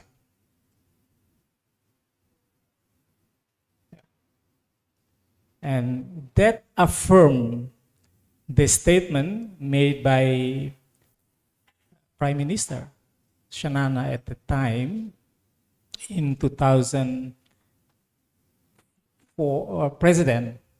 It was quoted by your book, that the justice for East Timorese is the independence. None more or no less. And so that narrative then against change, if you look back from what was the CNRT, not the party, the National Council of Resistance, back in 2001, as Russo was saying, on the dissolvement of the CNRT, all the leaders agree, like in order to start our nation building, we need a reconciliation. And reconciliation was defined clearly at the time. That is 2 important points. One, reconciliation not have to be seen as merely political instrument, but it have to be based on truth, regretness, and apologies. So that was a statement made by the leaders in 2001. And then immediately in 2008, the narrative is changed. And the narrative has changed from what you can see in 2001, seeing reconciliation as a process, which is with one understanding that it is a long-term process. It takes time for people to reveal the truth. It takes time people to regret. And of course, it takes time for people to forgive. It was 5 years before, or even 7 years before. But in 2005, the narrative has changed. The narrative will say. So then why is now important to talk about reconciliation between Indonesia and Timor-Leste? The CTF put out two important recommendations. I am happy, I'm honored to be part of the both Truth Commissions. I was managing editor of both report. And if you put reconciliation as political instrument to pacify what happened in the past, and I think that's already done. But if we look at what is the main recommendation of both Truth Commissions, which is particularly the Commission of Truth and Friendship, which is both nation state agree, which is first, to have a reparation to the victims. And after now, 2008, now 2024, like 18 years, nothing happened. Establishment of the Commission of Disappearance, nothing happened. There are still people that women were continuing asking for them justice, not in a formal way, but it is important to recollect the remains of their families members. That is most important. And then we don't even talk about it. Maybe reconciliation in our work now at the Centro Nacional Chega is how to make the young generation in Timor-Leste and Indonesia attached to the past. Recognizing that there are some dark moment in the history of these two nations. And what I see now, I was last week in Jakarta talking to Brin, and there is no history about 24 years of Indonesia and Indonesian had textbooks. History. None. Just like a chapter in your book, just take it away. So the young generation of Indonesia, and I have my daughter here, and she said that her lectures, she studied in Jakarta, in Faculty of Law, never know about what happened in Timor during 24 years of Indonesian occupation. So that's a very important thing to talk about reconciliation and that process. That the gap of narrative of what happened in Timor-Leste during 24 years should be also introduced in Indonesian textbooks. So then we can have more open discussions about what actually happened, not as what we have to agree in the writing of the Truth and Friendship Commission's report, which is the presence of Indonesia in Timor. It's not occupation.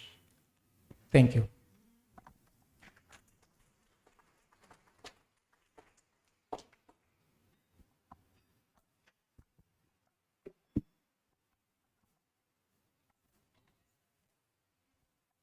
Thank you.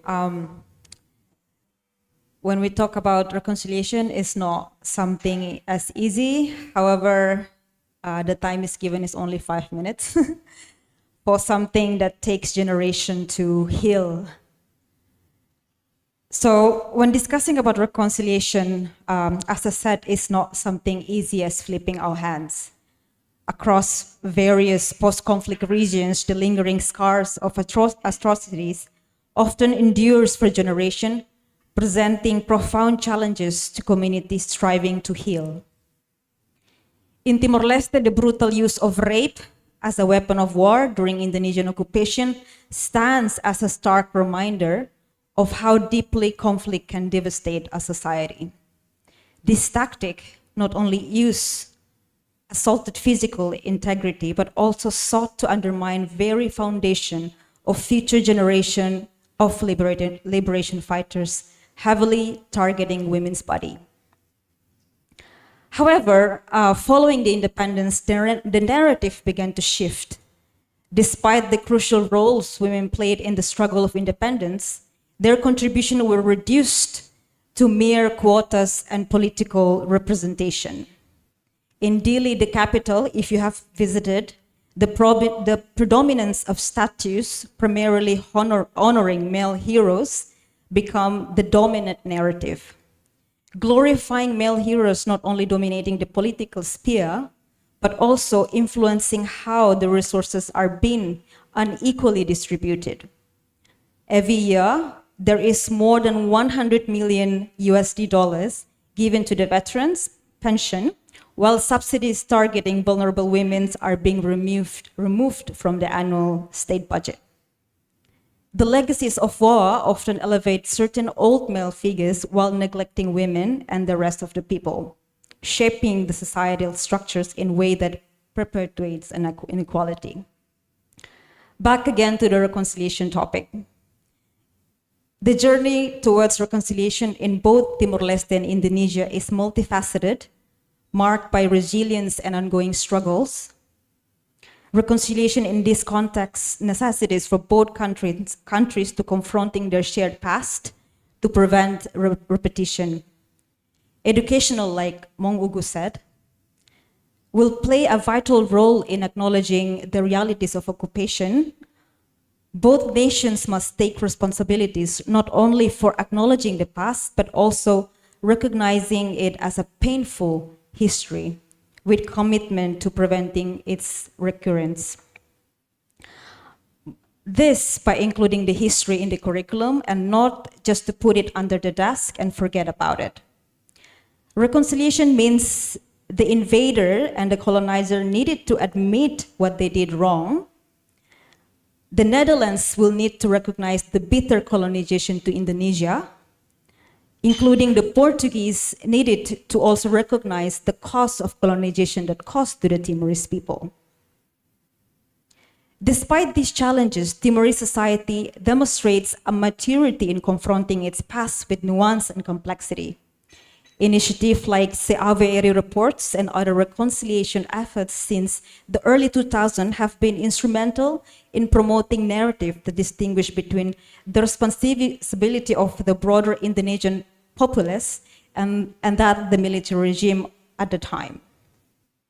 Additionally, solidarity groups within the Indonesian, such as Fortilos and Solidamor, etc., has made significant contribution to the process of healing and understanding. Timorese women are portrayed as sometimes merely the victims of the war, not only contributed but not fought alongside the men. These narratives often are being reduced. I hope in the near time, since Mong Ugu is here, there will be also museums for women and more resources on women liberation fighters. And CNC and also the state must take that into consideration. In conclusion, the path to reconciliation is a complex one, but through genuine acknowledgement of the past, commitment to justice and inclusive participation, Timor-Leste and Indonesia can forge a future where wounds of conflict are healed and the lessons learned serve to prevent such tragedies from repeating in Indonesia and other parts of the world. Thank you.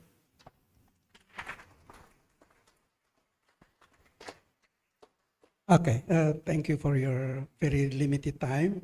I don't expect that I have only 5 minutes to present my opinion because I have write down a working paper, almost 15 pages.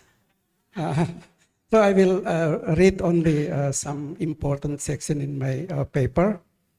I begin with introduction. I hope that the committee will spread out my paper from Google Drive so they can follow my opinion. Okay, I will start with my introduction. The official state relations between Indonesia and Timor-Leste actually have been restored following Indonesian invasion in 1975, which culminated in the 1999 referendum.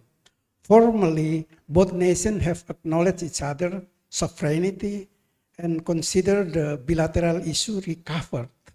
However, history clearly shows that the relationship between the two nations has left deep wounds, tragedies, and trauma that are not easily forgotten. A significant impact of the 1999 referendum that remains evident today is the presence of numerous Timorese refugees in West Timor and various other in other regions of Indonesia. Many of these refugee issues have not yet been adequately and wisely addressed. To establish genuine and lasting reconciliation and peace, fostering positive relations with neighboring countries and the international community must be undertaken seriously, systematically, and intensively.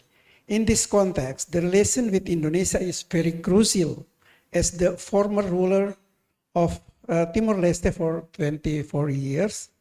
Indonesia still hosts many Timorese refugees from 1999. As closer neighbors, the socio-political, economic, and security situation in one country inevitably impacts to the others. Therefore, the formation of collective memory and national identity in both countries must consider a model that promotes reconciliation and support the process of development and peaceful building. I have to convey that this paper is part of my field research on collective memory of Timor-Leste, and this paper will only present 3 collectives. They are collective of pro-integration, pro-Indonesia, and veteran of Seroja operation. So I will go straight to 4 main findings and discussions. First, formal reconciliation effort through the GTF, Pak Hugo mentioned it already, the Commission of Truth and Friendship, formally established by the government of Indonesia and Timor-Leste, aim to address the demands for the United Nations supported tribunal to prosecute those responsible for the violence of 1999. One of the final truths uncovered by the GTF in its report titled Per Memoriam ad Spem was that there had indeed been massive and systematic human rights violation by Indonesia's security forces and civilian leaders in Timor-Leste, resulting in so many victims. However, peer study in 2011 found that in line with the CTF recommendation regarding reparation for military atrocity, the government had awarded medals of honor. 5,000 deceased victims had received reparation. 197 surviving victims had received compensation. And around 7,000 people were in the process of receiving compensation. So the statement by former President Susilo Bambang Yudhoyono that state institutions had committed gross human rights violation in East Timor was met with relief and praise, indicating recognition of institutional accountability. Now I go straight to the second findings. Collective memory and reconciliation, the pro-independence collective. I just want to quote a very interesting statement from Pak Joachim from Renetil. He said that the 1999 crimes were massive, systematic, and structured. Responsibility for these crimes cannot be placed only to Eurico Guterres or Abilio Araujo and the militias, but on the military regime in power at the time, that Pak Joachim da Conseca from Renetil. Several Timor-Leste independence collective expressed that there was no issues actually between Indonesia and Timor-Leste civilians. The unresolved issues and incomplete truth lie in the lack of legal accountability for the perpetrators of the crimes. especially post-referendum crimes. The criminal sentence given to the Deputy Commander of Integration Fighter Force, Eurico Guterres, did not reflect true justice. Joseph, you may need to just wrap up your comments and we'll come back to some of them Oh, during the discussion. okay. I'm very so sorry. I go straight to the conclusion. Okay. Do you want to make one last point and then we'll come back to some of this in the discussion? Thank you. That's good. I'm sorry, we have a lot of conclusion. This paper demonstrates that the relationship between Indonesia and Timor-Leste post-1999 referendum has had significant emotional, social, and political impacts. The recovery of relations between both countries requires a profound understanding of the collective memory shaping societal perception of the conflict.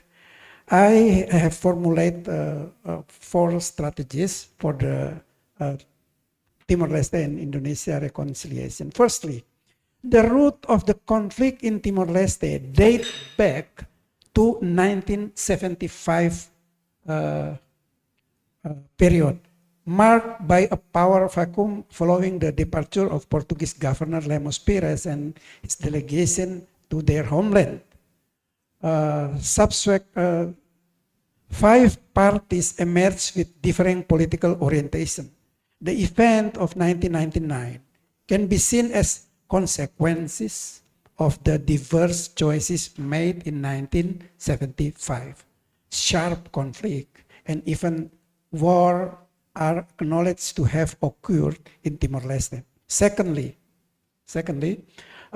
Indonesia's 24 years occupation under militaristic regime of the New Order under Suharto left many bitter legacies in Timor-Leste, including severe human rights violation acknowledged in KKP report as institutional responsibility. Initial steps toward compensating victim families have begun and will continue. Thirdly, the formal acknowledgement of human rights violation and the implementation of reparation through the TTF have had significant social and emotional impacts on the involved community. And the last one, the remaining issue in Indonesia-Timor-Leste relation actually lies in reconciling Timorese supporters of autonomy and supporters of independence. To achieve lasting peace and genuine reconciliation, a national consensus on fundamental principle within the Democratic Republic of Timor-Leste is necessary. So I would like to emphasize the importance of national consensus for Timor-Leste.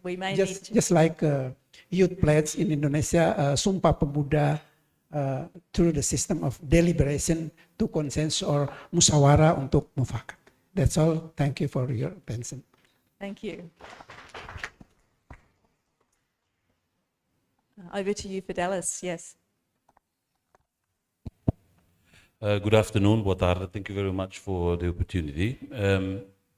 Well, let me start by addressing some points, some disclaimers, by making some disclaimers. First of all, I did not study in Indonesia during the Indonesian occupation period, and so did many of my friends. So when we talk about our experience post-independence, it was heavily framed by our experience during the occupation, whereas our colleagues from Renetil lived in Indonesia, and I had their experience here in Indonesia, so they had a different reference point in the reconstruction or in the reconciliation process in Timor-Leste. And before I go further, allow me just to say that Renetil, besides, apart from its other functions, also played an important role in the reconciliation process by facilitating or by developing or promoting an understanding of Indonesia as a nation and as a people, and where people like myself did not have the opportunity to see or to experience. So my experiencing of Indonesia is quite late, and it is rather recent. Like many of my friends, we are now beginning to learn to really to live together or to have a deeper exchange or meaningful exchanges with Indonesian colleagues. So that's, I think, the first point that I'd like to share, and to also point at the different dimensions of experiences in Timor-Leste. And in addition to the first disclaimer, the second one has to do with the very event, the event of this nature. I've been, just to let you know that I was in government for many years, or served in various public capacities, official capacities in the past. So I'd met many people in discussing, or to discuss reconciliation, but no, mostly in armed settings, in official settings, in secret settings, or in hidden places. But never had I never had the chance or opportunity to participate in an Indonesian institution, academic institution, to talk about reconciliation or about past atrocities so openly, such as this one. So this is a first for me. And now let's go, just in the interest of time, I'll try to be precise. Reconciliation. The question asked, how can we advance reconciliation between Timor-Leste and Indonesia? Now, when we talk about reconciliation, then we should first ask ourselves, is it an end process, or it is a process unfolding, still unfolding? Now, that involves a number of hypotheses or premises. The first one, supposedly, if that reconciliation in Timor-Leste, between Timor-Leste and Indonesia, has been successful. The first supposition is that it has been successful. Second one, that reconciliation between Indonesia and Timor-Leste has not been successful. Second hypothesis. And first, a continuation of the first point. If it has not been successful, or if it has been considered a success, then the elite level reconciliation must be a success, or has been successful. Second, the people's level has been successful. Third, that there is a memory. There is a space, an ample space for memory to play, to have a role or a space, but that's a memory that is based on accepting the past or remembering the past. That's what I understood from these courses that are spreading. But my list is not exhaustive. But if you'd like to add, please feel free to ask during the discussion later. And second, number two theme is that reconciliation has not been a success. What are the conditions that would lead us to reach to that conclusion? Reconciliation has only been at the elite level. Second, the people still have not shared reconciliation or have not reconciled. Third, that forgetting predominates, and only as far as forgetting may lead us to another revival of conflict. So that's if, in a way, that forgetting can eventually contribute to the renewal of conflict. So that then brings us, the second point brings us to the question is, how sustainable is the Timor-Leste and Indonesian reconciliation? Again, let me also be frank here. I'm not talking about what the people think. I'm zooming out and I'm seeing things from at a macro level analysis. Well, judging by the process, my conclusion, my simple observation from the elite level observations. This is a disclaimer, elite level observation, is that there have been two different processes, two judicial and non-judicial processes. Judicial processes have taken different forms, have taken the hybrid form, and Indonesian ad hoc court, etc., throughout, so in the last 20-something years, and have delivered whatever they have delivered. A non-judicial form has also taken place over the years, and there are, now we are seeing here, funded and aided partially by CNC, which is a post-CFVR, post-Truth Commission established in 2016, right? which has a mandate, which shares the mandate to promote reconciliation. So my conclusion is that there is reconciliation. People have reconciled, elite level have reconciled, but that there are different dimensions of reconciliation. When elite in Timor-Leste refer to the elite, or to refer to reconciliation or relationship vis-a-vis Indonesia, they speak two different languages. One that is spoken to the Indonesian international audience, and there's another one that is spoken to the Timor-Leste audience. The one that is spoken to Timor-Leste audience is what worries me, because that is tied with multi-party democracy.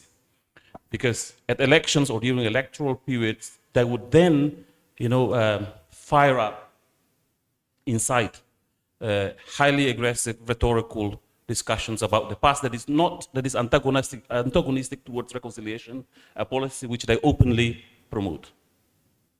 And the same as in Indonesia. When you talk to Indonesian political elites, when they refer to the Indonesian, when they talk to the Indonesian audience, they use a different language. But when they refer to the Timorese leadership or Timorese audience, they use a different language. And that can be traced or seen through discourses and exchanges in social media, in media, etc. But what is encouraging in this experience is that in Indonesia, there are many taboos that cannot be talked about. Vanessa knows well about the taboos. I'm not going to refer specifically. But the fact that reconciliation with Timor-Leste is no longer a taboo, to me, at least from my rather lay, humble viewpoint, that's an encouragement that it can be discussed here in the open, while there probably are other issues that cannot be discussed in the open in Indonesia. So anyway, Leah, apology for taking up so much time. So the conclusion is, it is a process, there is reconciliation, but it is an ongoing process. And we have to always be cognizant of demands and pressure from real politics. And what is happening in Indonesia, I see now as an opportunity for further reconciliation. But I'm not going to spill the bean. I'll leave it for your questions. Thank you.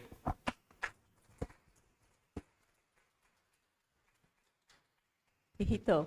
Thank you. I'll try to be within my 5 minutes. We'll see how it goes. Thank you to the organizers of this workshop for the invitation.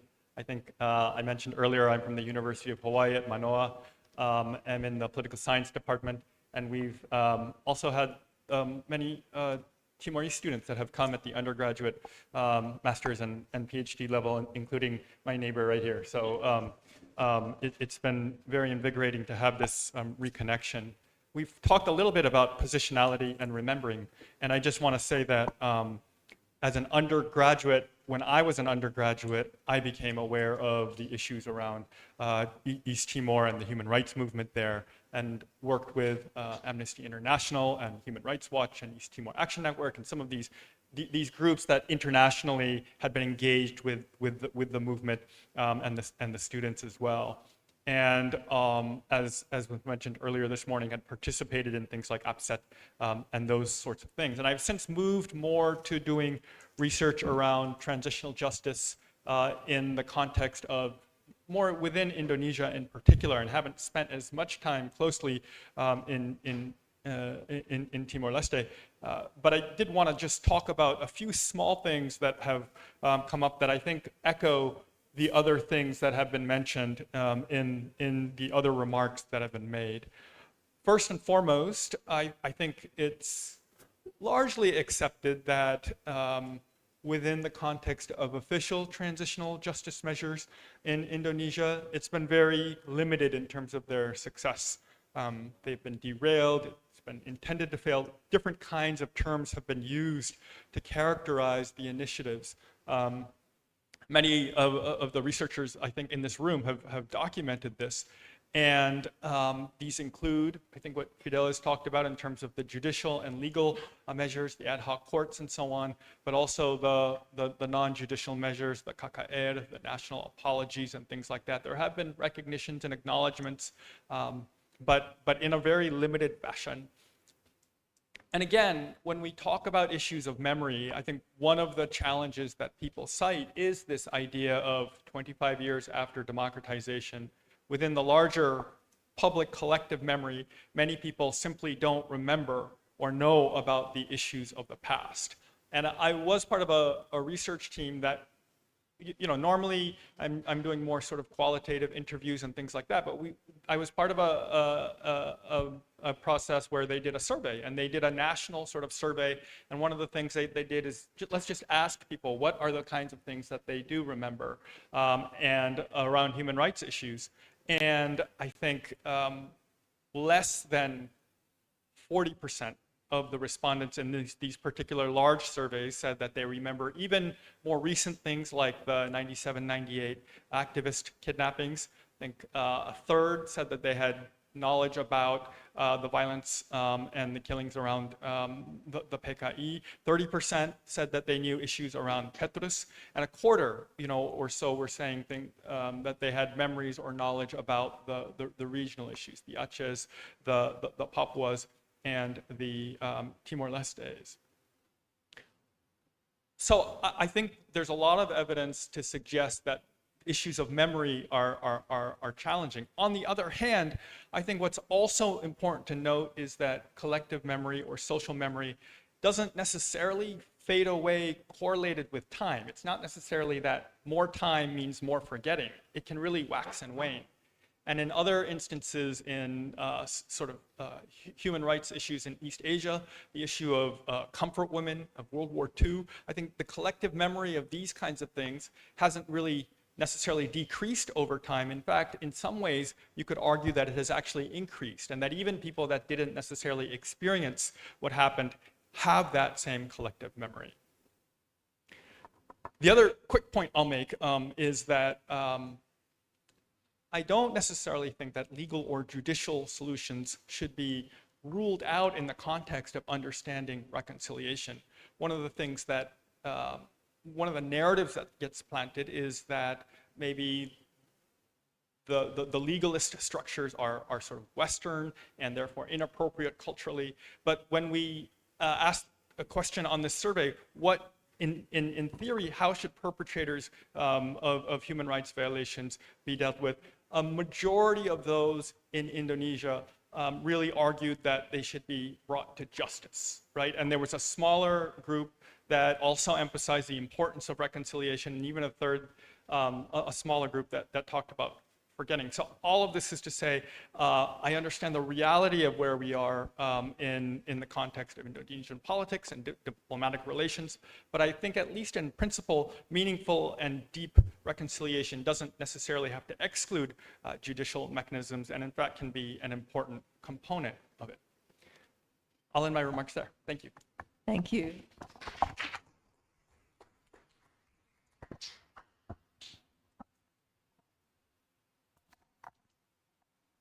Yes. Okay, thank you very much. Yes, previous speakers has presented quite interesting ideas, and I think I begin with the remark that Indonesia and Timor-Leste has developed a very interesting model of reconciliation by adopting what is called a very pragmatic approach, focusing more on restorative justice rather than retributive justice. Amid international pressure at the time following the violence after the referendum, that international community have to prosecute the perpetrator at the time for the violation that took place during the referendum and before. This model of reconciliation, no doubt, has brought the relationship between Indonesia and Timor-Leste very significant progress. And from time to time, the relationship between the two are very close to each other. Of course, as the previous speakers also indicated, there are so many issues that still unaddressed and need to be addressed by especially Indonesian government with regard to the issue of justice. So based on this, then I would like to add one more dimension for the process of reconciliation between Indonesia and East Timor, that is to utilize the willingness or intention of the Timor-Leste to be part of ASEAN. This is a quite interesting phenomenon, which I think can be another platform for promoting reconciliation between Indonesia and Timor-Leste. As we know that Timor-Leste applied for membership of ASEAN in 2011. Timor-Leste has met all the requirements to be a member, and yet the regional grouping of ASEAN has sat on the application for 11 years. No decision yet. Decision in ASEAN is, of course, made by consensus. And while Indonesia has supported Timor-Leste since it's applied for membership in 2011, this application was vetoed by 1 or 2 members of ASEAN who felt that Timor-Leste was too poor and it would be an economic burden for the regional bloc as ASEAN. But 11 years later, in 2022, the country was admitted in principle as the organization's 11 meeting in Cambodia, with full membership still pending, however. But in 2023, in Labuan Bajo, the member of the Association of Southeast Asian Nations have finally agreed to finalize a dedicated roadmap for Timor-Leste to facilitate its gaining full membership in ASEAN. And even Ramos Horta mentioned that it should be better that Timor-Leste be part of ASEAN by 2025. So, for me, in my opinion, the membership of Timor-Leste is very important for both Indonesia and ASEAN, and also probably for Timor-Leste for several reasons. For Indonesia, it is the largest member of ASEAN. The admission of Timor-Leste to ASEAN reflects the power of Indonesia to bring consensus within the organization. Because in the past, the application of Timor-Leste membership has been challenged by 2 or some other countries within the ASEAN. But it is also important for Indonesia to support Timor-Leste membership in ASEAN because it constitutes part of its responsibility to help the development of Timor-Leste, which it has occupied for more than 25 years, and Indonesia owes this responsibility to Timor-Leste. But what is another interesting thing for me is that the benefit of the membership of Timor-Leste for ASEAN. The admission of Timor-Leste in ASEAN will encourage positive political development in ASEAN in line with its charter. Timor-Leste is a democratic country with a much higher score than many or all ASEAN member countries when it comes to freedom and democracy. And this value of freedom and democracy have also been enshrined in the ASEAN Charter. But none of the ASEAN member countries are having a very positive position in terms of democracy and freedom. In terms of democracy index, for example, Timor-Leste is the only country in the region categorized as by Freedom House as free, while others are either partly free or not free, even in ASEAN. Timor-Leste ranked 17 in the world in the Reporters Sans Frontiers in 2021 Press Freedom Index, compared to Indonesia, 117th in the ranks. So the membership of Timor-Leste will not only provide a better picture in the freedom and democracy map for Southeast Asian country, but also become a source of inspiration for ASEAN member to become more and more democratic. And I think the membership of Timor-Leste in ASEAN can be really a good opportunity for Indonesia also to talk more frankly with Timor-Leste and to address the issue that has been left unaddressed following the report published by Indonesia and Timor-Leste through the Commission of Truth and Friendships. I think I leave that for the discussion. Thank you very much. Thank you very much. Okay, last but not least. Thank you very much. Thank you for having me here. And being a last person, I don't know what to do. Yeah, it's a little bit corrections. My institutional affiliation is ACS Yusof Institute in Singapore. Yeah, just like Hugo, it's been a long time. I didn't come to this campus. I graduated from here, but I'm not really working.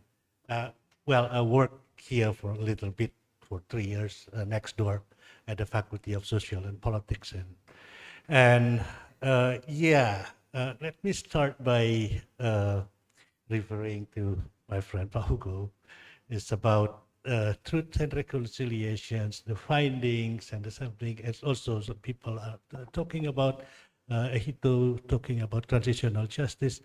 I think what we are missing when we are talking about the truth, about the reconciliations, is justice.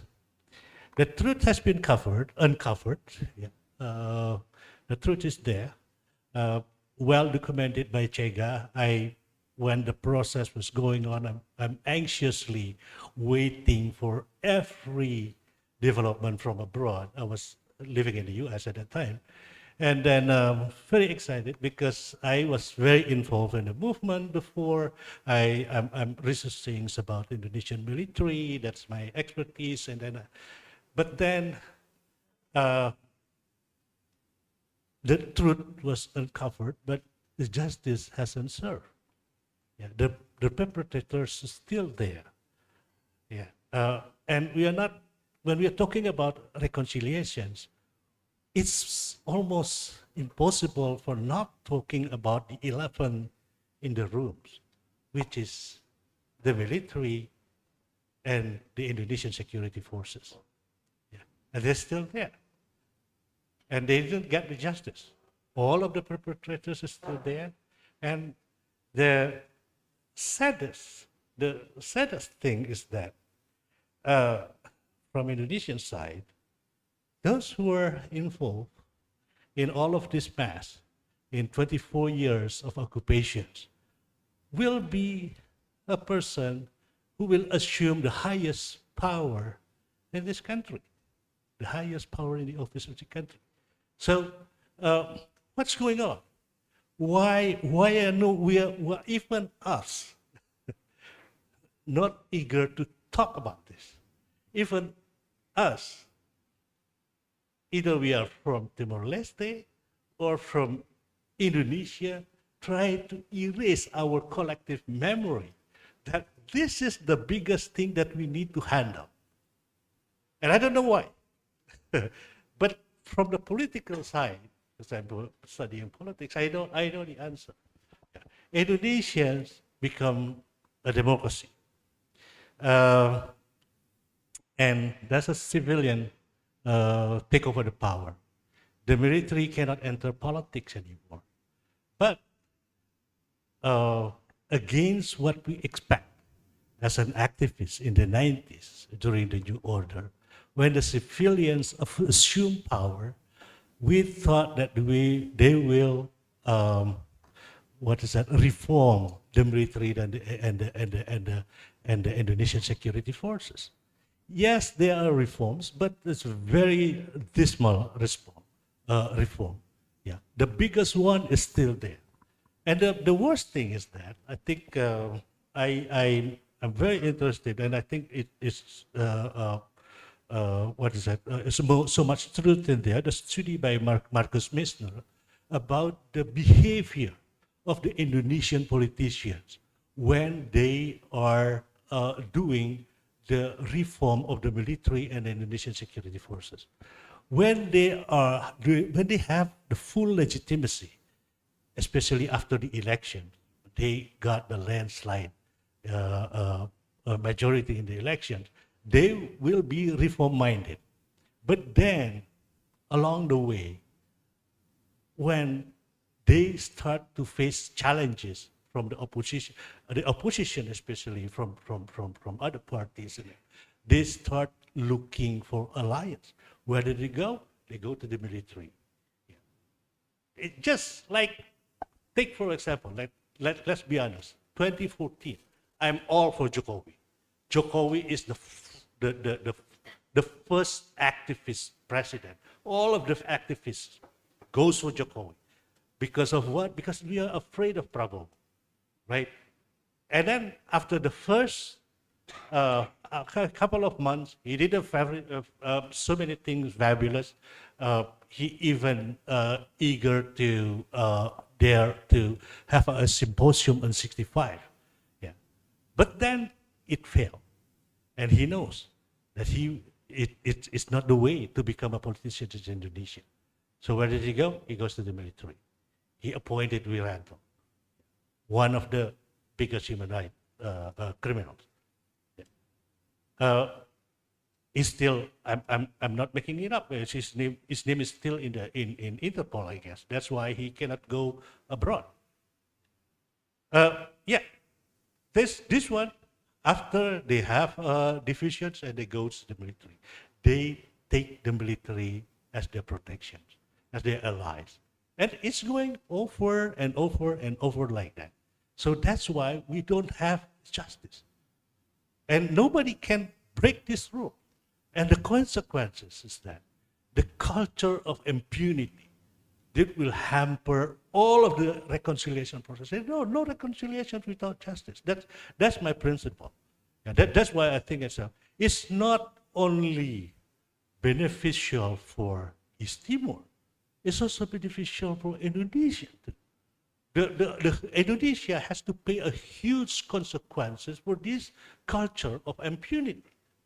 Yeah. The lack of reconciliation, even among Indonesians itself. Right now, I serve as a board of a knowledge management team in YLBHI, Indonesian Legal Aid Institute. Yeah, the old institution, a human rights institution. So, every day, almost every day, we got a report about a torture there, a detention here.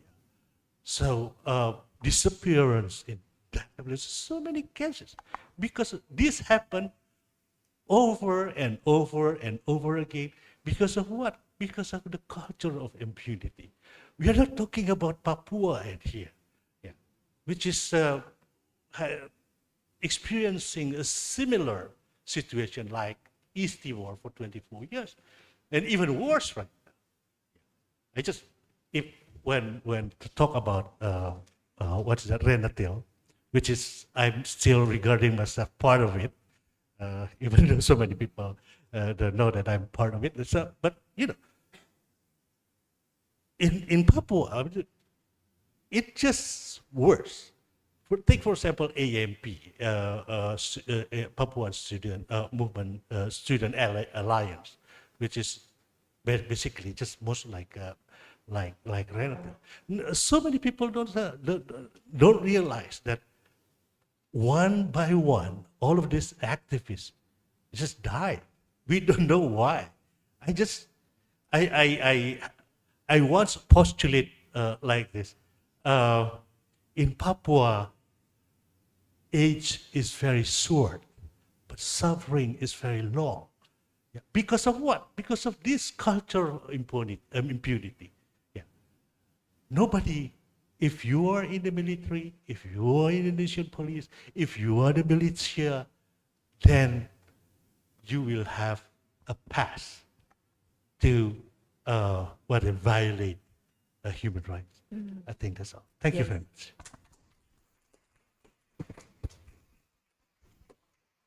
Thank you, Mada. That was a powerful way to end, to remind us of the continuing impunity of many of those who were involved in the human rights abuses.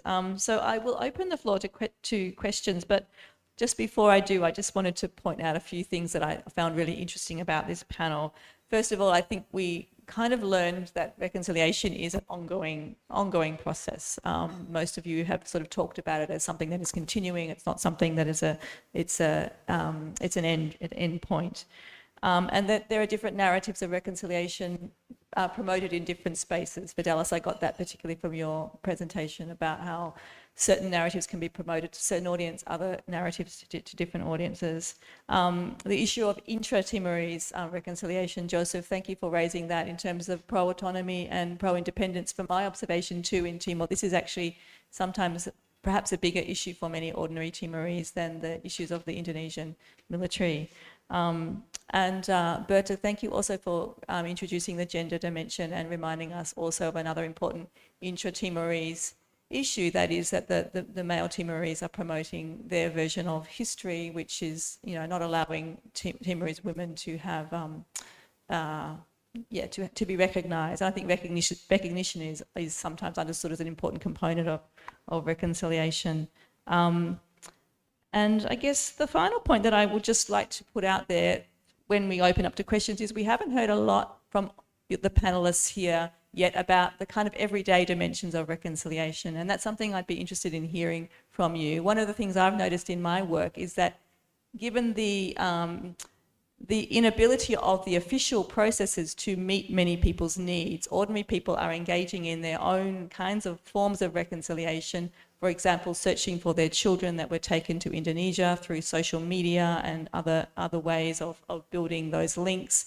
The groups living on the border are obviously also engaged in sort of ongoing everyday rebuilding of relations. And people are also going out and gathering the remains of the dead because, as Hugo, as you mentioned, many people feel that this is an outstanding issue, that they haven't been able to find the bones of the dead, which is incredibly important in Timor to be able to for the spirits to be able to rest.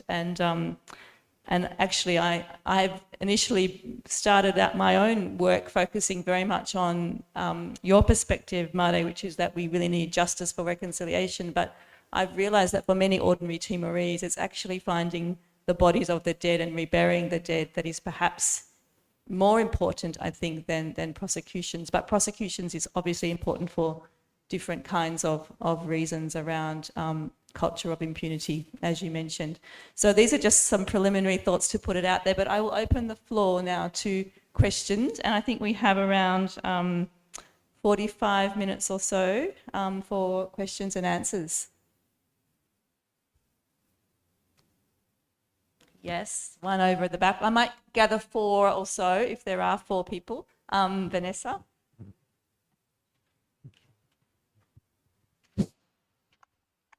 Thank you very much for giving me this opportunity to attend this workshop. So I have a question for all the panelists here. Since now Prabowo has been elected as the new president in Indonesia, do you really think that with a long track record of human rights violation of this president, the reconciliation can really retrieve and recorrect the truth and the justice in the past between the Timor-Leste and Indonesia? Thank you very much. Thank you. I'm sure that's a question on many people's lips, actually. Vanessa?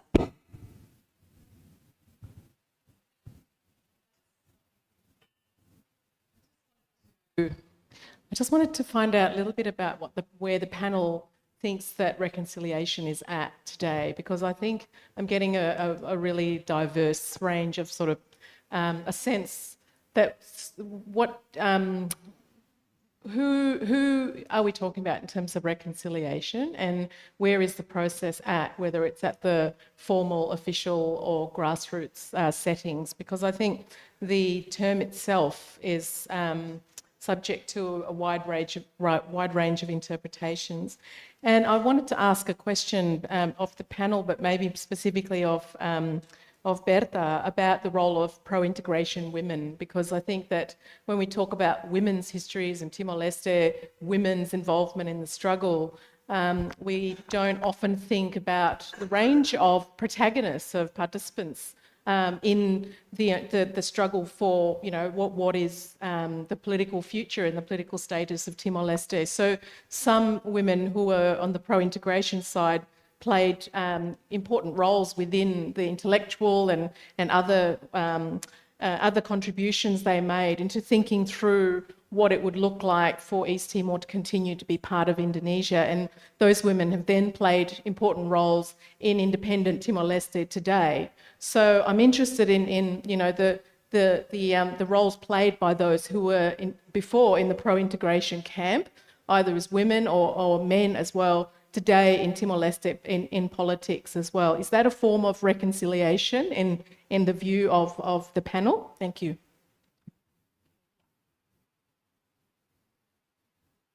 Thank you very much. So my name is Diantika. I'm from the Faculty of Law, Department of Criminal Law. So I would not like ask any question, but I would like to comment, especially from Mr. Hugo Fernandez' speech, right? So I really seconding how we should start regenerate the discussion on Indonesian reconciliation, Indonesian textbook on the relation and or perhaps also the tension and also the reconciliation of Timor-Leste and Indonesia, because I myself, I teach human rights violation in one of my course, in the special criminal law. And I always generate the students talking about the historical background of why we have special court on human rights in Indonesia. And it's going to fall back into the history of the Timor-Leste and Indonesian tension at that time, right, during the particularly on the 1998, right? And it's always astonished me how when I teach the students, they always never really heard about what happened in Timor-Leste at that time. And it was really saddening how people seemingly starting to forget, and the collective memory is starting to decline on that. So I try to open the space for that, for our students particularly, but I really seconding on how we should reformulating the Indonesian textbook on narrating the historical of Timor-Leste in Indonesia.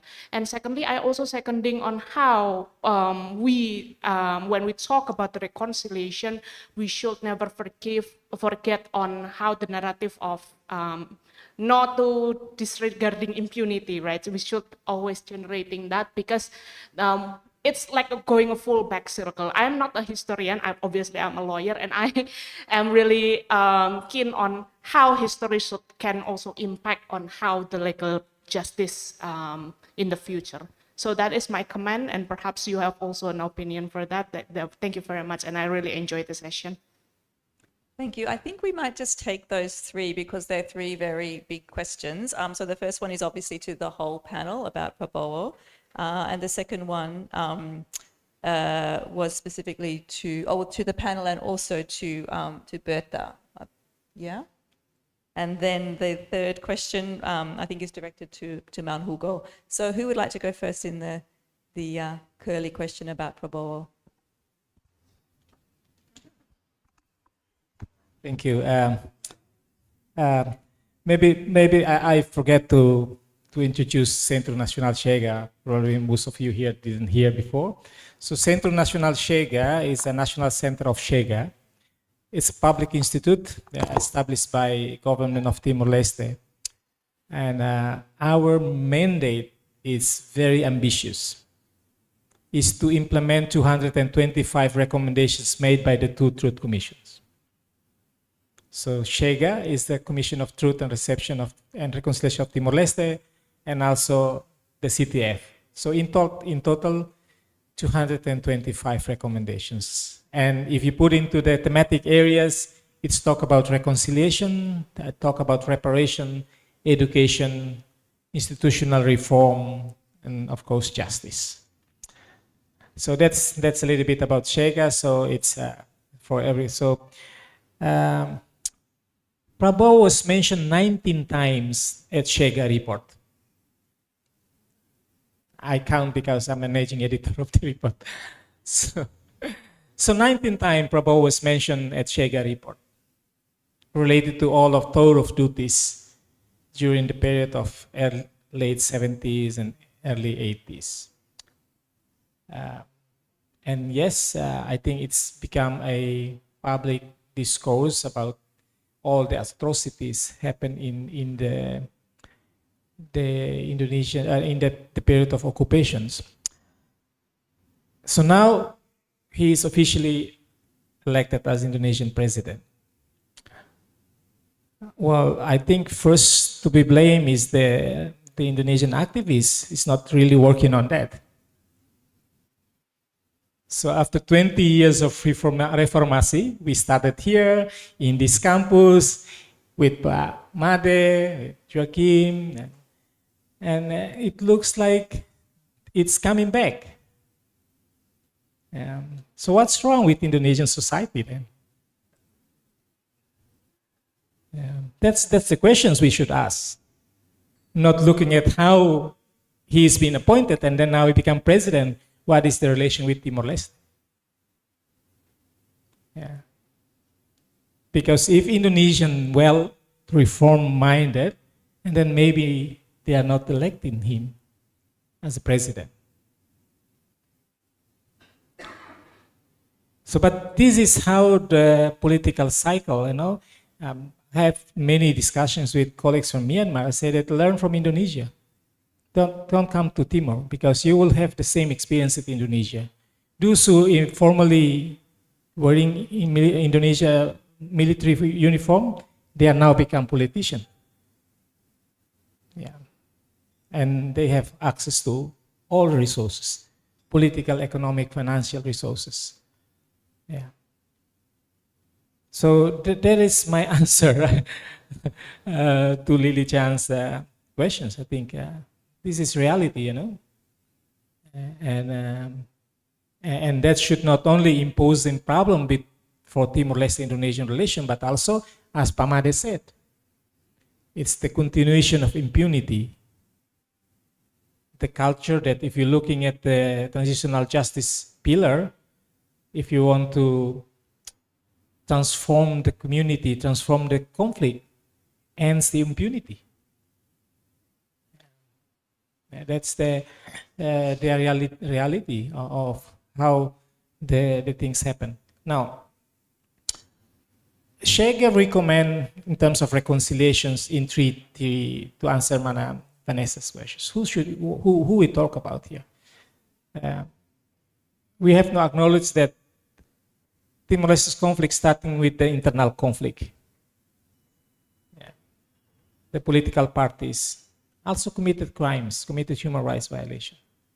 And therefore, Shege recommended that internal reconciliation between Timorese in Timor at the moment, the first. Second, reconciliation between Timorese who live in Timor and those who now live in Indonesia. That will be the priority instead of reconcile with Indonesia, the government. Because as I said, I think from government, it's finished. The CTF report is a final justification of nothing more to deal with Timor-Leste.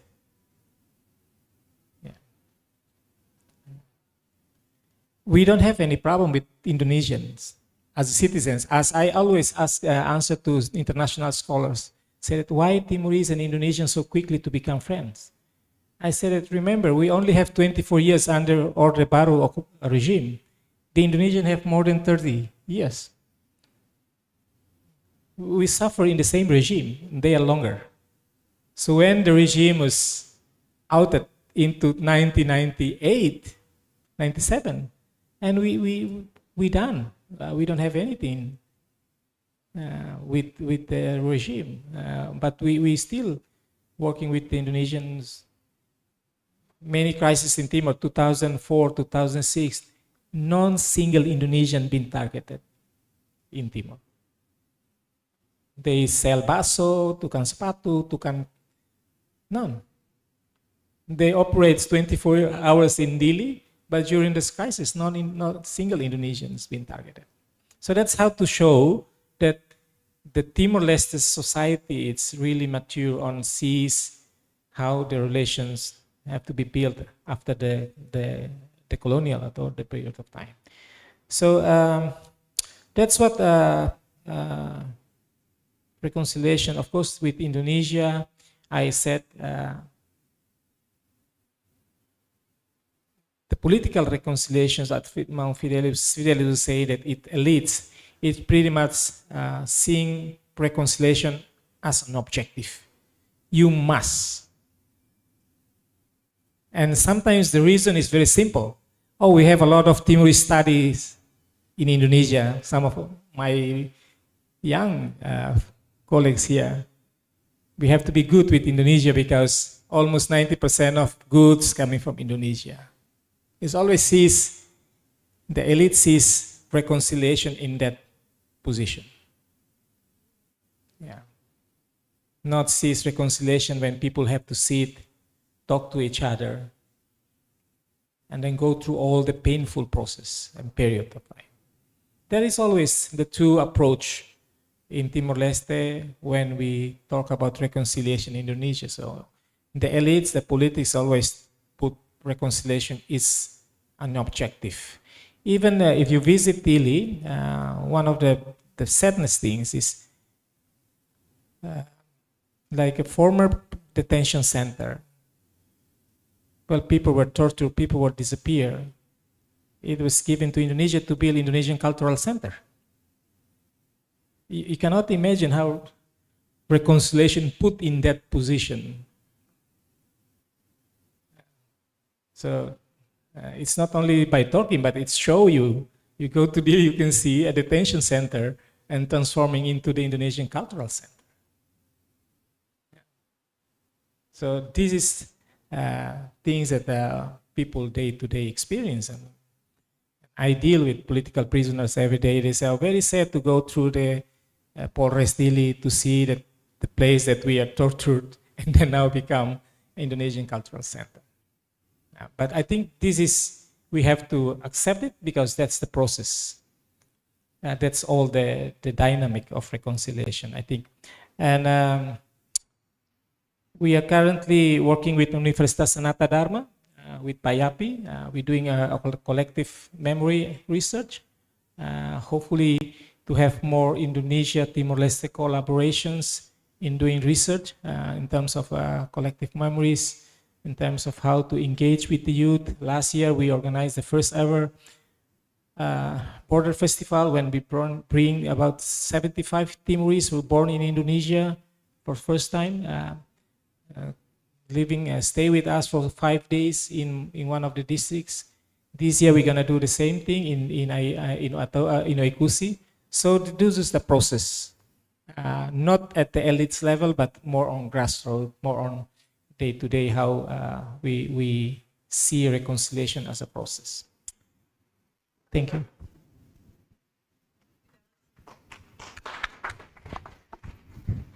Thank you, Liam. I think let's put it this way. First, I think history is no longer that hot to address. I think whereas in the past, history was too hot to address. Okay, so now there is an opportunity to really focus on history, more so than memory. Because the thing with memory, collective memory in principle, is very highly subjective and socialized. Okay, so there is one thing, okay, it's good that we focus, we address the issue of collective memory, but collective memory is a forever, permanently debated, contested space. You'll never have agreement on collective memory, and it is constantly evolving. For example, just from the panelists, from my colleague here, Pa Josep, I sensed, my radar was working, I sensed from discourse analysis that there were some discourses, like some particular choices of words that I would probably problematize academically. See, because then there is one version, one way of seeing history or as a collective memory. There is my way of also seeing collective memory or history or what I consider to be collective memory. So, but if it is presented as collective memory, and if the voice of the narrator narrates it as collective memory, representation of collective memory, then we have to really go deeper instead of just taking it as blanket collective memory. Because you unavoidably, you will have conflicts or debates or disagreements between Indonesian collective memory, Timorese collective memory, the different, different challenges or disagreements at Timor-Leste level. So maybe I would suggest, maybe let's just focus perhaps on history, since it is no longer that hot, that it can be addressed. There can be probably a stronger focus on historical research. But having said that, I'm working on collective memory, so I have my own, I admit that I am also to blame perhaps, but I focus on social media and laws in collective memory, etc. So now, so with regards to the Timorese, understanding the Timorese elite level discussion, I think I agree with some of the panelists, but I think it is important not to fall into the trap of removing the subjecthood of the Timorese, or the political of the Timorese. There is always political element. Even the so-called leaders, whether we like them or not, some of them make real strategic decisions. And there is political element. It's not, you may disagree, we may agree, we may disagree, but there are calculations, and even there is a shortcoming even from CIVR report, is that it probably doesn't give us the glimpse into the strategic choices or the decision-making process that decision makers made in terms of opting or choosing tools of violence or decisions for coercion, for control, etc. There were, I think, so this is still the unknown, I think, unknown element to many of us. So I think there is an opportunity for us to see that, and there is also a window of opportunity for us to also see the Timorese side as to what makes them make these decisions, what made them make these decisions. So, for example, in 2008, I co-established this national consensus dialogue where we brought together the leaders, and which then gave rise, I think, to some of the critical recommendations to the establishment of Sensei, and also we addressed the question of reparations, etc. I think from there I saw, at least from their explanations, that there was some reasoning behind it. And I think I academically or intellectually, I think it would be too simplistic just to be dismissive of these concerns that they had. So, and Mana Lily Chen, with that in mind, with the experience of dealing with some political leaders, I just probably say this.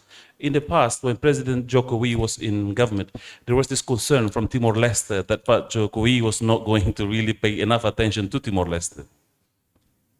Or there were just complete blatant or blank disregard to Timor-Leste. In fact, now there is Pak Prabowo, who is familiar with Timor-Leste.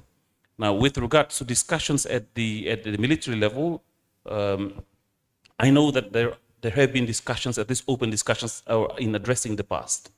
But how to really implement that into practice remains to be seen.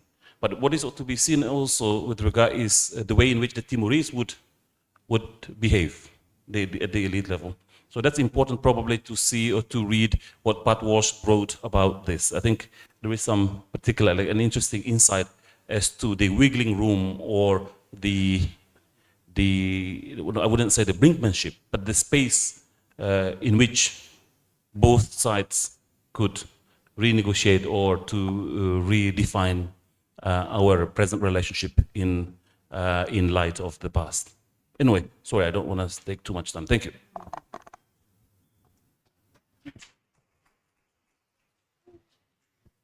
Thank you, Mana Vanessa. That's not an easy answer. Monking was looking at me laughing when Vanessa asking that question.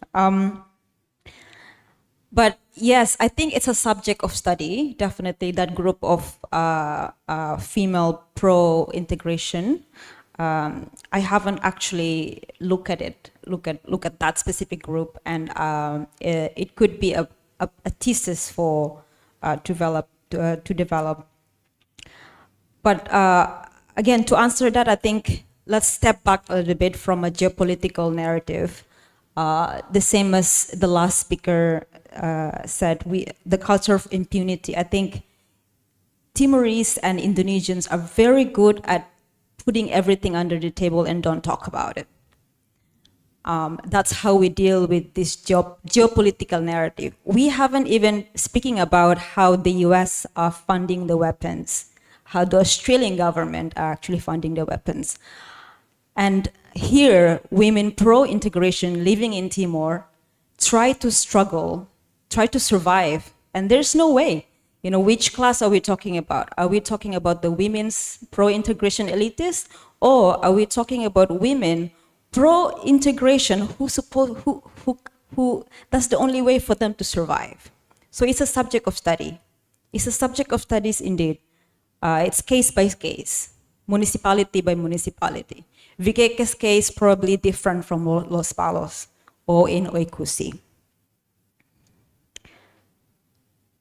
And yes, regarding the pro-integration women who are now have a political power in Timor, that's an interesting narrative. I don't think it's only women, but there's also prominent male figures who were previously supported pro-Indonesian, and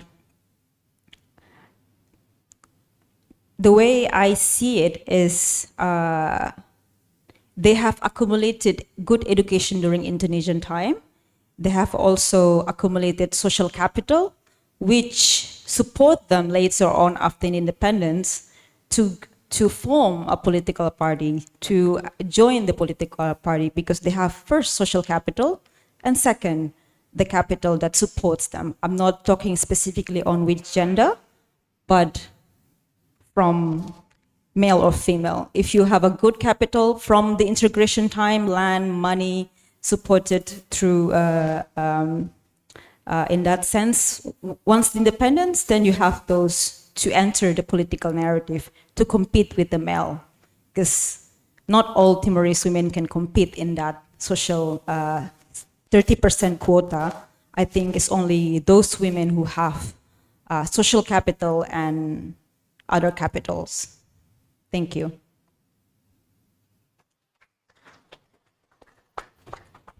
I will make a short comment to a question from the audience, especially the question about the regime have changed. The regime of Suharto have changed. Yeah, we know that we already have Habibie, Abdurrahman Wahid, Megawati, Jokowi, and maybe next Prabowo regime. But the question is, how impunity is still there, is still so strong until today? That is a very big question for us. Once we activist, humanist in Indonesia pay attention, pay their hope to President Jokowi, maybe he will make a change about severe human rights violation in the past. But then we can observe that Jokowi changed his mind. So it's very hard right now to bring all perpetrators of the human rights violation in the past. Yeah, so many tragedies in Indonesia include 99 tragedy, Munir case, Marsina case, and so many others. Human rights violation in Indonesia is still unresolved until now. For me, bringing the perpetrators of 1999 massacre in Delhi to trial could potentially provide a final solution to end up the Indonesia-Timor-Leste conflict. However, this hope for me is less realistic and less productive for me.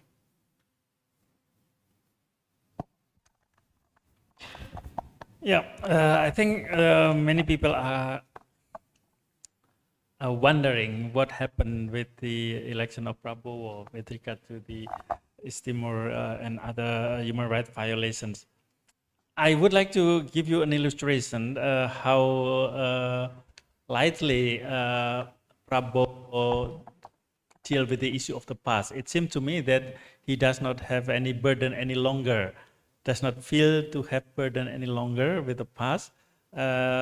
When, for example, during the presidential debate, one candidate asked him about his human rights violation record in the past, and Prabowo did not respond it very seriously. And what is quite also interesting is that the public did not see this question as something that can be damaging the reputation of Prabowo. So Prabowo keep on having a high reputation even after being asked this question. So what does it mean that we cannot be very optimistic that Prabowo will deal with the issue of the past, especially again in combination with the culture of impunity that is still very strong in Indonesia? Then we don't think that there is a very significant change for the better to deal with the past.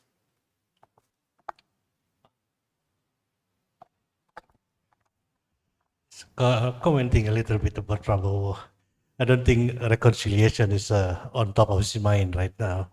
He has so much on his plate right now, starting to keep his promise on providing lunch for any school children in Indonesia, which is changed already from what he campaigning before. He want to raise salary of the teachers, and also the new capital city, which will take a lot of money, and the state doesn't have money right now. So I think, yeah, but the problem is not on Prabowo alone. The problem is on Indonesian politics and Indonesian politicians, especially the civilian politicians. Yeah, they don't have any sense of bringing justice. They don't see this is a problem. What they see is that the very narrow political purpose, how to stay in power. That's all in Indonesia. And they always hide behind nationalism in their own versions.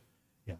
If you talk about East Timor right now, a lot of, I bet you can do the survey. How many, and ask a question to Indonesian, how many of you want East Timor to go back to become Indonesian province? I bet you will get 80% will say, yes, we want East Timor. For what purpose? We don't know. East Timor is a burden for Indonesian budget, right? But if you ask Indonesian, I talk to a lot of people, I talk to ordinary people, and always the answer is, yes, we want it to go back. But I said, it is a burden. You have to pay for that no matter what. That's Indonesian nationalism. It's a very strange. Yeah, I'm studying this kind of things for a long time, and I think Indonesia is one of the most nationalist country in the world for no reasons. Yeah, and then you ask them, Papua is part of Indonesia. Is that wrong or right? I think 100% will say yes. But there's Papuans in there. You never ask for Papuans whether they want to go. No problem. Well, Papua is Indonesia, period. That's that kind of nationalism. And this kind, on top of this kind of nationalism, there's a military, which was created by the Japanese, during the Japanese, the remnants of Japanese occupation. Yeah, a very strange military who thinks themselves as above the law, who think themselves as the savior of the country. And you meet the combination of these two things, and you find a very strange country like Indonesia, which I love actually. So, yeah, that's my simple answer for Prabowo. Thanks.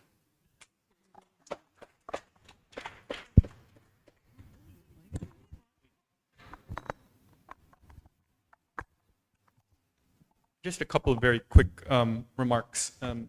to continue this thought in terms of what is the potential under the next president, I think one of the points that I was trying to make was that, you know, collective memory can kind of wax and wane, and in some ways, you know, we don't know what's going to happen in the next 5, 10 years and so on, but there may be instances where there is more attention to what happened in the past, and people start to ask these questions more so than maybe they have been asking for the past 5 or 10 years. So that's sort of the balance of how it might affect collective memory. Just on Fidelis' point, like I felt like part of our lesson today with Chia-san's book is also that, you know, history is also always under sort of debate and contestation in many ways as well. And for collective memory, I don't know if we should necessarily just, you know, abandon that project. I think in many ways we can agree that there's not going to be a unified, monolithic collective memory, but we can be comfortable in our discomfort, you know, that there can be different kinds of perspectives, but even to have those different perspectives out there is better in some ways than having no narratives there at all. And then the last quick point is, you know, you were talking about how Leah, you mentioned how you have sort of shifted from this emphasis on justice to emphasis on other kinds of things. And I think, you know, the idea of burying the dead is really important. And the point there is that burying the dead is not burying the past. And so to make that distinction is, I think, the really kind of key thing. And in that context, all of the, you know, doing all of the different things, whether it's movements for sort of legalized justice mechanisms, but also the documentation, the collection of memoirs and histories and all those kinds of things are also sort of important in that process of maintaining and increasing notions of collective memory. Thank you, Ahito. So I think we might have time for one last round, if David will permit. Yes, I think I see a number of hands up. Joachim, and then over the back, and then over here. Yes, thank you. Oh, yes, you may go first, yeah. Hi. Oh, sorry, I missed someone over here. You can be the final. I was not looking the right direction. Yes, go, please go. Good afternoon. I'm Astrid Reza. I study in UGM history. I'm taking cultural studies right now in Sanata Dharma. It's a very, actually there's a lot of comments that joining my fellow UGM from law. The problem with reconciliations, my studies was in 65 in particular issues, especially in the women's studies on Gerwani.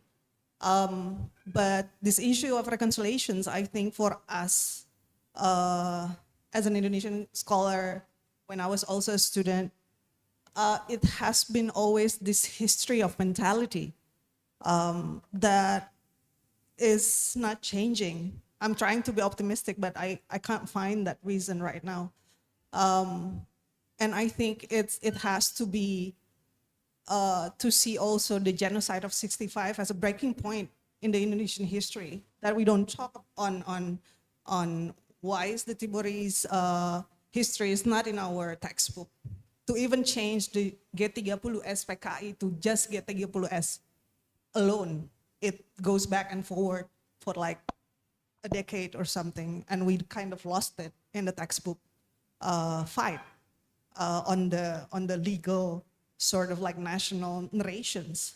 And then this obsession of Pancasila, NKRI harga mati, the Undang-Undang 45 thing is being such an empty repetition, you know, which I don't think what was actually implemented by the new order has not even changed.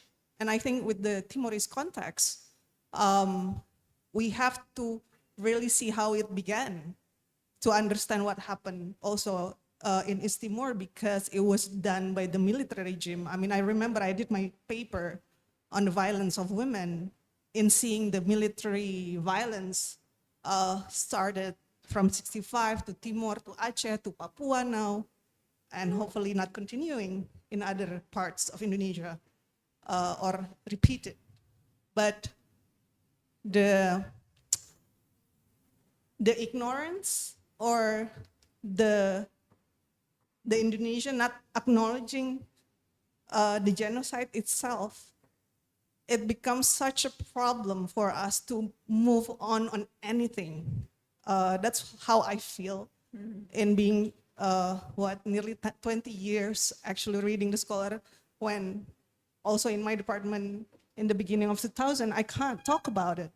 I can't write about the left group. It's very hard.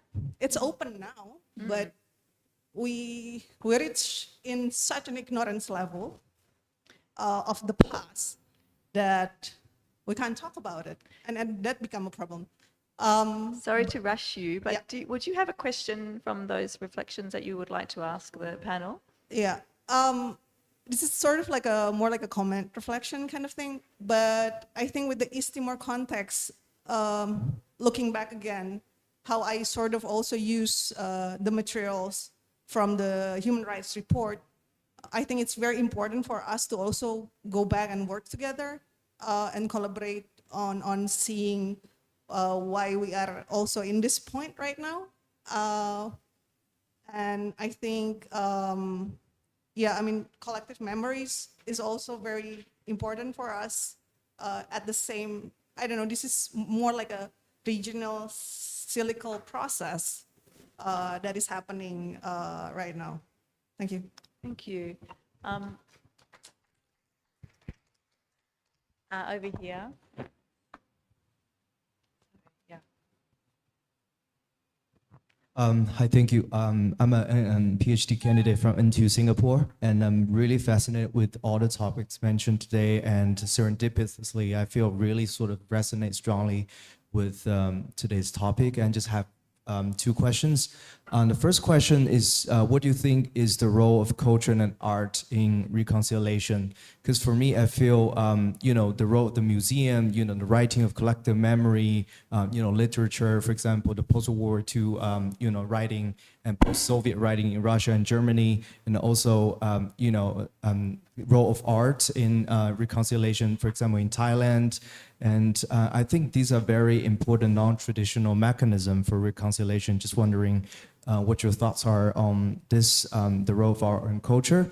And the second question is that I feel like reconciliation is actually a very sort of universal problem in the world. And for example, in Myanmar, the issue between China, Japan, and Korea, Afghanistan, Palestine, Israel, and Hong Kong. So just wondering, what do you think this sort of issue between Timor-Leste and Indonesia can learn from other countries, or other countries can learn from Timor-Leste and Indonesia?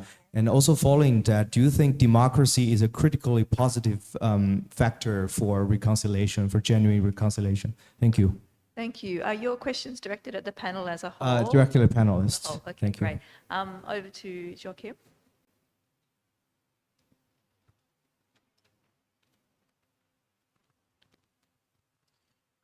I have a lot more to say about this topic, but I will keep it to two of my comments.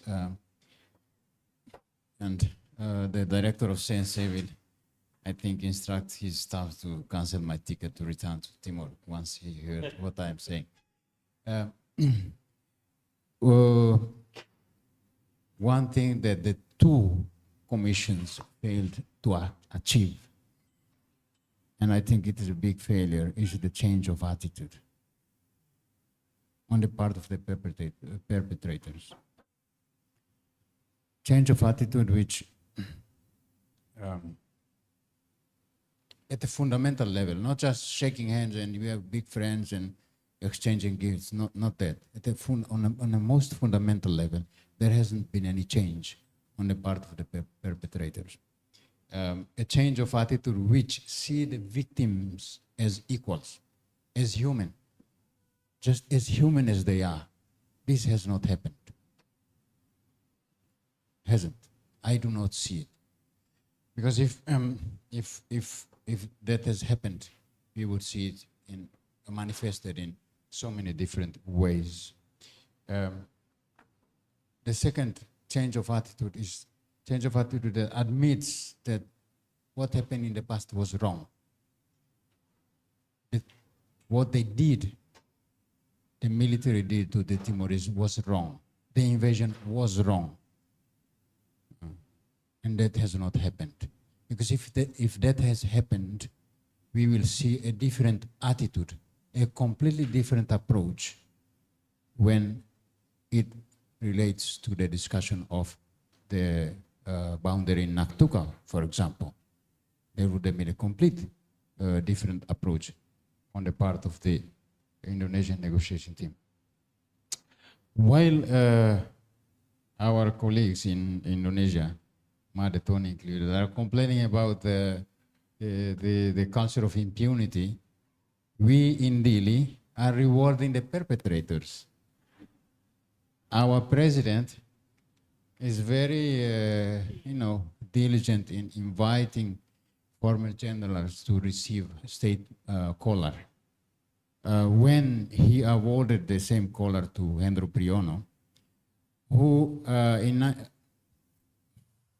not to mention the rest of his career, in 1999, as Minister of Transmigration, instructed his officers in Dili, in Timor-Leste, to provide militias with funds. He was awarded a state collar by the President of the Republic.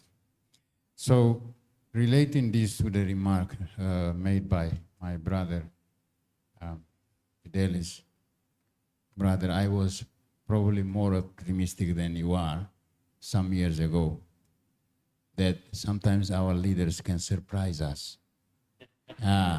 But I am no longer that optimistic. The future of a country is too important to be left to one or two people to play Russian roulette with. Thank you very much. Over here. Yeah.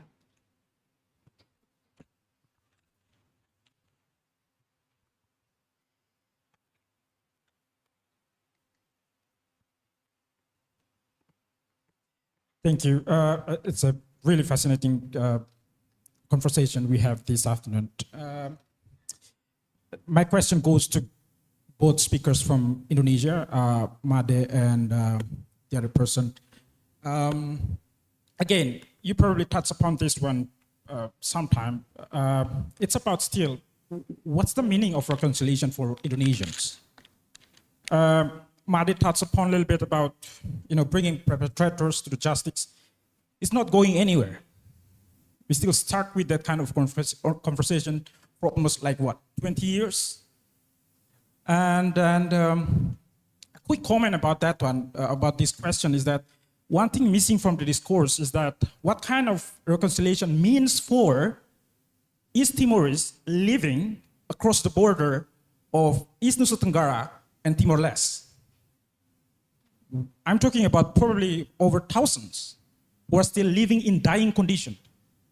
It is everyday kind of life of this person who is, to some points, it's not part of conversation of reconciliation between these two nations. So that's kind of question for Made, for instance, what kind of reconciliation means for Indonesians outside elite-driven perceptions or discourse? Number one. Number two goes to the second speaker. You talk about the process of Timor-Leste in the process of becoming a member state of ASEAN. It brings a question about, again, what kind of reconciliation discussed by ASEAN members? Is there any specific kind of forum, platform, venue for ASEAN members or ASEAN as an institution to talk about reconciliations?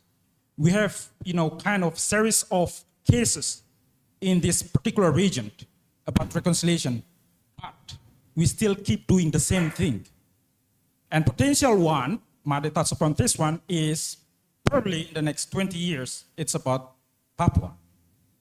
So that's it.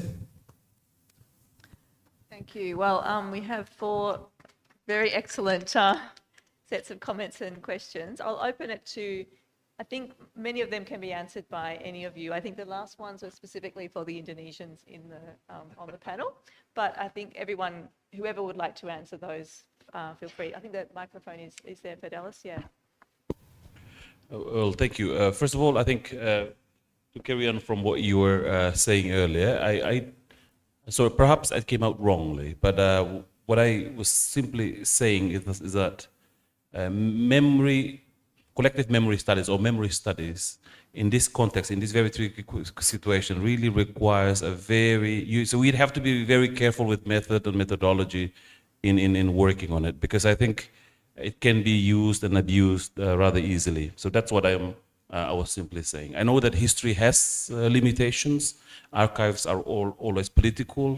Whatever it is, we may have agreement or disagreements about, but I think collective memory in this particular conversation, in this context, can be easily manipulated if we do not really have a very careful approach to it. And now, with regards to the question or comment from Joaquin, what I'm saying is that I did not say that they are always right. What I was saying is that I didn't say that people make decisions with the best of intentions at heart. Nor did I say that people are, always, promoting public interest or collective interest, etc. But I understand, I agree that people are political. Even in this, what do you call it, calculations of decision making, there are always considerations. And that can be attributed to personal consideration, that can be attributed to strategic considerations, etc. But I don't think it is sufficient for us just to disregard that, not to really delve deeper, to really understand the reasoning behind. Because I think there is so much to be told. And if we are able to understand that, then we won't be surprised. This is what I am saying is that we have to learn not to be surprised. We have to find ways not to be surprised, because it's easy to say that we are surprised by this. In fact, some decisions are not that rocket science, really.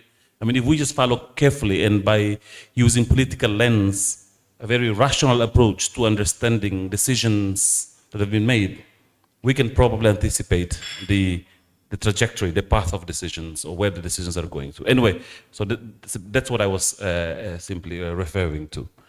And the reconciliation between the people. Again, we must also acknowledge that there are so many people who are living in West Timor, but who are renting out their properties in Timor-Leste, who come back and forth to Timor-Leste, who work in Timor-Leste, who hold offices in Timor-Leste. So it is not entirely honest for me to simply say that these people don't exist. They do exist. There are many people who actually still own a lot of properties in East Timor, but living in West Timor. Yeah, there are many people. And if we say that, because these things can be the fault lines in political settings, political situations, or in electoral politics, etc. But these do exist. They do exist. Even in people along the borderlines, they go back and forth, no longer like before. And in fact, in terms of the leadership, the views, there are two different views. One is that reconciliation is too successful. That is, at people level, it is a bit too successful. Therefore, it has become very difficult to mobilize the citizens because people are too exposed or too subjected to the other side. There is this concern as well. There is, and that we have lost, in a sense, a sense of common adversary. And hence some people are saying, like, no, we have to rebalance the relationship because the reconciliation at people's level has been too successful. And in addition, so there are those who are saying that the reconciliation have not been successful, but we must, push ahead to achieve. So I think there are always different dimensions as well. Thank you. Yes, I just want to make a comment to my friend Astrid commentary before.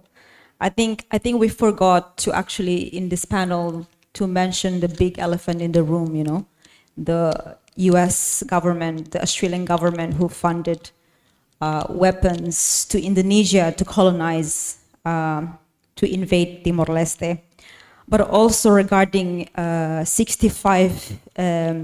The history of Indonesia that is not being included in the history. Regarding Prabowo also,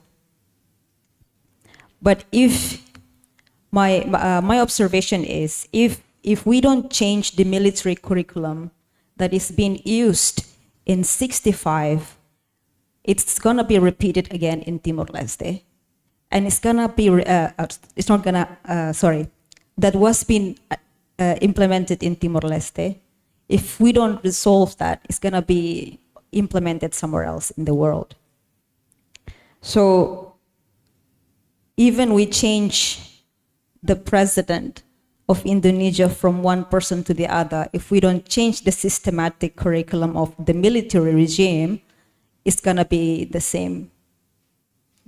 And I think I want to give this to maybe Indonesian speakers could comment about this in more elaborate ways.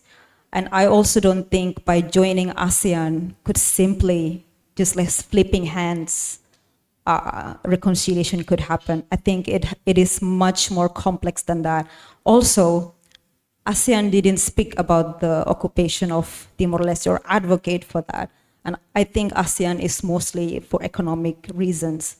They don't really have a political say in it. So, but I just want to at least hear from the two Indonesian speakers, what do you think of the military curriculum that is being implemented from 65 and then in Timor-Leste and then maybe now in West Papua and somewhere else in Indonesia?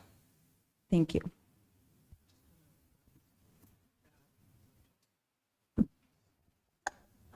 Berta, did you want to respond to the question about art and culture at all, in terms of the role of arts and culture in reconciliation? Or otherwise, I think Maun Hugo would like to. I think Maun Hugo speak to has that. Okay. more on that.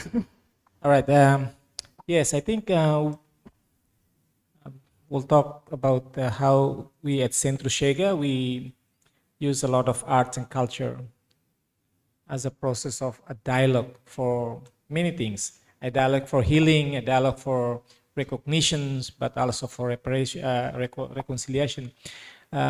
We have annually festival, what we call festival, the culture of resistance. And every year, like last year, we have 3 different stages about scars and memory and hopes. So that's part of how we use music, poems and painting as part of our work on collective memories as well. As I said, we're currently working with Sanata Dharma. Sanata Dharma just introduced one of the idea of Stetika Melancholia, pushing up. And we also have a festival, a border festival, where we bring the filmmakers, YouTubers, and what else, the painters, working on art as a means for establishing peace and reconciliations, hopefully. And this year we're gonna continue to do that. We publish songs and recording songs of resistance, people's songs and poetries as part of how to introduce this solidarity with Indonesian. We also last year published a collection of poetry by Indonesian poets, like Saud Situmorang Pahersri writing about Timor-Leste.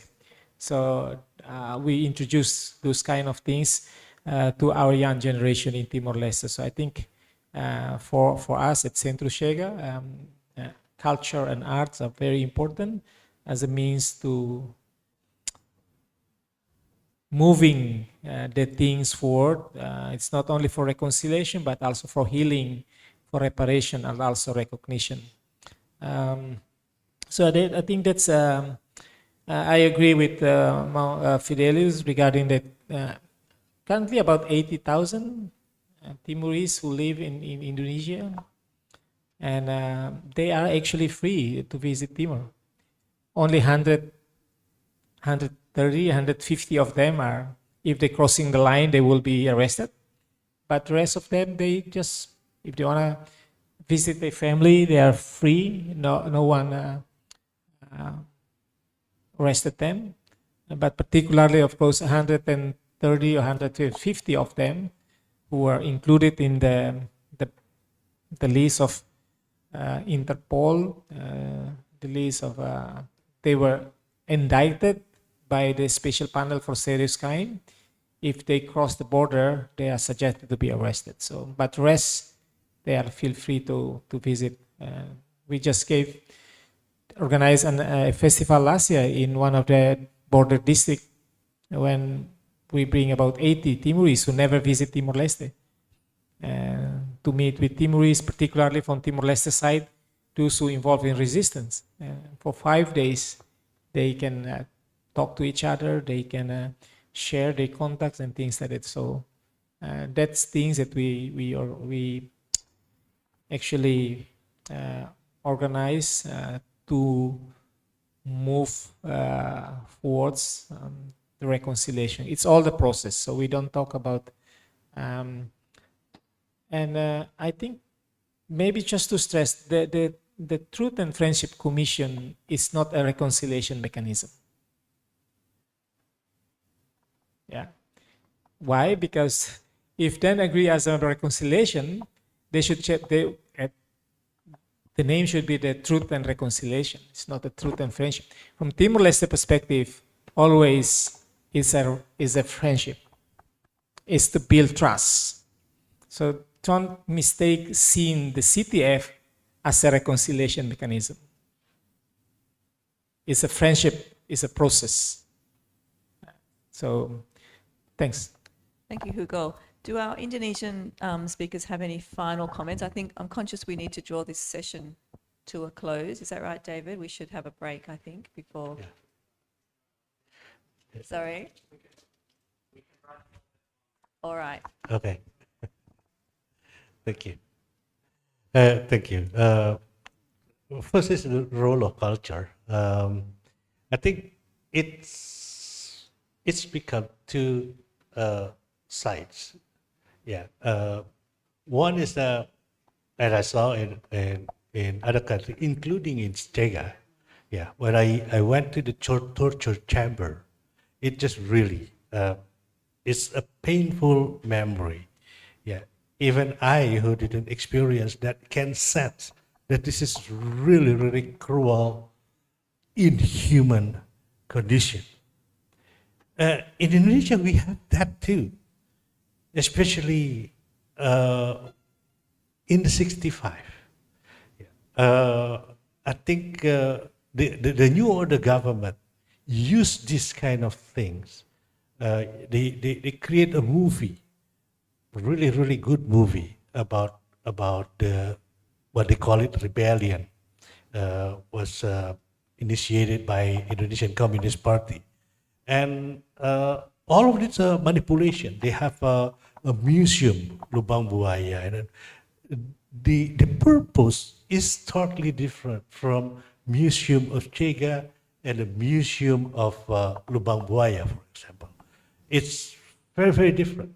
The one is in order to strengthen the image of the regime, the military regime, that we are saving this country. Yeah, there's no human rights there. The only glorifications about the military, the sacrifice. Yeah, and then I still remember when I was in a high school, or no, I think a junior high. We were forced to saw the movie. Yeah, which is cinematically is a very, very well done. Yeah, I remember I was crying. Everybody was crying because of the suffering of the generals. That kind of, you can use this cultural artifact to manipulate the perceptions, but you can use it also, like the Chega's case, for remembrance. Yeah, remembrance of human suffering, that we have the capacity to do these cruel things. Sadly, that not happening in Indonesia. And in our traditions, if you go here to the cemetery of the kings at Imogiri, when you go to the biggest, the greatest king in Java, the Mataram Islam, yeah, you go to the Sultan's Agung, he put the head of his enemy and the footstep at his cemetery. In order to get into the cemetery, you have to, clean your feet in the head of his cemetery. That's how they treat, we don't know which one is true, but that's how they treat their opponents. And also not so far, in Kota Gede, here, near here, yeah, there's the enemy of the Sultan. They put this body on the fence. The head is on the road, in the roadside, and the feet is inside the cemetery. So that's how we treat memory in Indonesia. Sorry to say, but that's the real things. There's culture. So there's a two sides, and we have to be really careful about that, about talking about reconciliations, because what we preserve here is revenge. Yeah, revenge and hatred and something like that. So a lot to think deeply about these cultural things. And in Dili, Sanana rewarded Hendro Priyono. I can understand that from political point of view, because of what? Well, if I live in I'm a leader of a very small country, have not so much money. So your enemy is more powerful and rich. It's a huge connection. I think it's very logical. Then you will, not only cooperate, yeah, you rewarded them. So this kind of mentality of the politicians, yeah, we the civilians, the ordinary people, we can have a different way of thinking. For me, I think reconciliations, besides the justice things, we have no capabilities of doing it. I think probably why not starting it from people to people? Why not? I'm in the involved since I got back to Indonesia 3 years ago. I involved in several civil society organizations. So why not building bridge with this kind of person to person instead of government to government? So something big probably. The women in East Timor working with women from Indonesia, the organizations, yeah, and also replicate what's good in East Timor. Can you do it in Indonesia, or what's good in Indonesia? Can you do it to East Timor? Also in terms of environmental. This kind of things, I think, is more beneficial for reconciliation than pursuing justice that we couldn't reach. So it's very pragmatic, but probably better than rewarding human rights criminals. Yes, that's the comparisons. Oh. What is the meaning of reconciliation to Indonesia? Well, it's a lot probably, but it's immensely unpopular here. That I said before that we have a very, very high nationalism, and people tend to follow this, and elites tend to manipulate this. So I think it's not so much. For Indonesians, the problem is that we have the power. That's all. We are obsessed with that. We are obsessed becoming the developed countries by 2045. Yeah, without knowing that our people, this is the government's latest statistic in 2023, that our people here in Indonesia, age 16 to 30, 25.56%, I remember that number, 25.6% are unemployed, not in school, and not doing anything to increase their skill. So they just, bystanders human being. Yeah. 25.56%, age 16 to 30. It's a government statistic.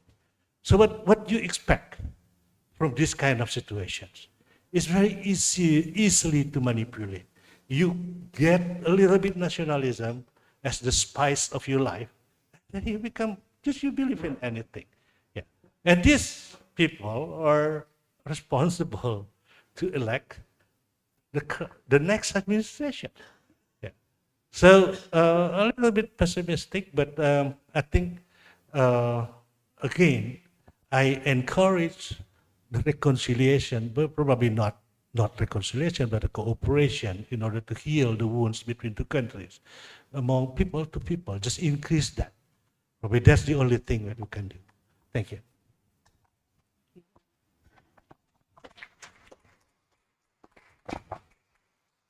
Yes, reconciliation is, in general, can be understood as bringing back the normal relationship, building trust, and bring back the relationship into normal. The question is, reconciliation to whom? So if we look at the Indonesia Timor-Leste reconciliation from the perspective of elite, then they will say that it has been very successful. The relationship between the elites of both countries are very close to each other.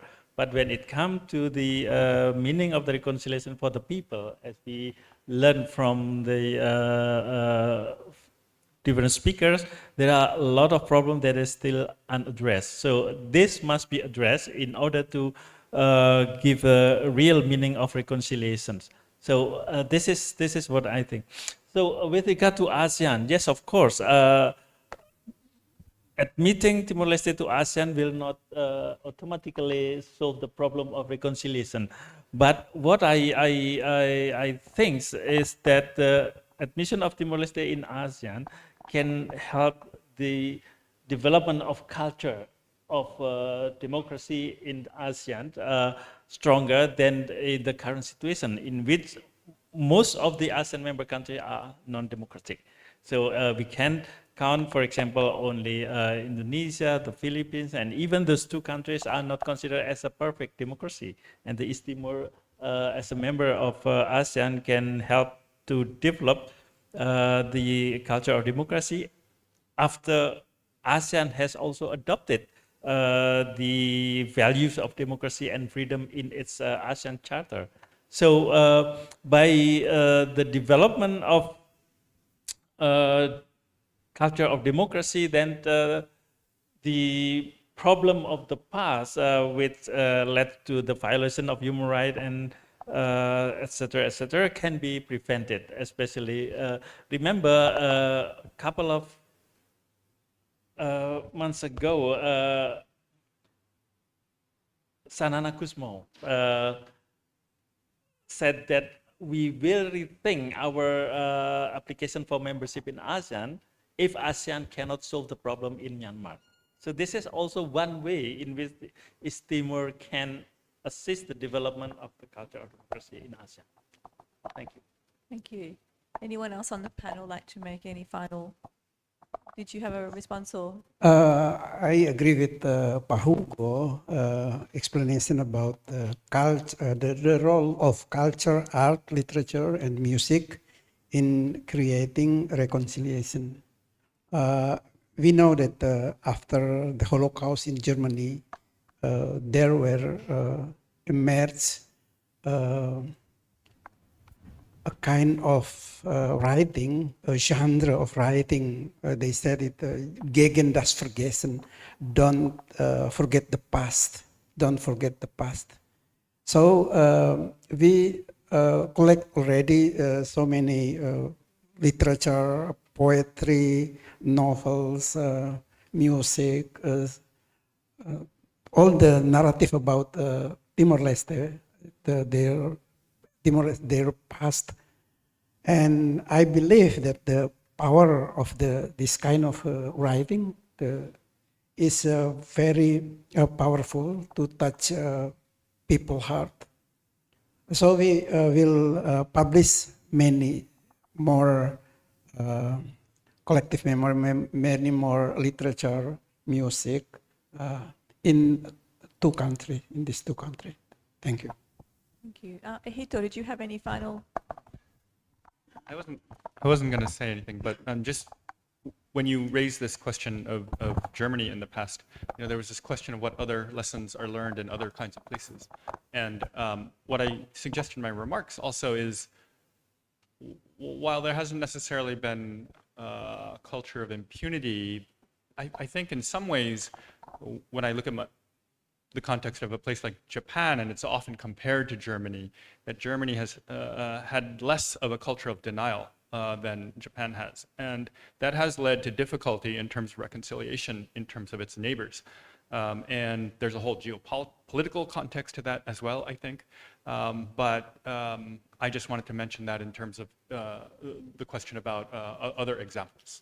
Thank you. Okay, Fidelis, final. Sorry, yeah, just rapidly. I think we don't have any more round, or just. I think we might close Okay. it. So the practical, I think, practical recommendations would be for work like CNC to continue, because it is important for governments not to interfere, not to impose government politics. I think that's very important for CNC, and for Timorese and Indonesians perhaps to write memoirs. That's my recommendation for Mojo King and all others, to write memoirs, I think. Because Pak Kiki Shanakri, for example, wrote his memoir that has been referred to so many times as historical fact. Thank you. I see. Josh, you've been permitted to ask your question. If you would like to. You have.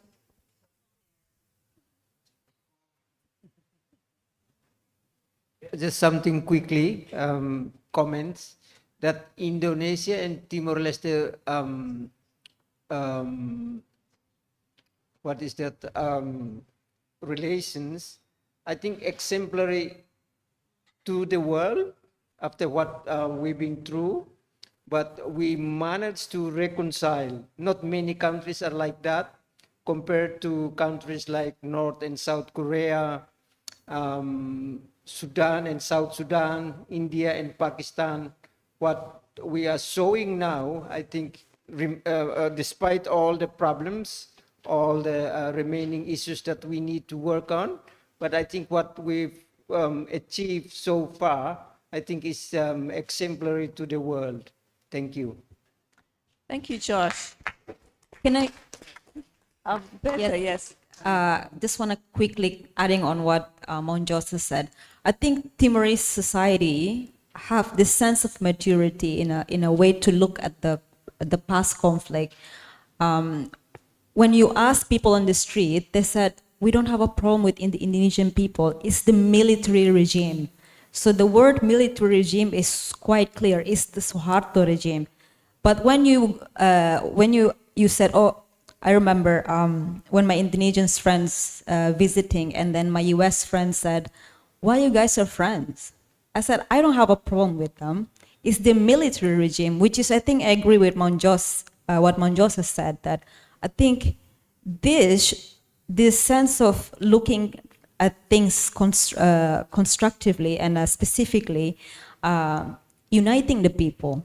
And there is a reconciliation between the people. The elite is something else. But from the Timorese people perspective, there is no hatred towards the Indonesians. And I just want to commenting on that. Thanks. Thank you, Bertha, and thank you, Josh. I actually think that's a wonderful and optimistic note to end on, because I think, we can talk a lot about elite politics until we go blue in the face, but it is really quite extraordinary, I agree, Josh, to think about how, at least in the people-to-people relationships, there is remarkably little animosity between Indonesians and Timorese, and even within Timorese and the extraordinarily complex situations that they have been drawn into with political differences amongst families and violence within families. There's still obviously issues there, but people are finding very kind of creative and constructive ways, I think, to work through these very deep-seated issues as well. So I think we should perhaps end this session by acknowledging that, and we just hope that those kinds of relationships can continue, and perhaps they will eventually, we may have a chance in the future to, for some further kind of developments in the political space. Let's hope. So please join me in thanking our panelists.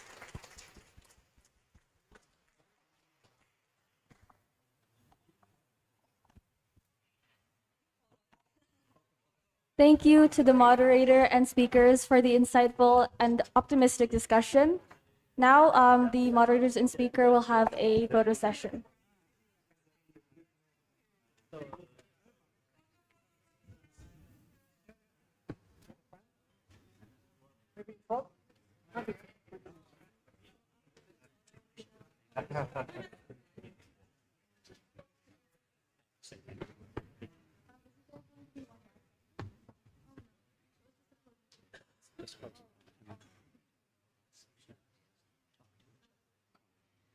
Okay.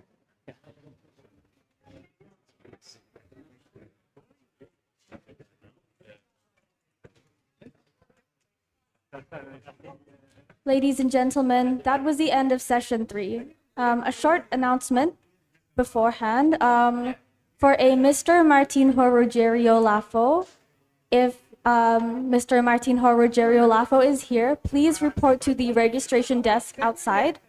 And once again, we remind you that if you are not a panelist today and are wearing a blue coal card, to please return it to the registration desk in the front. Now, without further ado, as we are approaching the closing of this pre-conference workshop, I would like to call upon Mr. David Webster as a professor and chair of History and Global Studies, Bishop's University and International Advisory Council member, Centro Nacional Chega, Timor-Leste, to deliver his closing remarks. Mr. David Webster, the floor is yours.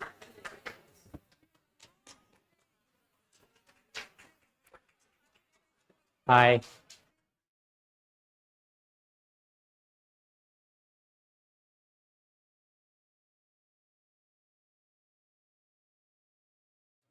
The final session is an invitation to all of you to talk to each other over coffee, and yes, there's coffee in the other room. So, the last session is for all of you to converse amongst each other about all the really interesting sessions we've had today. So, thank you to everybody for coming. Thank you for all of these presentations, all of these really interesting conversations. Maybe the kind of conversations that people have been having is a form of reconciliation. I hope so. Okay.